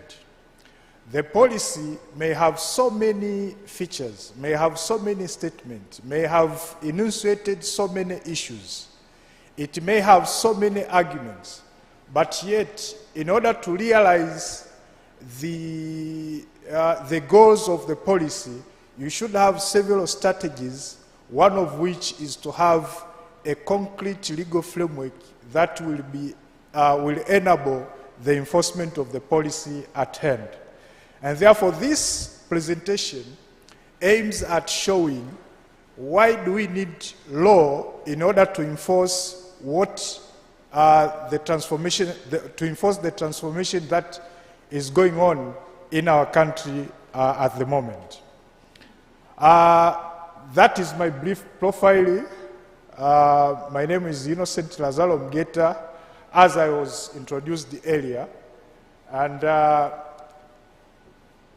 I work in the ministry. And actually, I'm standing here on behalf of the Minister of Education, Science and Technology. As I've said, the new education and the training policy of 2014, the one who is controlling, the new education and training policy of 2014 has given a need for institutional reforms, need for legal reforms, need for more public or stakeholders' involvement, and also a need for change in public mindset. I'm saying change in public mindset because the new policy has introduced some of the issues, some of the features which were not common to most of the members of the public, the society at large. For instance, the question of having a flexible system of education which recognizes general education and the vocational and the technical training education. So there is a need now to raise awareness to members of the community that actually the focus of the country now at the moment is to make sure that the country moves in the direction of expanding vocational and technical training in order to enable graduates to be able to employ themselves once they complete their studies. So this is a new move in the education system. The new policy has introduced at least 19 major policy arguments. I'm saying major policy argument because there are sub-arguments within the policy. And these policy arguments focuses on having the flexible system which I was talking about, equal opportunities for education and training without discrimination. We have heard since morning people are talking of inclusive education, people are talking of ensuring that everyone has access to education. Those issues are addressed within the policy. The focus towards the use of ICT, recognition of people with the skills and knowledge acquired outside formal education. Now we need to recognize those who did not undertake the formal system of education, but they have some skills. Now we need to have a system where the people like those who have employed themselves in garages, in informal sector generally, but they didn't go to school. They have some skills. We need to recognize them within the formal system of education. Next, we need to recognize adult and lifelong education to strengthen the quality of education and training, to make sure that we expand the infrastructure in educational institution and training. Now, to have safe and a friendly environment in the provision of education and training. This was also one of the areas where the discussion was pumping around since morning. Safe and friendly environment in the provision of education and training. The issues related to language use and the language of instruction, I remember there was so much debate in this area when the policy was being developed. People demanding the use of Kiswahili from primary to higher education, others demanding use of English from primary to higher education. Now these are the areas which the law now has to take cognizance. Next. There are issues related to human resource. People are talking about teachers' professional development and so forth. Those are the issues which the policy also recognizes, but they also need to be recognized by the law. Issues of management and operation of education and training. The question of availability of land for development of education and training. The issue of access to accurate education, training, information, and the statistics. Here we have problem. The problem of having accurate statistics. When you demand, for instance, number of students who have been enrolled this year, we should have a system where if the information is coming from TAMISEMI or is coming from MOEST, that information should read the same. Accurate figures, accurate statistics. Issues of funding of education and training. In Tanzania currently we have the so-called education without fees for basic education. But education without fees doesn't mean free education. It doesn't mean free education. It means the community has to take charge of contributing in the financing of education. Now, how can we have the legal framework that recognizes the contribution of the community toward financing of the education. Other issues, cross-cutting issues in education and training, research, and lastly, the issue of public-private partnership. And this has been one of the areas of focus in the policy, how to enhance public-private partnership in education service. The government cannot do each and everything. We need private sector to engage effectively in the provision of education. But how? How can the law support that? How can the law create environment which could attract the private sector to invest in education? So those are the issues which basically, I don't know if you are. I'm not seeing anything there. So the current legal framework governing the education sector is having a multiplicity number of laws. There are some laws governing basic education which are within the primary law in the education sector. That is the Education Act. We call it primary law because it is called the Education Act with an assumption that it covers the entire levels of the entire levels of education. But we have the legal framework governing the higher education. We have legal framework governing TVET. We have legal framework, a separate legal framework governing teachers, training and profession. We have separate legal framework governing adult education. So this is a consolidation of so many laws governing education sector. But all of them, they get their sense, they get their origin, their legitimacy from the education and training policy. Education and training policy. Now, my focus today will not to discuss all these laws. I will only focus on the Education Act, which in particular, the influence of coming with the revised policy of 2023 has impacted so much the operation of this law. CAPE 353, revised edition of 2022. This act vests the powers to the minister responsible for education to govern and manage the education sector in Tanzania. By virtue of Section 4 and 5, when you read the functions of the minister in the Act, it appears that the Education Act becomes the principal legislation that governs education sector in all levels, because under those two sections, the minister is given power to issue directives at all levels of education, which means the Education Act becomes superior to other legislation by virtue of the powers vested to the minister. But if you examine closely the Act, it mostly covers the basic education, which is the foundation of all other levels. But it is also the act that has been affected mostly by the transformation which is going on in Tanzania.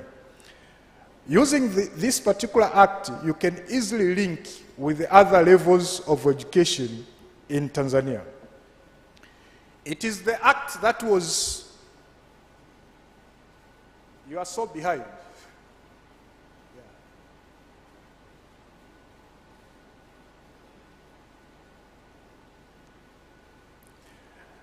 It is the act which was established in 1978, having 46 years of age now. And since then, it was amended almost 11 times. 11 times. It was amended in 1982, 1986, 1992, 1995, up to 2018. But with all those amendments, the Act still has some challenges. It still has some challenges. And some of the challenges have been accelerated by the changes in the policy, especially the recent changes of last year. So we are saying the revised policy has brought some new demands which are as a result of some emerging global and national needs which have influenced our country and therefore influenced the policy changes. Now, it is because of such external and internal influence, the policy was revised to have the new edition of 2023, which also has now emphasized on expansion and modernization of the technical and the vocational education and training. Kwa Kiswahili tunasema mafunzo ya amali. We are now moving from the so-called theoretical education, general education, to more emphasis on technical and the vocational education and training. Students now will be trained on what is called competence-based system. We need to have graduates who are well-skilled, who once they finish or they complete their studies, they are capable of going out there and being able to employ themselves without depending on the employment from the government or other sector. And we are saying this form or this transformation is actually a replica of what the country went through in 1960s to 1990s.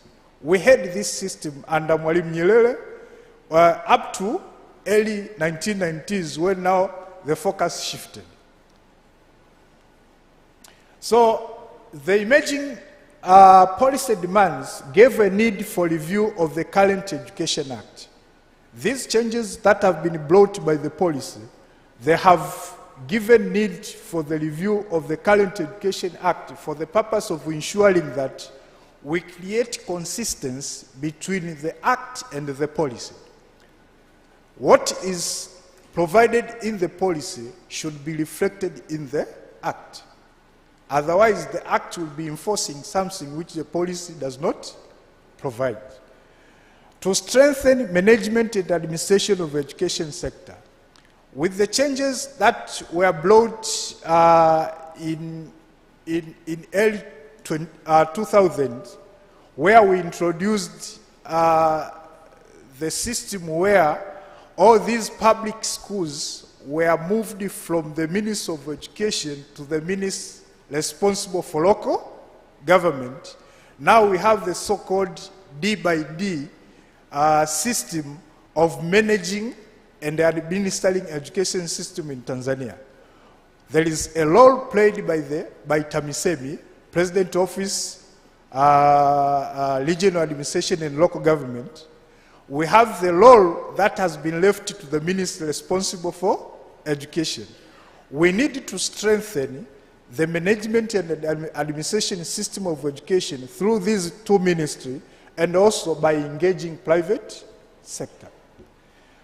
Also, the Act has to be reviewed in order to take cognizance of explicit policy statements that are not recognized by the Act, to strengthen issues relating to educational quality assurance, to enhance equality, equity, and equal access to education.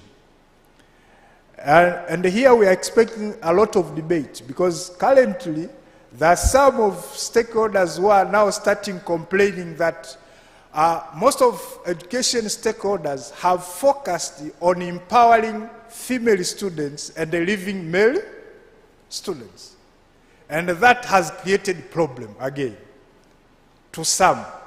But others are saying these efforts are not yet achieved what was intended. Let us keep push on female students. These male are more advantaged than female. Now we will have discussion on how to ensure that all these two groups are not disadvantaged. and how the law can enforce that. To strengthen stakeholders' engagement in the education sector, as I've said before, and to engage the community and the private sector in education financing. So we are expecting that the legal framework, in order now to have a resilient and a sustainable education system, is expected to address the following. It has to ensure that the law that comes after these reforms will address the current challenge of having multiplicity of subsidiary legislation under education sector. We have had an experience in Tanzania whereby there are so many circulars, so many regulations, so many directives governing education sector. Now these sometimes confuses, they confuse stakeholders. We need to have the law that could be consolidated enough so that we can have very few of these subsidiary legislation to supplement the same or to complement the same. There could be issues relating to establishing the Education and Advisory Council, to review the position of Commissioner for Education and the qualification, appointment, and his link to other levels of management and administration of education, and so forth.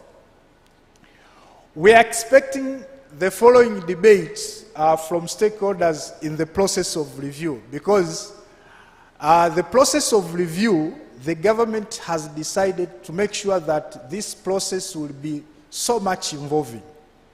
We will engage private sector, and actually we have started engaging them. We will engage the stakeholders in order to make sure that we have the law that takes into account the interest of various stakeholders. We have the law that will be easily implemented at the end. So in order now to have the law that has engaged so many stakeholders, we are expecting so much debate on the following. One is on the issue of management of students' discipline, corporal punishment. Mwalimu, are you able to sum it up in 3 minutes? Yeah. Thank you. We are expecting the debate on use of corporal punishment. We are expecting the debate on how to engage. To what extent should we engage private sector in learning the education sector, and so forth. The issues of safe and secure environment. How far should we regulate the provision of education service in order to ensure safe and secure environment for students? As I was preparing this presentation, I came across this particular case, the case of Tadeo Pastori versus Republic. This is a recent case which was given a judgment very recent by the High Court.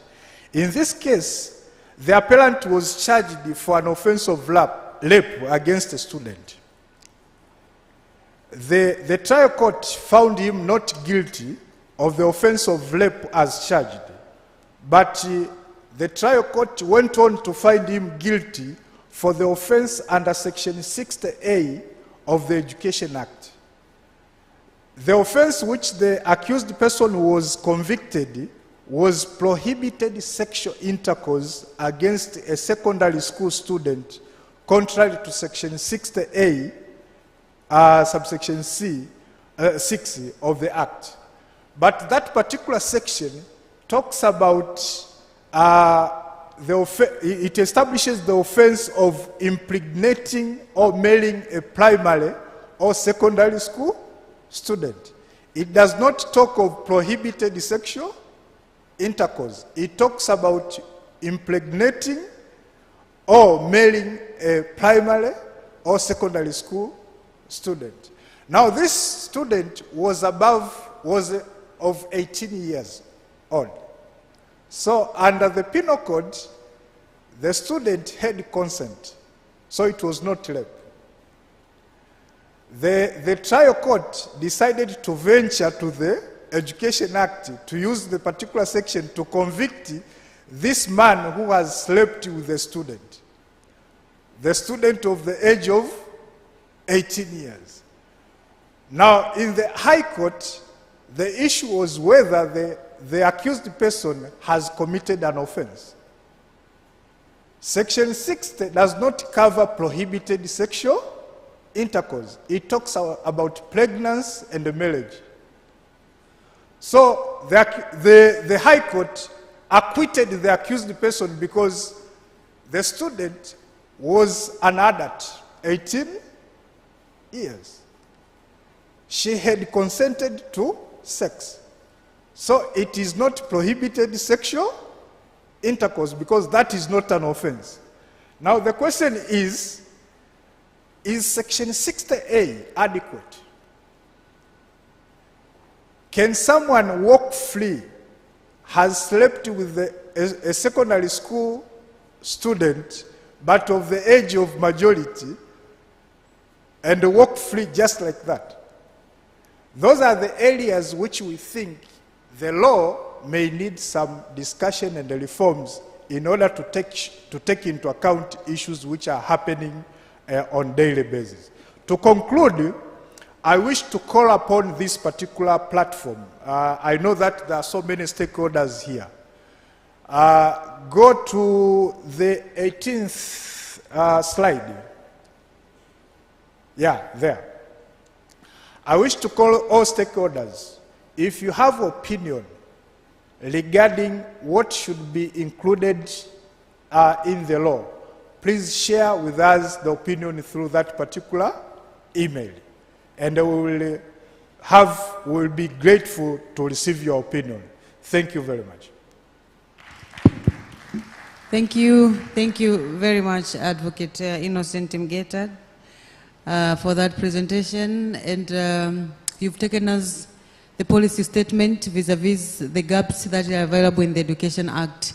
Now I would like to welcome Advocate Gertrude, who is also a senior gender specialist from the Legal and Human Center, to give her reflections on what Advocate Mgeta has presented in terms of the requirement under the new education and training policy vis-a-vis the desired legal reforms. What will be your initial reactions in terms of what really should get into the law so that there is a proper enforcement of the policy, given the situation under which our students are learning at the moment? Thank you so much. Thank you so much. And that was a wonderful presentation. First, before I ponder into what I'm supposed to say, recently I also came into a confusion regarding who is a student under the Tanzanian Education Act or the Tanzanian law. And knowing that the Education Act has a lot of regulations regulating everything, a lot of circulars which are also considered law. So I asked myself, if a student, maybe a primary school girl who has maybe finalized her primary school education and she's waiting she's waiting to join secondary school, and then during that window period of her waiting, she's married off. Do we consider her a student? Do we consider her just a citizen? How does the law work? And then I asked other stakeholders working around education and also people from the Ministry of Education, they're like, the law is silent. So when we say the law is silent on that issue, on the definition of who is a child, who is a student, because in particular, that needs to be coded into the law, that from what stage to what stage are we considering this person to be a student? That the lady from the case that Advocate Mgeta has presented was 18. And we also know that the Penal Code says that the age of consent is 18, as that is considered the age of majority. So if the girl is married off at the age of 18, do we consider that a student? When she was during the window period, waiting for her maybe to join other level of education that is considered, is coded in the law that when you engage into sexual activities with them is considered an offense. So I think that's a discussion that I also want to bring to you.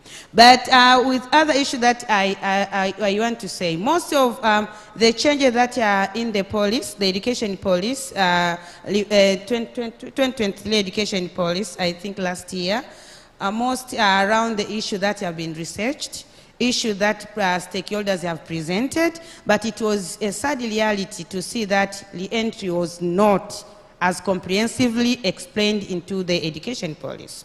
And we all know that the 2021 circular, together with the 2022 re-entry guideline, it means they are considered as a document that guide issues of re-entering students back to school. But unfortunately, the police was silent. And the police is only it was only last year. And stakeholders were engaged to bring our recommendations, our opinion, but it is silent. So when you think about how the laws are made, it means police first and then you go to the act. So if the policy is silent, what are we thinking forward?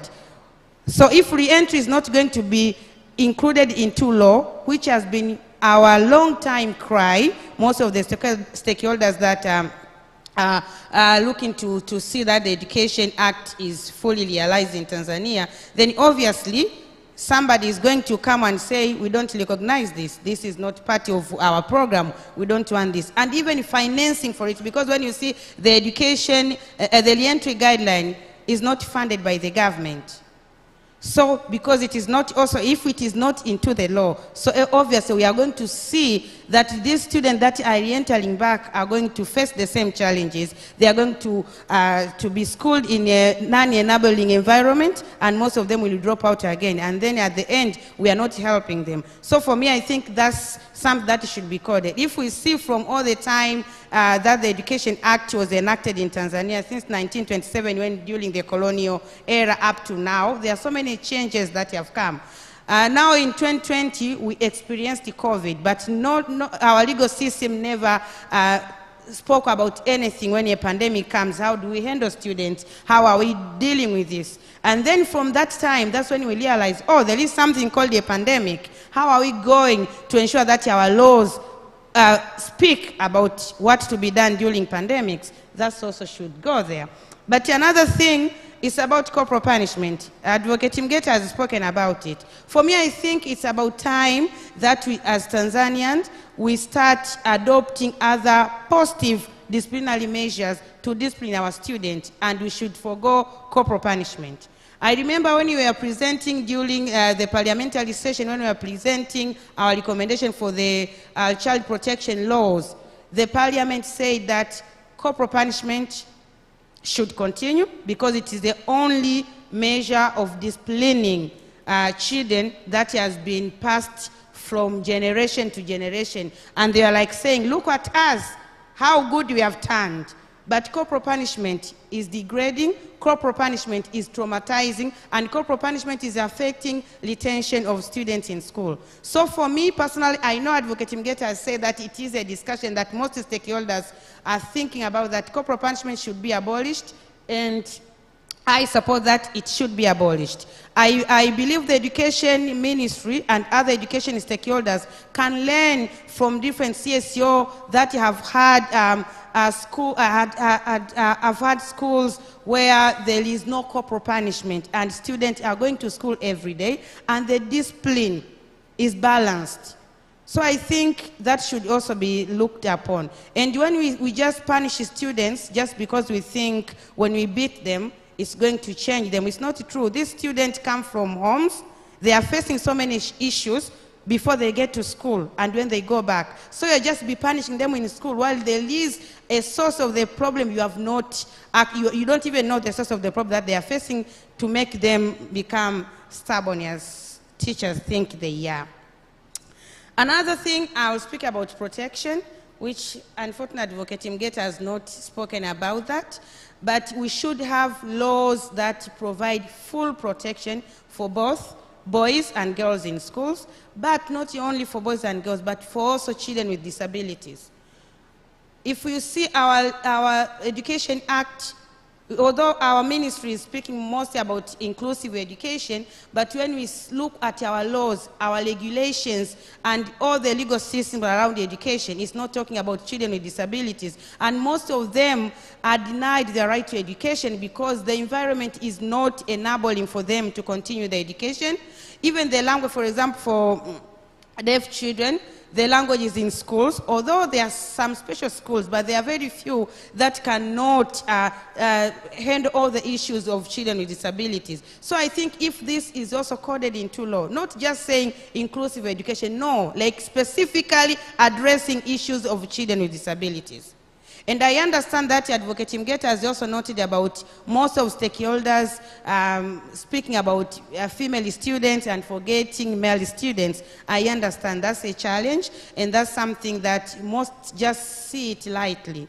But let's pick one thing. A boy of 14 years old engages in sexual activities with a girl of 13 years old. She gets pregnant, she goes back home, she waits for 2 years while the boy continues. You can see, like, we are, like, when you just do a gender analysis between the female and the male, they're all children, yes, I do understand, but the female child is disadvantaged more.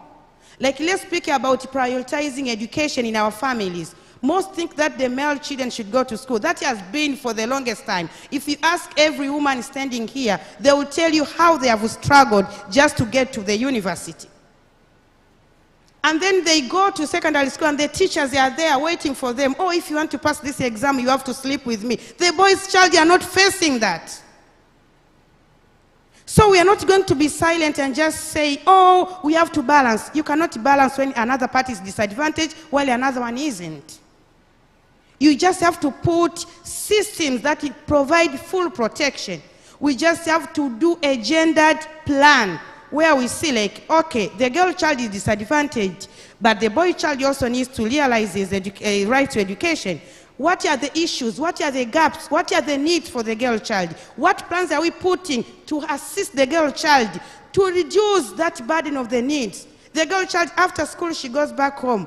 And the parents like, oh, there are these house chores you have to do this, you have to assist your young brother, you have to assist your young sister, you have to take this somewhere where the boy child is playing, and his brain is growing because he's engaging in activities, he's learning, he's, you know, and that affects when even a girl becomes a woman, it becomes something terrible. So for me, I really do not support that. I believe that we should have affirmative actions and plans to ensure the girl child is enabled to continue their education and fully enjoy their rights. Thank you. Okay, the last. All right. Okay, another thing that I would want to speak is for the Minister of Education to also consider, while reviewing the Education Act, to consider regional and international decisions against the United Republic of Tanzania that were made regarding to the right of education. I know you understand there have been cases that have been brought to different regional and international human rights mechanisms that the Tanzanian government should consider in ensuring that we have laws that provide full protection. And the last but not least, for me, I'm confused with TAMISEMI, or I will just say TAMISEMI, the English word is very long, and the Minister of Education. The Minister of Education deals with policies, the implementer is TAMISEMI. So I don't know how we are going around that to ensure that we have a responsible ministry regarding education, that when I want to do this, I know I'm going to this place. Because when you are implementing, you have to go to TAMISEMI. When you are working on policy, you have to go to the Minister of Education. I know you are working in partnership, but I would like the new Education Act to state that mandate so that it will be easy for us to know who we are engaging and then who is also accountable. Thank you so much, Dr. Thank Victoria. you so much for those reflections. A round of applause for Gertrude for such good reflections. Let's now turn into our very good neighbor, by the way, Kenya, Joseph Wasi Congo, National Coordinator, Elimu Yetu Coalition from Kenya. You've heard what Advocate Mgeta has presented, the new policy objectives from our new education and training policy, versus what needs to be done into our Education Act such that there is compatibility and there is alignment on the two and on the way the two document actually guides our education sector. You've also heard about Advocate Gertrude, who is actually advocating for more empowerment for girls. I would like to think that the kind of empowerment that the boys should get is just to understand that when there are empowerment initiatives toward the girls, it doesn't mean that their rights are taken from them. They have their rights. They have always had them. So they shouldn't feel like the girls are benefiting more from whatever empowerment is directed to them. But we're just trying to rectify the historical imbalances between girls and boys. So that's the only empowerment they should get, to understand that their rights and opportunities are not taken by most actors directing their energy into empowering the girl child. Let's hear on your reflections, our neighbor from Kenya, on what we can do to align the two documents, considering some lessons that you could have from your country. Thank you so much for giving me the opportunity to be able to say something based on the presentation that has been given and a rejoinder opinion that has followed. First of all, I want to say that reforms, including legal reforms, as well as policy reforms, play a critical role in ensuring resilient education systems.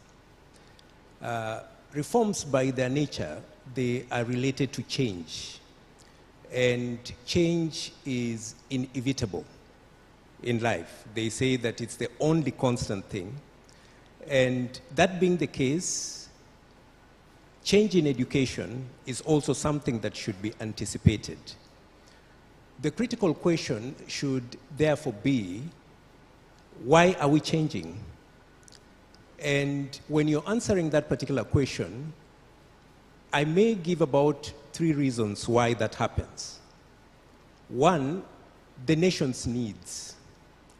For example, and I know it also affects Tanzania, after independence, countries came up with initiatives to ensure that they aligned their education roles to reflect that change that had happened. So that, for example, in the case of Kenya, we had a commission called Ominde, whose purpose was essentially just to deal with the discrimination that was there, remove it from the education, and also create a ground whereby we would have adequate human resource to propel the country. So change might come because of national needs. The second reason why that change can come in is that we do not exist in isolation. We have got regional neighbors. We have got the global community. So in terms of the global trends, they may necessitate a change to happen. But thirdly, education is a political question. You cannot remove politics from education. And I remember Dr. Sarah Ruto in the morning talking about the 3 Ps, aligning the people, the policies, and the politics together for it to happen. So change will essentially happen. Giving a general comment based on the presentation that was provided in terms of the reforms, one gets the impression that the reforms that are coming Tanzanian way are major reforms. And Kenya, we are in the spirit of reforms as well. But I observe a little bit of a difference. And this is the difference. The reforms within the education system in Kenya today, including competency-based education, related reforms, are based on a new chapter in life, in quotes. In this particular sense, in 2008, Kenya had its Vision 2030, and which was about really improving Kenya economically as well as producing this competent workforce that would compete globally. But then in 2010, there was the promulgation of the constitution in Kenya. So everything had to begin anew. The basis of reforms, education reforms in Kenya, is based on a new slate, as opposed to the changes that I've listened to. Because the reforms within the education sector is based on changes within the policy framework, which is the education policy framework of 2014. Now, if a policy framework changes, the law will change, and that's a standard. Talking about us even beginning on a new slate, the policy document of that particular time in Kenya, the sessional paper number 1 of 2005, could not bring in things that had been guaranteed out of this newness. For example, the right to education from the Constitution and other things. So a sessional paper had to be changed. So we had a sessional paper number 14 of 2012 that embraced all these particular and addressed most of the areas, the 19 areas that you had cited. They were also there. So change is inevitable. But the difference here I see, while our changes are based on newness, beginning of a new life as a nation, yours is based on a policy and it is a little bit continuous. So that while we got to a point and got rid of our act, which was actually the Educational Act Cap 211 of 1968. So we are 56 years of age. It was 56 years of age, as opposed to yours, which is 46 years of age. We had to get rid of it because of the newness. But in the Tanzanian case, you are amending that and continuing on the same. The challenges that I have heard you talk about are normal. And even Kenya, that is built on a new slate, is also going through those particular challenges. The most important thing is the adequate participation of people in those particular processes, to be able to clarify positions and actually getting as many people as involved in education reform processes so that we ensure that we foster resilient education systems. Thank you. Thank you so much. Those are very good reflections. The new constitution vis-a-vis how it helped in reforming the Education Act in Kenya, also here in Tanzania. We tried to write our constitution, but we stumbled along the way. But now we have the promise from the ruling party that we will start writing our constitution. So hopeful again, we are currently talking about reforming the Education Act. So maybe we're going to do that in the next year or so. So I believe perhaps after 2025, we're going to dive into the constitutional reform process, and maybe perhaps I know most of the education advocates are advocating for the education right to be part of the justiciable rights. We have the provision on education in our constitution, but it is included in the rights that are not justiciable at the moment. It falls within the economic rights. You cannot go to court and contest them.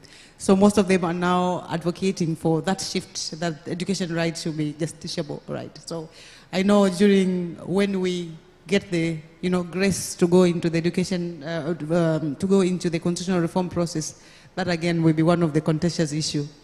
I want to take I have some 10 minutes here to be done. I want to take some reflections from you who have been listening to us, perhaps 2 hands or 3 hands, input or any question before I give 1 minute to my panelists to finalize their thoughts on this particular subject. So if we have any reflections, any input, any comment, you are welcome to just put up your hand, and then I'm gonna have the microphone come to you. But as you continue thinking through your inputs, I just want to prepare my panelists for their final remarks. And for you, Advocate Mgeta, I know you are in the government. And for me, as a participation advocate, I really believe in meaningful participation, not superficial participation. So as we are going now into the whole process of reforming our Education Act, what does the government say in terms of opening this process into, you know, the civic actors, the civil society, the people who want to comment on it, and what can we do to make this process more meaningful? In that, you know, as Advocate Gertrude has said, there has been a lot of conversation around re-entry policy, but what I've gotten into the policies is not satisfactory. It's superficial. It's almost non-existent. So you don't want a process where people are really pushing for the things that they see as transformative, then they don't get into the act. Then that process is really seen as if it's just a tick box. You don't want a tick box kind of exercise. So from the government point of view, we would like to hear from you on what are you going to do to make this process more meaningful. And also from Gertrude, I know LHRC is really working on many other things, but including education rights. So how can you say in terms of how actors can coordinate themselves so that they can have one voice? Because most of the times, again, during the reform process, there are so many voices flying out, there are so many uncoordinated efforts. So what can we do to ensure that actually we can center our advocacy and we can speak as one voice together with, you know, the platform that will be provided by the government for us to give our input? How can those two marry together? And for our guest from Kenya, we just need to hear your reflections, particularly. You mentioned about, you know, meaningful participation. How did it look like in Kenya, and what Tanzania can learn from that, so that we avoid this reform process to be just superficial tick box or, you know, kind of exercise. Do you have any reflections, or I can go into? Yes, I'm seeing some hands. Put up your hands, whoever wants to talk. I see just 3 hands. And 4 hands, 5 hands, 6 hands, 7 hands. Oh, all right. Who is having the microphone? Another microphone that side. Who is gonna help me? Can I have a volunteer, please? Can I have any volunteer to help me with the microphone? Yes. So I will let you speak for half a minute. You know, I'm a participation advocate. So when I have to cut people from speaking, I feel so bad. But I know other program has to come in. You're welcome. Thanks. You're almost taking my half minute. So I'm happy that protection is coming out strong in this presentation. But there's no way we can talk about education without considering teachers. So the legal reform should clearly consider teachers when it's come to the components of protection. My second point goes to the area of re-entry. When we talk about re-entry, for it to be sustainable, we have to see it being part and parcel of the acts. So I believe in the process of review that is ongoing. And I'm happy that the first team, civil society team that first officiated this process was TENMET. TENMET coordinated the effort and called the ministry committee of legal reforms, and we gave out our opinion. So I'm looking forward to see some of those key recommendations embedded within the process, and I hope later we'll be invited for validation. Oh, we'll call for a validation meeting, CSO validation meeting. So those are just my inputs to the discussion. I don't have my questions. I just want to make sure that they are well considered in the process. Thank you so much, and we've taken notes. Another hand there, please. My brother in black, and then the lady with the braids. Yeah. Yeah, thank you. My name is Joseph Atiasanali Lusoko. Yeah, revised arguments on school regulation policy. From what I think, other places among community face challenges in contributing education development due to lack of funds.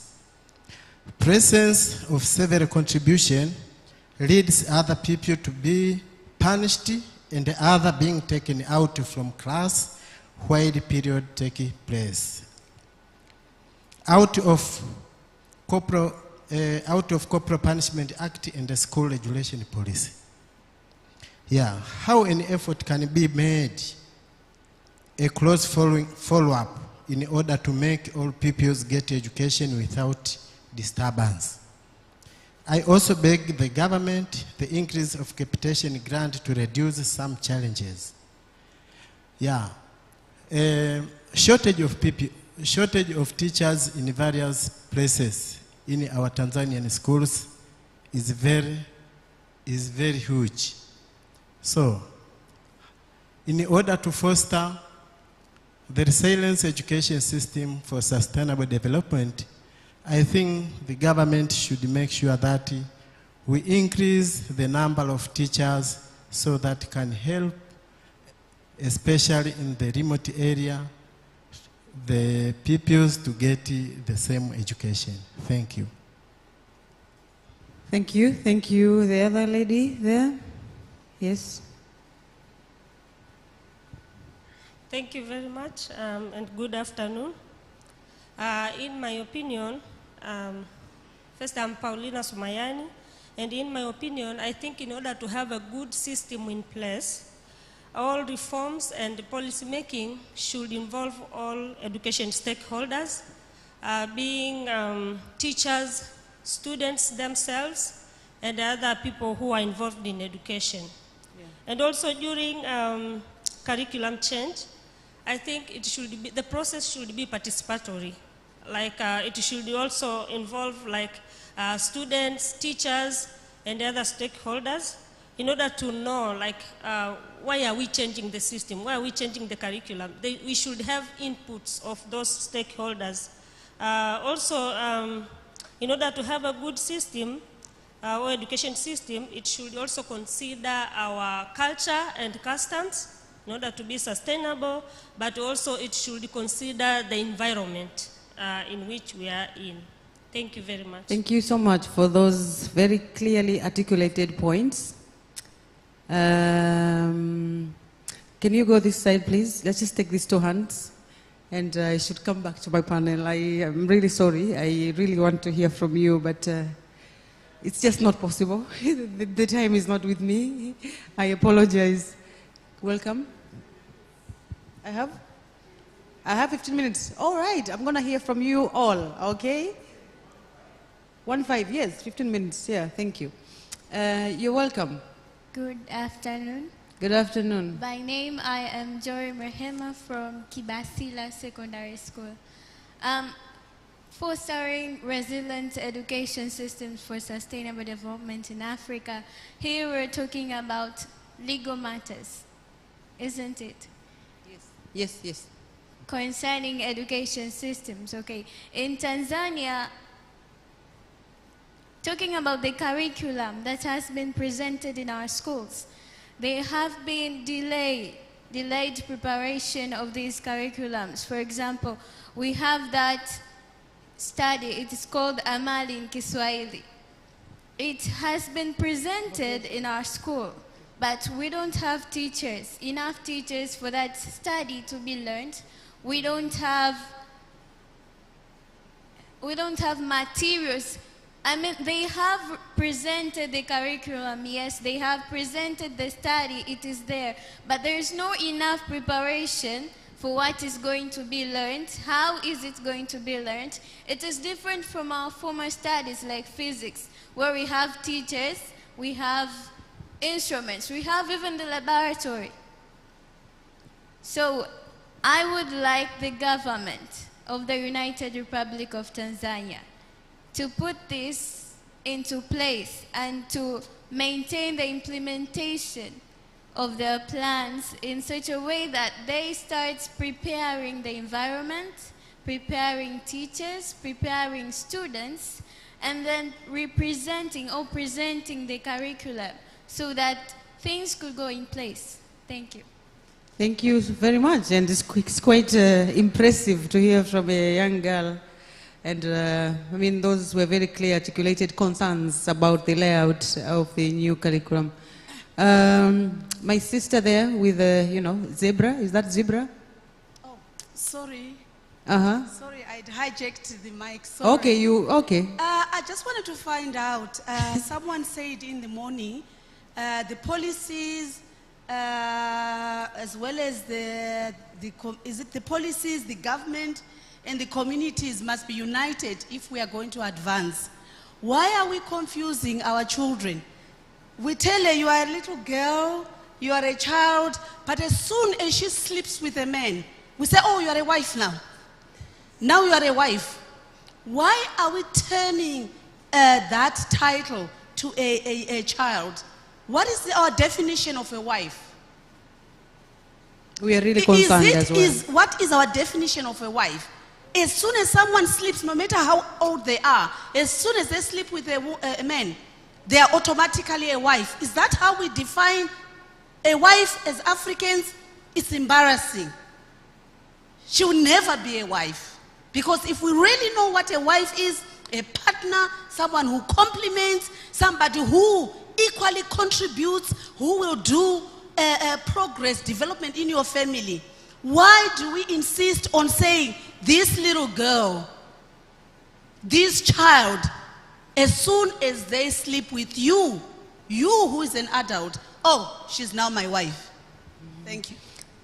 Thank you so much. That's burning. Although we are talking about the Education Act, but we are also trying to amend the Law of Marriage Act. We are still struggling with that. Our law allows girls of 14 and 13 years old to get married. We've gone to court, we've won, we're now waiting for the parliament. The parliament is still consulting. And it's not allowed to consult after the judiciary has instructed, but our parliament is consulting, so we are still struggling with that. You're welcome, my sister. Good afternoon. My name is Agnes Idrissa from Orchestra Arusha. My question goes to one of the speakers said, in order for fostering a resilient education system for sustainable development in Africa, we have to check on education policy. And said education policy recognizes positive discipline in fostering the resilient in education system. Then, does the government will make sure that they will train the teachers on how to use positive discipline in order to control children's behavior? And will they provide training, and how will that training look like in order to provide positive discipline to children? Thank you. There's a gentleman there, yes. Thank you for seeing me. I want to respond to the issue of discipline, which is very controversial. There are so many schools of thought regarding corporal punishment. But I think when we talk about corporal punishment, we should be vigilant. We can't have prisons, and then when our children make mistakes, we want to leave them free. I think that is too much of a hypocrisy. Children must be disciplined, but reasonably. That's why if an adult commit a mistake, that he goes to jail. Remember what happened to the UK? We must be careful about imitating what other countries are doing. Remember, teenagers went around and vandalizing everything, and the police were saying, "Oh, they are taking the teenagers to their parents. Please rebuke your son. They must not be doing that." I think there are things we cannot have a law that is universal. We must look at our context and our culture and decide what is going to be suitable for us. So that is what I wanted to say. Thank you. So let's take final hands from this side, because my panelists need to respond and as well as give their closing remarks. We just need to take the 4 hands this side. Yes. Yes, we will finish with these ones. You'll be the last. Just the microphone is coming down. Good evening. My name is Leah Molel from Eco Schools program in Tanzania, implemented by Tanzania Forest Conservation Group. I'd like to comment on the presentation from Advocate Innocent, especially on the policy reform. My input is, on May last year, stakeholders in education, we were given the opportunity to provide our inputs in relation to the policy and curriculum that is currently starting its implementation this year. But unfortunately, some key of the inputs that were provided were actually not in the policy. So, or maybe the input were taken and presented, but the ministry does not clearly define how the implementation of those inputs may be taken into. For example, speaking about environmental education, you may find in the policy that the policy defined that the government, with collaboration with other stakeholders, will implement the environmental education. But if you came to teachers who are actually the implementers, you may find that they did not know how they are going to teach environmental education. We know that we have geography and environment subject, which is a new subject introduced, but it does not cover the topics that are actually going to policies that are implementation that are going to itakayomaliza climate change impacts. It does not clearly define how teachers are going to implement. Yeah. Actually, when teacher teaching a certain competence, we know that they follow scheme of work and lesson plan. That is a framework that they follow. So if there is, our input is, if there is a column in a scheme of work and lesson plan that clearly defines that the teacher is going to integrate the certain message about climate change and how students are going to act on it, it may be easily implemented. And we all know that climate change is a threat not only to economy, but actually to education. We know that Ministry of Education is developing national framework on education for sustainable development. But if you are looking at the policy and the strategy, they are not actually collide. So we ask the ministry to put the things clearly so that the teachers are going to implement and lead to the resilience education system. Thank you. Thank you so much. I really appreciate those inputs. Yes, there's 2 hands at the back, and then you come at the front for the final hand.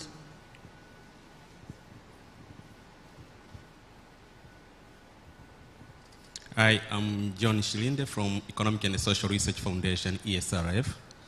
I would like to make 3 contributions to Advocate Innocent Mgeta. I think you've touched the key issues in assessment of curriculum. And as I know, the government actually now trying to push on the hands-on education or training. But my worry is on are the instructors being well prepared for the competence-based? Because when we emphasize on competence-based, I assume that the instructors should be already being prepared for that. But at the same time, when we review on the policy, we have to echo the issues of resilience in education system, considering almost 4 or 5 features, like the issues of empathy, communication, and the others which actually trying to echo the issues of resilience in the education system in Tanzania. One of it is just the vocational education, is what you've said. For those who have gone in secondary school, like technical school, is like myself, I went through those schools. You can find something which you have got the education which you're going to sustain in your life. Of which I think even all those secondary schools which are going to have all those kind of, maybe the system, should be prepared for such kind. So as you review the curriculum, I think should be having a keen look at that one. Thank you for that. We're going to have the last hand here, and then we're going to go for the closing remarks. Can you bring the microphone here? Ah, Yes, okay. you forgot me. Oh, okay. Have Thank a you. minute. Okay, thank you. My name is Harry Tindo from Save the Children. Yeah, I want to comment on the protection for children, but also for the teachers. The reform of the laws and regulations which are going to happen by the ministry, they should consider the standard in all the provision of education. I mean that they should define, if the schools have the low number of the teachers, for example, it means that it should state whether that school should be closed at that time, or if the school does not provide maybe food for the children, especially for primary at a certain level, it should state the law or regulation should be there to guide that school operation. Either it should be stopped or should be closed. It goes for many examples, whether there are teens and etc. But also on the side of the teachers, we know that sometimes they are getting some punishment themselves, or sometimes they pose some physical punishment to students. It should also consider those, not only corporal punishment, but also even the other physical punishment to students, whether the activities or whatever. Yes, thank you. Thank you. And now to our final hand.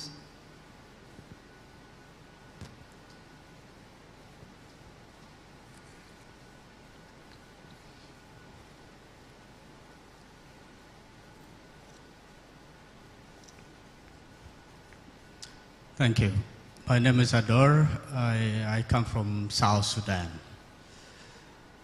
The presentation that you've just made this afternoon speaks to some of us who neighbors Tanzania.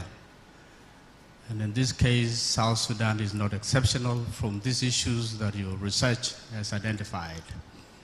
And I want to say that you have an opportunity as a country that you are thinking about reforming your policies at this particular juncture, when the world is kind of confused around issues of climate change, pandemics, a lot of diseases are happening, conflicts.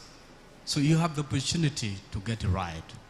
But I want to comment on the issue of assessment, because everything else that we're going to talk about, we're doing, at the end will come to what is the outcome. And in this particular case, I want to say that you have the opportunity to say, if you want to do the curriculum, the children-based competency, or the regular examination that you're doing, what kind of, is it going to be summative, formative? You have that opportunity to say what you want, so that at the end, Kenya is trying to do the same. I know you have the same here. Other countries are trying, but it's quite delicate. If you don't get it right, you will subject your country, your children, your population to examination driven, although you want to get what you want to get at the end. So I just want to comment that you have that opportunity to look at the assessment, because that what will define whether whatever that you have done in the review, it speaks to what you want as a country. Thank you. Thank you very much. I think you've heard from the contributors, and I now welcome you to give your final remarks and responding to any issues that you see important to respond. Maybe a minute and a half for each. It would be good to finalize, yeah. Yeah, for me, I just wish to comment on whether the process will be meaningful. Let us just assure the stakeholders. We have started to engage stakeholders. And in the meetings which we have met with the stakeholders, actually they have seen how committed the government is in taking their opinion. We know there could be some issues which were not categorically addressed in the policy, which may be required to be addressed in the law. Because there are some issues which could be easily addressed in either the substantive law or the subsidiary legislations in cause of legal reform. So some of the issues will be taken into board in the legal reform. So whatever opinion you wish to avail to us, we will be glad to have such opinion. And as Makala said from TENMET, this process will have 2 stages. We have the stage of collecting opinion from stakeholders on what is supposed to be taken into board when reviewing the act. And then we'll have a validation process, where again we will meet with stakeholders to tell them, actually this is what we have collected from you, and this is what we think will go into the law. But remember, the process of enacting the law has so many stages, and the people who will finally make the law are members of the parliament. So we cannot at this stage determine what will be the output, but our role is to contribute, to give opinion, and leave the legislature their role to play at the end. Thank you. Okay.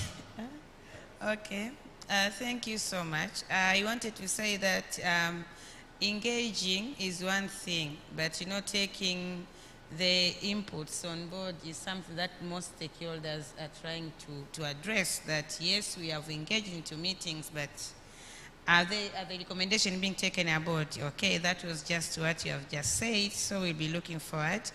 But what I want to say that first, you cannot have resilient systems if you ignore the current realities.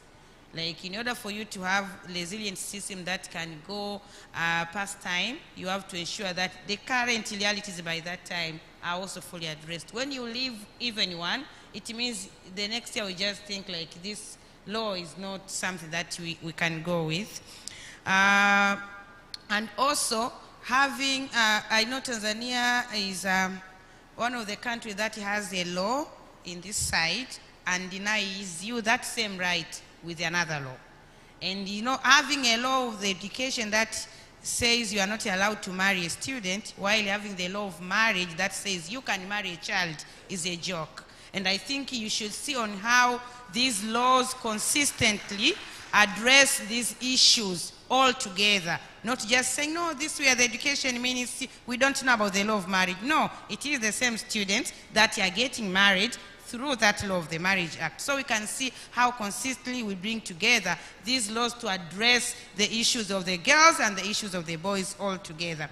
The last thing that I wanted to say, the question that was asked about positive disciplinary measures, Hakelim has done, they have schools where they are doing that kind of a program. And I would urge the government to go and learn from Hakelim. They are doing that. So there are those kind of engagement that are going on, and it is a researched program that it has seen results that can work. So I think that can also be used. But when we say that disciplining children should be emphasized, we should think that is opening a Pandora box. When you give somebody too much power over someone, then you cannot control that. We have seen corporal punishment regulation says that only 3 sticks when the head teachers are allowed. Does that happen? No. But we have seen students who are injured. We have seen students who die because of corporal punishment. It is because we have given power to people who can't control that power. So we cannot give power to people who cannot do that. We should put systems that protect. We should put accountability to teachers who do that. There is no accountability unless somebody is dead, because then it goes to the penal code. But if it's just injuries, no teacher has been made accountable. So when we have a system that controls, that managed the dispensing of corporal punishment, then we can be able to ensure that our children are safe. But this should be abolished.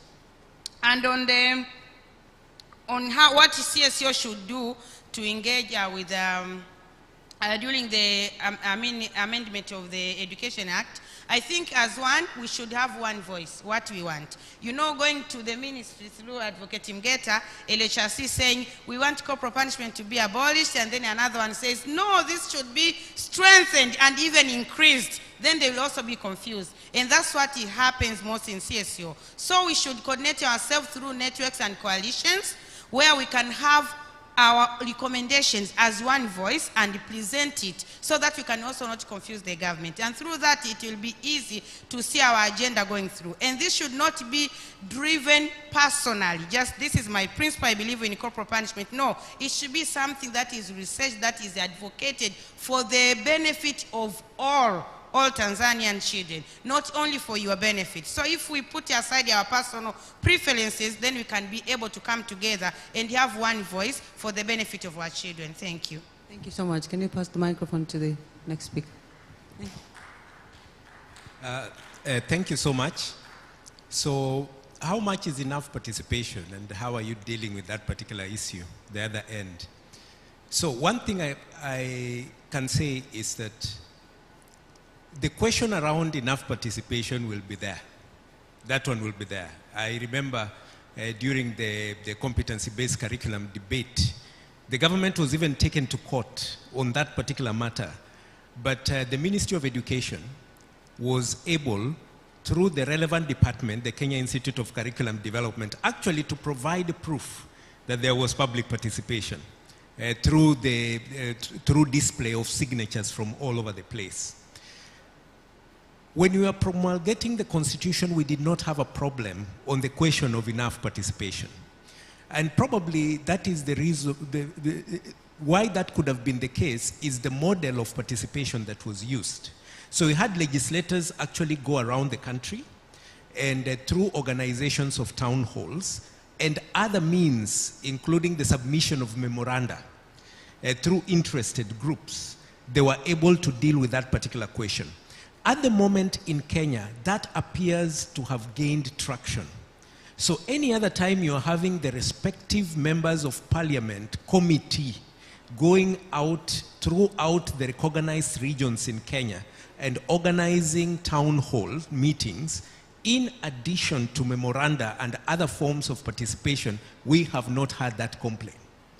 Because it's evident they were in the southern part of the country, they were in the northern part of the country, but the legislature, the members of parliament, through their respective committee. So at the moment, that particular issue of participation is tackled in that particular way, in a way that is satisfying the citizens. But that question is a question you cannot wish away. It will always come along. Thank you very much. Thank you so much, Advocate Mugeta, Advocate Gertrude, and our guests from Kenya. Thank you so much for all your inputs, all your questions and comments. I think we can call it off for now to allow the program to carry forward. Thank you so much. Can we come together for a group photo? Let's come together for a group photo. And as they take a group photo, can we all please stand up? Can we all just please stand up? Let's stretch a little bit.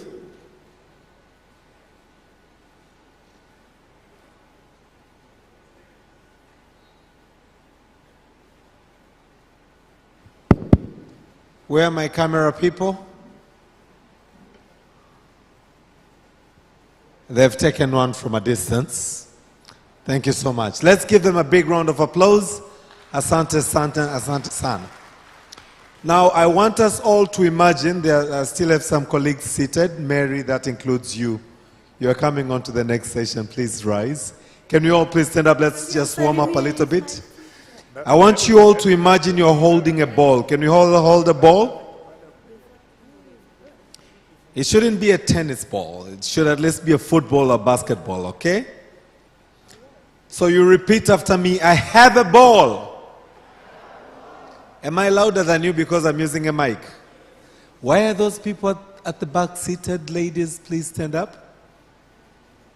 Thank you so much. Do you see your neighbor sitting? Good. I have a ball. I have a ball. Can you make that statement with pride that you have a ball and nobody else has a ball that you're holding? It could be golden, it could be as colorful. I have a ball. I have a ball. I put it here. Now you only shake your head. Okay? You move the head with the ball.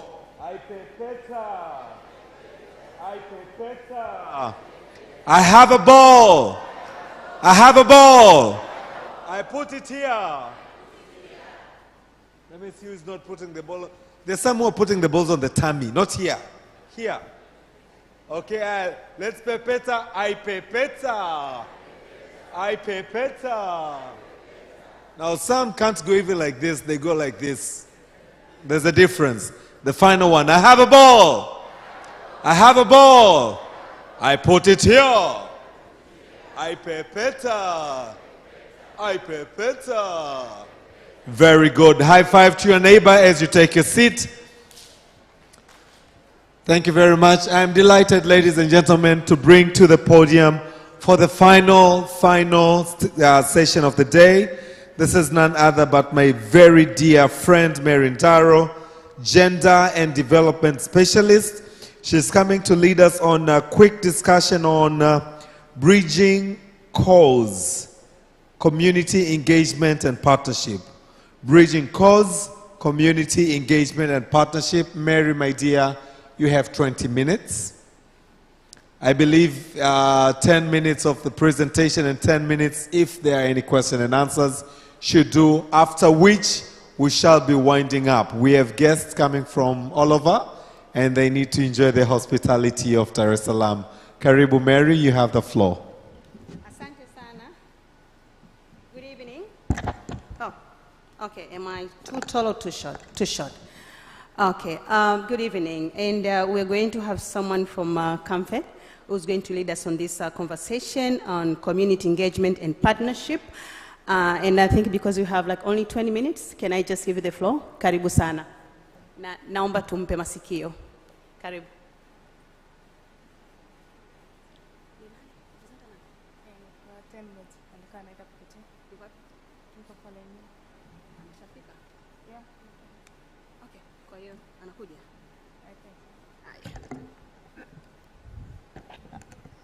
Thank you, Mary. I assume the 10-minute secretariat are bringing the PPT. Kenneth? Oh, okay. My name is Anna Sawaki. I'm the Director of Programs and Partnerships, Comfort Tanzania. Because of time, I'll just present as a story where we are coming from to say we need community strengthening and partnership linkages with the schools to improve learning environment to the students. And I'll just talk about one of our Comfort community-led initiative where the youth are bringing the linkages between the communities and the schools and the government to make sure that students are learning and thriving in school. So, next slide, please. This initiative started way back in 2013, where we were supporting the girls to go to school, but we were still experiencing some of the dropouts from these girls. And we were asking ourselves, why are they still dropping? Because we thought it was a matter of financial and material support. And then we came to realize through the survey and the research, the action research we did with them, there were more than the material and financial support to them. So the feedback from the students themselves, they said they need some more skills to build their resilience and be able to go through the challenges of life they are facing, not only in school, but also in the community. And that is where, together with the communities, together with the teachers, together with the government at the district level, and Comfort sat together and agree, what are we going to do together as the community, we as partners, Comfort and the government, to support these girls learn and thrive in school. And we came up with this community initiative, which the young girls are supporting their fellow students in life skills mentorship. The program is implemented in a way that the young girls who have completed school in the same communities, they will go back in their communities and their schools to support the girls and the boys in schools with the life skills mentorship and psychosocial support. They work with the guidance and counseling teachers at the school. At the community, they work with the ward education officers, the ward counselors, the community development officers, and the social welfare officers. So together, as one, they build a system strengthening support to students to be able to learn not only in school, but also at the communities, because they support these students learning even at home. They follow up with these students for those who are showing the early signs of dropout by not showing in school, to know what are the challenges they are facing in their homes, so that they can link them with the available systems and structures for the support. For those that are experiencing challenges with the issues of the gender, one of our sister there was talking about the child marriage. They then refer these students to the gender desk. At the same time, they also refer them to the social welfare for the psychosocial support. At the school level, these young women, they work with the schools and the parents at school to evaluate the challenges of the schools, what we call the planning for excellence. And with the planning for excellence, they come up with the strategies to combat the issues that are facing students to enable them learn at school. At some point, some of the issues include provision of food, where the girls cannot provide, but they do sensitization with the community to make sure that foods are available in school. But at the same time, when it comes to issues that are pertaining to psychosocial support, they link these students with the guidance and counseling teachers and the social welfare. And this has been done in all of our 5 countries that CAMFED is working, in Ghana, Malawi, Zambia, Zimbabwe, and Tanzania. And in all cases, they have proved to be among the leading community initiatives that have been able to tackle the issues and the challenges in school. And for that matter, we will argue to say, for the students to learn and thrive in school, we need not only students and teachers' initiatives, but we also need community and government support as an integral part of our initiative for sustainability and to make students learn and thrive in school. Thank you.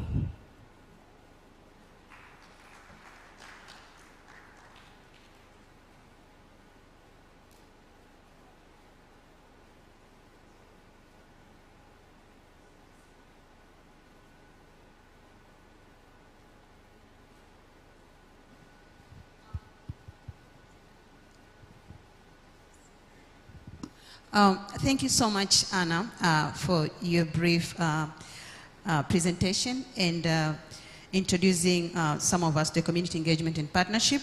And I think we've been talking about the importance of communities understanding first the rights of the girl, but also for them to engage to ensure that this girl excels.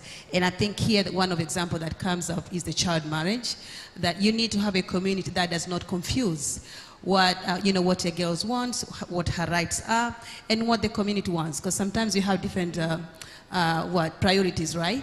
So the school system wants the girl child to stay in school, and the community wants the girl to get married, and the family wants to get the girl to get married. And the CSOs like you guys want the girls to stay in school. So I think that having a full cycle package of support is really important. So because I think we're here from different countries and from different regions, I want to see, because you're here also to learn and share experiences, right? And I wanted to see particularly people who are coming from communities or countries where child marriage is rampant.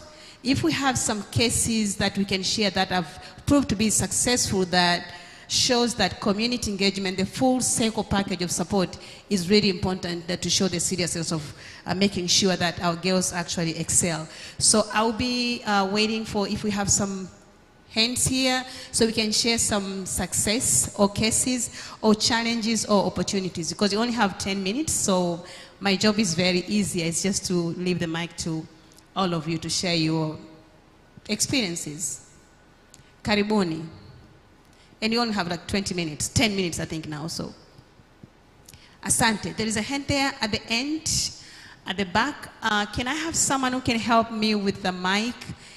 People who still have some blood running in them, still have energy. Tafadhali. You can take this one.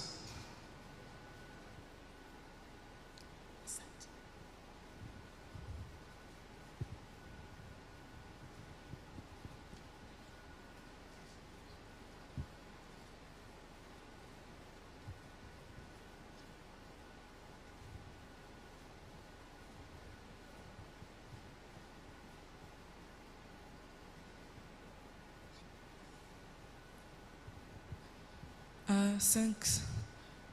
My opinion is about food at school. For instance, in our school, there is provision of food, and that food we pay it for 1,000 per child. And if we pay that food, for those who are not paying the food, they have got punishment. So, when they get that punishment, they don't care if maybe the parent is not capable for that food, for that money of food, because if student is get punishment when is not provided that the money of food, it makes student too afraid to come even at school. It makes student when he's coming at school is afraid, is not studying. That is the first thing, that the punishment of not providing the money of food, because they don't care the family level. They just want the all children at school to pay that money. And the second, what about for those students who, when they reach at their homes, they have many work to do because there is other parents which they are lazy. They are not get even the time for studying. They have getting even they are getting all the time for doing the home task. How are you going to help those, especially girls students? In order girls to get quality education, how can you go to help them about that? Thanks. Thank you so much. Thank you. I'll be taking more hands, and I think the young man is just reminding us of how we turn something good to become a business, right? So like everybody has to pay, so it's no longer about looking at what is capable and what is not. And I think that's where the whole idea of the full cycle community engagement in schools comes in, to make sure that they have a conversation and they understand the kind of families their kids are coming from. I'll be taking more hands if there are any more hands. And I think his second point is really crucial. And I think this is changing the attitude of how we are looking at girls and thinking girls will become mothers, they'll become wives, or they'll become cookers and take care of the family. So prepare them from that. So I think also having conversation on how do we change our attitude, towards who are around girls, right? And then looking at girls as a more productive part of the society. Asante sana. There's another hand there. There's one hand here in the middle. My support system with the mic. Okay, Karibu. I want to explain a bit about the successful stories on how this parental engagement work. To us, we are working for the pastoralist communities in which they really force girls to get married. So what we do, through this parental engagement, we have the champions or women champions within the community that will raise up those students, especially girls who are forced to get married, and then they provide us information about violences which these girls are going through, and then we can support them because we have some of our rescue centers which we can take them and support them to get right of education. So we do parental engagement really support us, support those girls to get right of education, and we get through those women champions. So women champions within the community help us to raise the situation which is happening at the ground, and then informing us, and then we can support. So these have been so helpful because most of the girls are now continuing with their studies, have been able to succeed with their dreams because of the parental engagement. So parental engagement is mostly helpful to us. Thank you. Thank you so much. And I think we have another hand there. And I think the question is, how do we make sure that we have more community members who are champions so they can keep supporting not just the girls, but also the boys and our children? Karibu, I think there was a hand somewhere. There, Karibu. Yep. Thank you. I think this is a serious challenge where most of girls become pregnant at early age or they are married early. In some of the communities like my community in Zimbabwe, Binga district, the parents or the community are not aware of the importance of education. So they don't encourage their children to go to school. If they get pregnant, they force those girls to be married. Last week I was applying for funds to attend awareness campaign on importance of education, especially to the community and other youths. So you find a lot of girls, some are married whilst they are still young, some are pregnant, they are not coming to school, some have dropped out of school. So this is a serious issue which needs to be solved through awareness campaign to the parents or to the community. Thank you. Thank you so much. Looking if there's another hand. And I think going back to my sister when she was asking who is a wife, should we still be calling those marriages? Maybe we need to start thinking about that. Should we still be calling those marriages? If you marry a girl who's 11 years old or 12, is that marriage? Or should we start calling them, giving them another name, like these kids are being auctioned or sold into slavery or something like that? Because that is not marriage. I think if we equate that to marriage, then probably we don't even respect the institution of marriage. Do we have another hand? Good afternoon. Thank you. My name is Cheka Omari. I'm representing FAWE Tanzania. First of all, I would like to appreciate the presentation. And I also just emphasizing the power of community engagement. And I want to share experience with you that sometimes in order to sensitize the community, we have to use the children themselves. I have an experience. We were in the field. We use what we call theater performance. The children used to act on the stage on how they suffer with the hunger while at school. Then from that act, the parents have been sensitized and they were able to contribute for the food to their children. Thank you very much. Thank you so much. I think those are really important points to just show how important community engagement and partnership is if we really need to see our kids becoming what we want them to become, responsible and successful adults in the future. And I want to thank you all, especially Anna and Kamfed for the presentation and all those who were able to contribute. Asante sana, Austin, I think I respected your time. Asante sana. Nashukuru.